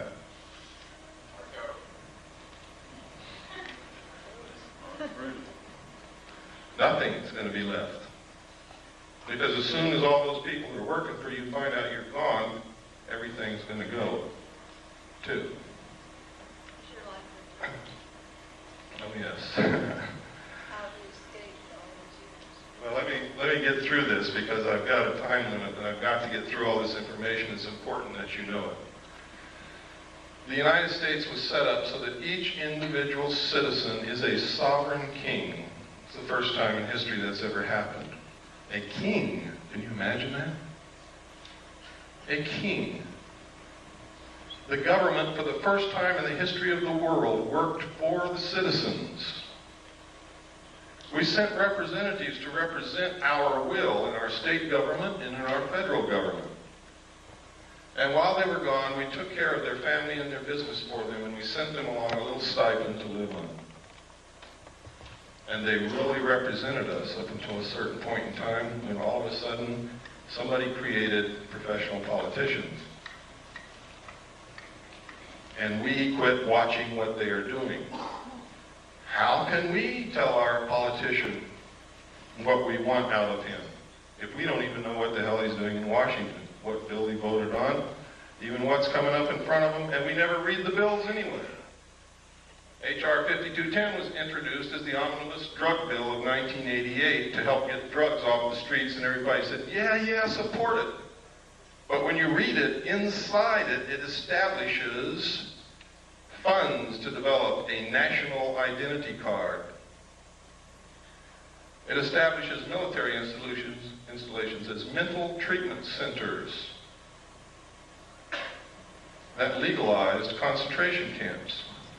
It authorizes prisons to borrow money, to manufacture products, to sell those products on the open market with slave labor, which will destroy small business. I can go on and on and on. H.R. 4079 is in front of Congress, which will allow the President to create a national emergency for a period of 5 years, which will literally allow him to suspend the Constitution of the United States and declare martial law. Thanks to Newt Gingrich. That's right. Could you explain that bill that Newt Gingrich had presented? That's it. That's it. Yes. So what I'm saying is, this is our government, our country, and we're going to lose it if we don't get smart real quick.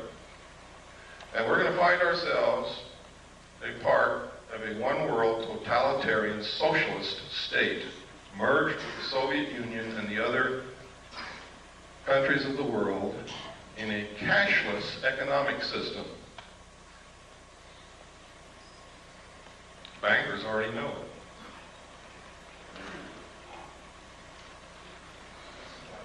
That's my message to you. My message is to you that all of this extraterrestrial stuff may be phony. I may have been used. They may have passed me all this kind of stuff, and for years I believed it was real, and now I have doubts, real doubts. Now I'm telling you, I don't know if extraterrestrials are real or not, but there's no doubt in the world that the technology is real. And I've shown you documentation after documentation after documentation. And there's more in my book, much more.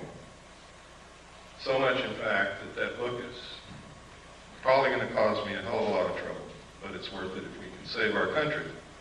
Next slide. There's the membership in the media.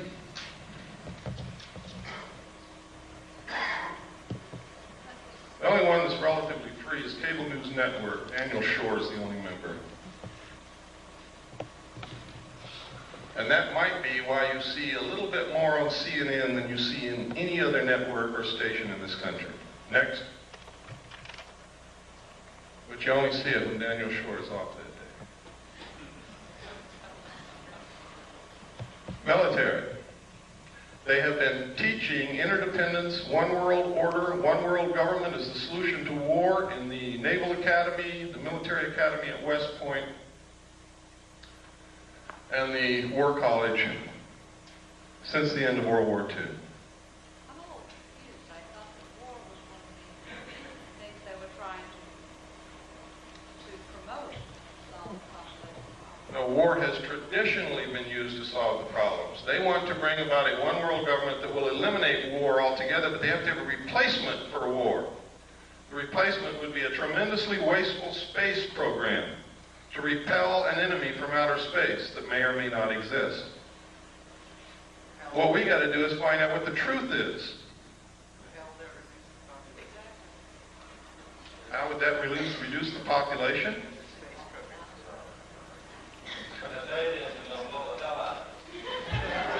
Next slide, please. Next.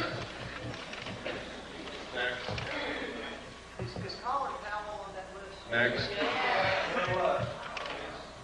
Next. These are the letters I get back from Congress. Thank you. Next.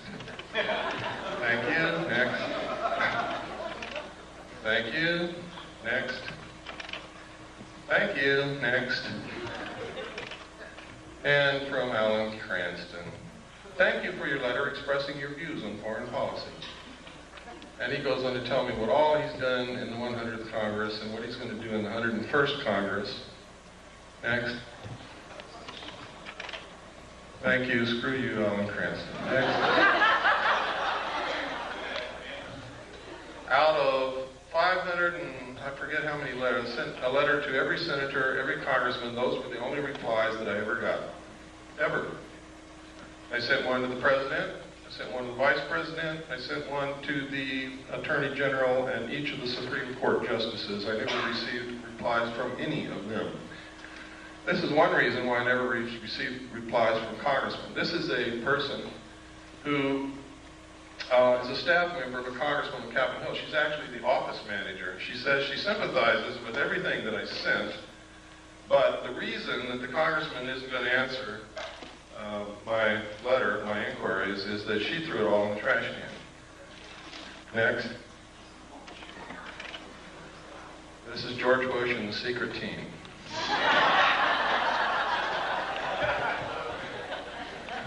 Next. Another reason for a new world order is if extraterrestrials are real, who speaks for planet Earth? Who? I mean, if they're really real, who's going to speak for all of us? Who's going to represent the Earth?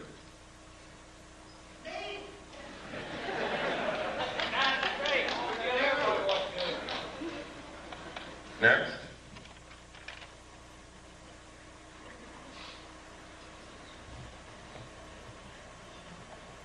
For all those of you who were going to tell me that you're just one person, there's nothing that you can do, I think this says it all. That young man stopped 17 of the most dangerous killing weapons of war that have ever existed right in their tracks, and they didn't move again until he walked away. That's a real hero. He has not been executed yet. He is a real hero. He's the only real hero that I know in this whole world. In this whole world. That's him right there, and he's Chinese, and most of us would say Here comes the chinks into the neighborhood. That man is my brother. I don't care who he is. And I hope that you learn that he's yours. His heart's probably bigger than all of ours in this room put together. But that's your answer when you come to tell me that you're only one solitary little person. There's nothing that you can do. This is our country. It belongs to the people. And we can do whatever we want to do with this country, but we have to do it together. I hope that we can all find a way to do that. If we could have I believe that's the last slide. If we could have the lights, we'll have some questions and answers. Or we'll have some questions. I don't know how many answers.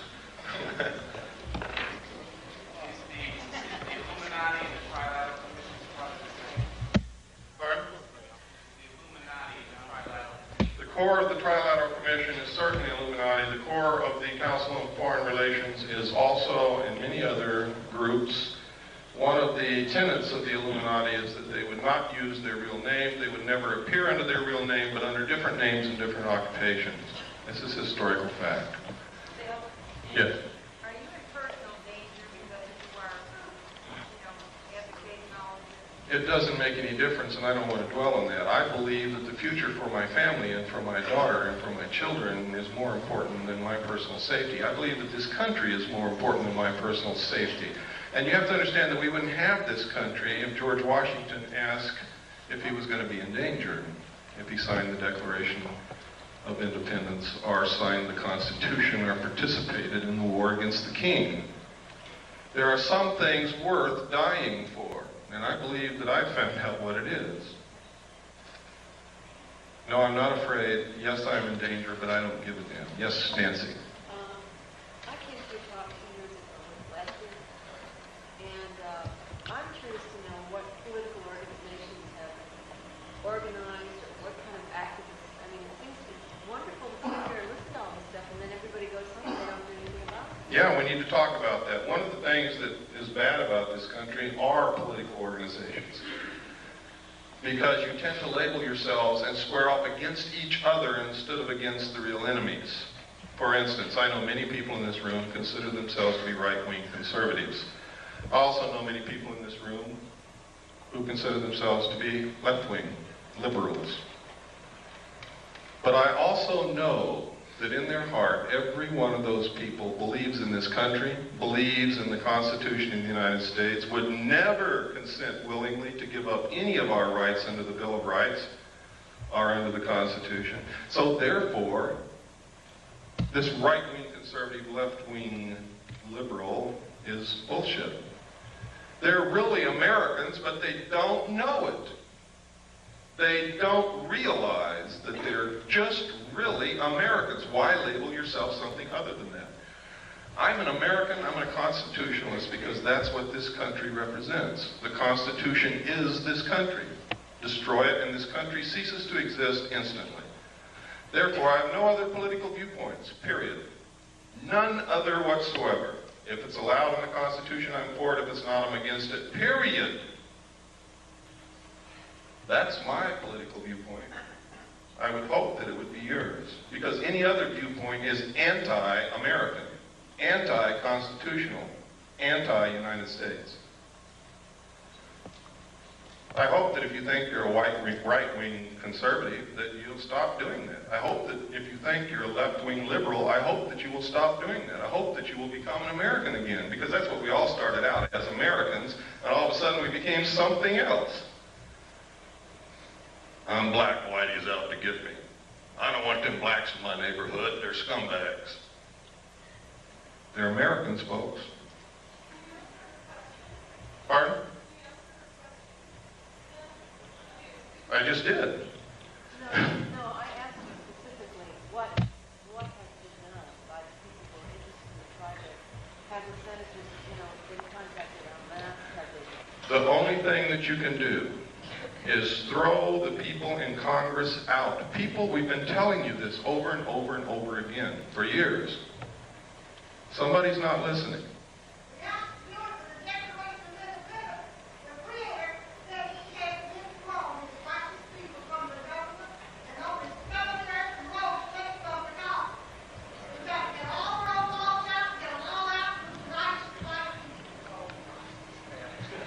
Well, I will not support any racist attitude from anyone, but you have to get the professional politicians out of Congress, out of office, out of the presidency, out of the governorship, out of the state houses, and you have to send citizens who will truly represent us, who truly will do what's needed, and only send them for one term, and that's the only thing that's going to work. If you think you're going to change the minds of these people who are so ingrained into,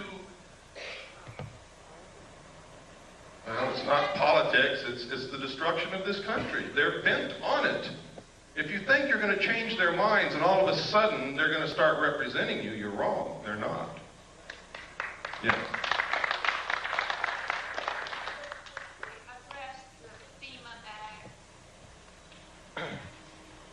I don't think I have time to go into it.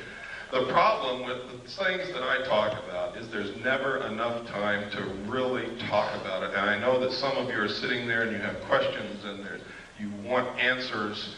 And I can tell you that the answers are out there.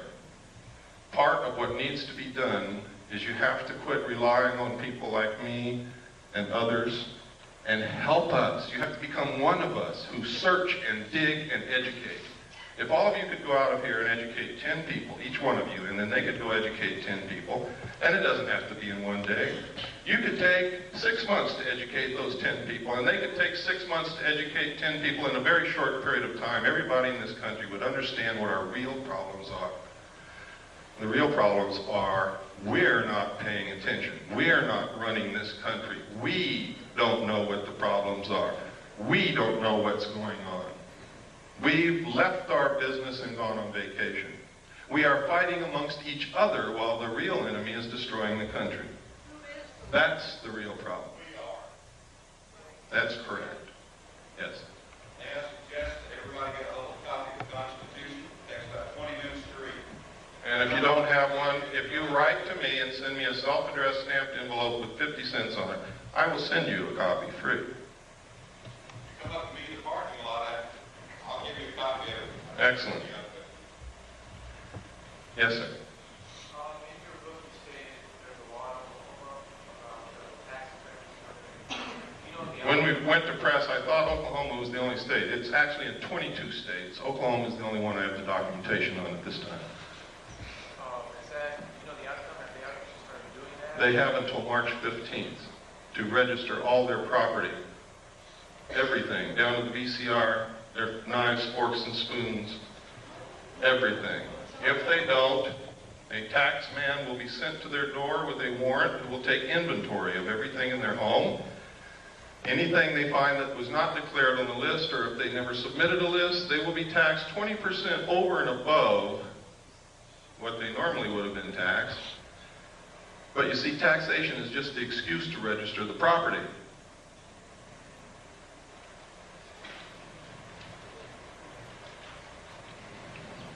For those of you who want to order a copy of my book, I'm not a salesman. I didn't bring books with me. I never do that. I don't bring tapes with me, but we have them. Part of what I want you to do is get active.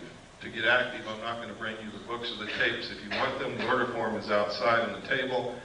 Pick one up, write to us. We'll send you a packet of information. If you order the book, send for the book, we'll send you the book. We'll do whatever we can to help you. Yes? I wanted to ask you first, there's a lot of literature in terms of the alien the animal mutilations, Yes. human mutilations, the genetic things. Do you feel that probably this is a fabrication in terms of creating a fear in which, like you're saying, would come as an attitude of one planet against an alien? It's exactly what I believe. Now, you have to know that when Hitler got ready to go into Europe, to invade France and the other countries of Europe, he began broadcasting Nostradamus' predictions. What did you see on television last night? Why do they use these predictions and prophecies? Why all of a sudden are you hearing that the book of Revelations is coming true in front of your eyes? To get you to give up. If it's been prophesied and it's going to come true, you're not going to fight it. to neutralize the Christian community so that they won't fight the new one world government.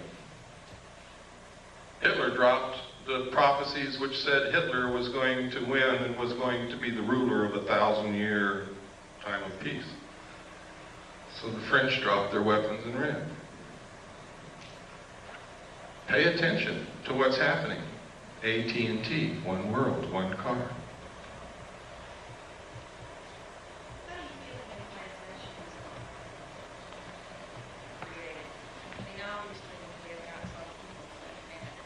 Ma'am, I really don't have the answer to that question. The abductees say that it's alien extraterrestrial beings. You start doing research and you find out that the intelligence community has done so much work into mind control and implantation and being able to control individual human beings with this technology that you begin to wonder if it's really aliens or if it's really us. And then you look in the UFO community and you find out most of these people are connected directly to the intelligence community, are active agents that have been caught or have confessed. And you have to wonder what in the hell's going on. Which one? Pardon? Which one's on the list of? I can tell you that Richard Doty is, John Lear is, Bob Lazar is. You've seen evidence that Bud Hopkins is. I can tell you Whitley Strieber is, because there's no other place he could have gotten the information that he wrote in his book, Majestic, except from the same top secret documents that I saw, only he's never been in a position with a clearance to see them. He's an author. I could go on and on. Yes, sir. What about personal property? If this new war, world order will go like you suggest, what about personal property, like land, home? Private property will be abolished. You will use what the state gives you. Remember I said totalitarian socialist state. In a socialist government, everything belongs to the state. Will there be any places in the world that will have that kind of situation? The question was, will there be any place in the world where they won't have that situation? Let me say this again, as George Bush. Read my lips. New world order. New world order. There's places you could go and probably escape for a time because it's not number one on their agenda, but they're going to get there sooner or later, believe me. What about changing the bank monitoring? That's coming. I foresee a cashless system where you use a card or a laser tattoo on your hand. And I'm not trying to connect this with any religious prophecy. This is what I know is coming. This is what they have planned. I've talked to bankers who already know this is coming, and they're prepared for it. They're already withdrawing $100 bills from circulation now. Next will be $50 bills. They're doing it now. The president has already said, out of the Middle East conflict will come the New World Order. And people still keep asking me, how much time do we have? There is no time. Yes, sir.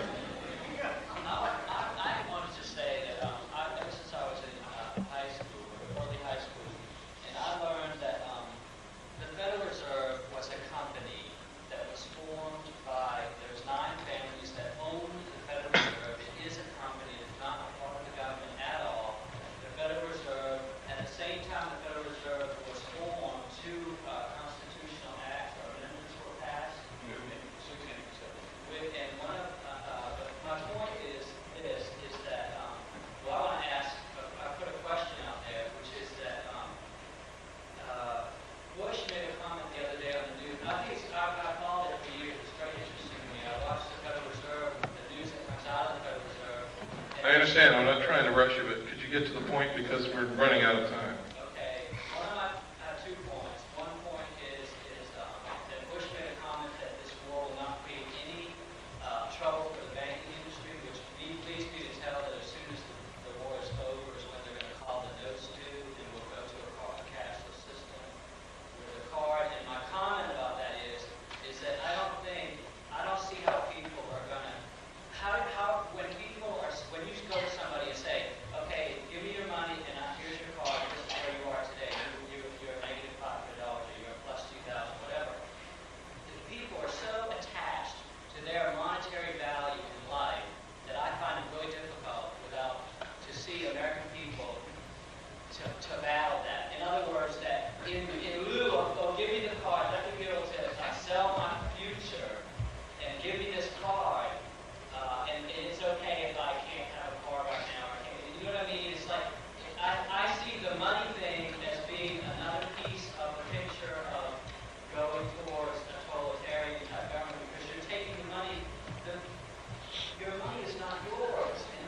A cashless system literally is slavery, and I'll tell you how that works. First, they're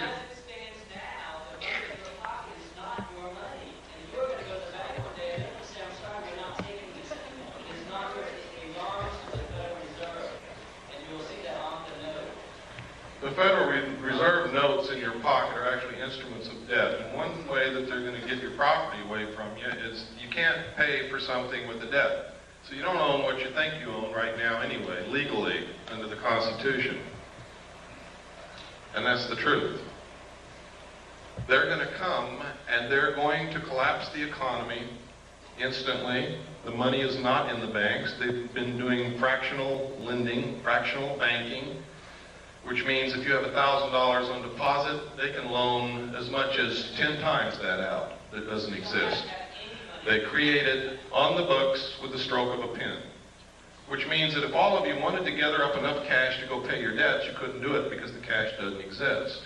If you wanted to go draw your money out of the bank, you couldn't do that either because it's not there. It's very easy for them to collapse the system. Those of us who have done the research know that the third world nations have already pledged their natural resources to the World Conservation Bank, which is going to be the new World Bank, in exchange for forgiveness of their debts, which means they're not going to pay back all those billions that we've loaned them, which means the money is not in the bank. It doesn't exist. The economy is going to be the easiest thing for them to collapse. How are they going to get you to join the new economy? They're going to say, we have a solution. You see, one of the tricks of the Illuminati is they create a problem and then they provide the solution when you beg them to. They're going to come to you and say, you have a house and we have the note on your house. If you'll accept our new economic system, we'll refinance your house and let you keep it. You also have a car. We'll do the same with your car and your furniture and your kids, because you probably owe the hospital. Okay? See, when I was a kid, it was a disgrace to be in debt. Nobody was in debt. There was no such thing as credit cards, and if you even mentioned debt, people got angry with you. Now, in just my lifetime, and I'm 47 years old, they've changed all that to where everybody is in debt, and it's accepted, and if you're not in debt, you can't get a hotel room, because if you don't have a credit card, they won't let you in. And that's the truth, and that's how they're going to do it. And you're going to say, well, I want to keep my house, I want to keep my car, and I want to keep my kids, so I'll join. And they say, fine. For every dollar you used to have, we're going to give you 10 cents, and we'll start all over. They're going to devalue the money at the same time and eliminate the middle class. And there will be two classes of people, the rulers and the rest of us. This has all been public knowledge for years, but people have ignored it, and they've called anybody who tried to educate them a conspiracy nut, an idiot. But you can see it coming through true right in front of your eyes now today. Every day you can see this happening. You can no longer call these people conspiracy nuts. I didn't believe it either until I started looking into it, and by God, they're right. Yes, sir. Yes, I just want to share with everyone something I had read in a current laser magazine, and under development there is a barcode scanner that will not be able to be seen with the human eye, but will be seen with infrared technology. So that you could have a barcode scanner on yourself and no one. That's right. It's an invisible tattoo, but it can be scanned. I'd like to say also that the reason I left California, took my family and left, I went to vote in the last election, and I saw on the voter registration form, next to my name, the Universal Product Code. I packed up my family and I left California. I now know, and I just left California, I was just speaking in Pasadena, I have seen them, it's true. The driver's license in California now have the Universal Product Code on the driver's license. It's not far off.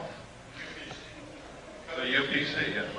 The barcode, for those of you who don't know what Universal Product Code is. Yes? It's been used in over 700 cities in Europe for over 70 years now, where they inject plastic under the skin in the right hand or the forehead. It's going to be the new world. It's going to be your accountant. It's not going to be any more cash. There will not be any more swap meets. There won't be any selling your mattress to your neighbor when you buy a new one. Everything will be registered They're already starting it in Oklahoma and 21 other states. You will register all your property. If they come to your home and something's missing, you're a criminal. There will be no black market. You will not be able to work. You will not be able to buy. You will not be able to sell. You will not be able to get medical care. You will not be able to do anything except with your number through the computer. This is the truth, folks. I'm not making this up. If you have a banker that knows you well enough to be honest with you, he will tell you this. I don't know, man. I don't know. But I do know that Star Wars is not what they're telling you it's for. Star Wars is the satellite computer link-up between the nations to make the one world banking and economy system work. And it's paid for by American tax dollars. If they want to imprison you in a 2-square block area, all they have to do is zero out your computer account outside that area. And you won't be able to live if you walk off your 2-block square area. If they don't want you to leave your city, they can do the same thing. Your card will only be good in your city. Yes? Is it possible that they have developed this kind of system that is very similar to what's talked in the Bible as a psychological effect to get people to sort of... Of course. It's like I said a while ago, they're following the book of Revelations like a script to neutralize opposition against them. If you believe that it has been prophesied and is ordained by God, you won't oppose them. I'm a Christian, and I'm not buying it. I'm going to oppose them. And I don't think that God or Jesus Christ would be very pleased with me if I didn't, even if it was God bringing it to pass. Because they're not going to like it. Let me take 3 more questions, and then unfortunately we're over time. I'd like to stay and talk to you more, but we really can't. I have a brief question. Okay, and your hand has been up for a long time. I'm sorry. Go ahead. I really came here for some answers, and this is the one question I really would like to know because you've been going through such a learning experience through your research. When you saw that large ship come out of the ocean spread, it came up. This day, do you personally think that came from outer space off this earth? Personally, I don't think it was built on this earth. Knowing what I know about the state of aircraft technology and about submarines. But what I think doesn't make a bit of difference. It's what I can prove that counts. And I can't prove that there's anybody here from outer space, although there's a lot of evidence to support it. What I can prove is that there's a lot of manipulation to put us in a one-world government and destroy this nation and enslave all of us in a cashless economic system. That I can prove. And that's what we better be looking at. Yes, sir. You seem to be a lot of people earlier that seem to be involved in MUFON and some of the other organizations. And every time that people in India, they all seem to be ex-military people. They seem to have an incredible amount of insight. Is it basically just staff military people that are just here to tell you whatever you want to hear? I don't know. I know that MUFON is not doing what they claim to do. I know that evidence has disappeared when it's been sent to MUFON. I know that physical evidence of UFOs is one of the hardest things in the world to collect, and when they collected liquid that dripped from a saucer in Gulf Breeze, Florida, and sent it to MUFON, it disappeared. That's what I know about MUFON. I know that if aliens are really here, and the government wants to keep it a secret, all the publications dealing with the information and all the organizations investigating this would be infiltrated and controlled by the government to suppress the information. I know that if aliens are not real and the government is perpetrating this hoax, then they're doing it through those organizations and publications and through people like me that innocently was passed documents through my hands and tried to come out and talk about it.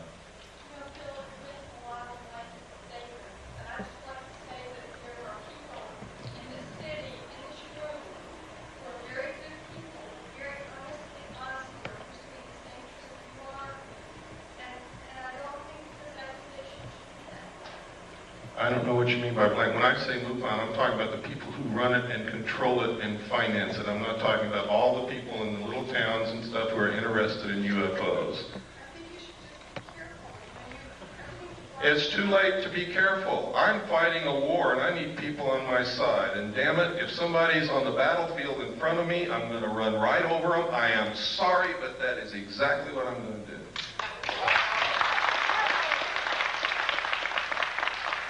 Yes, sir.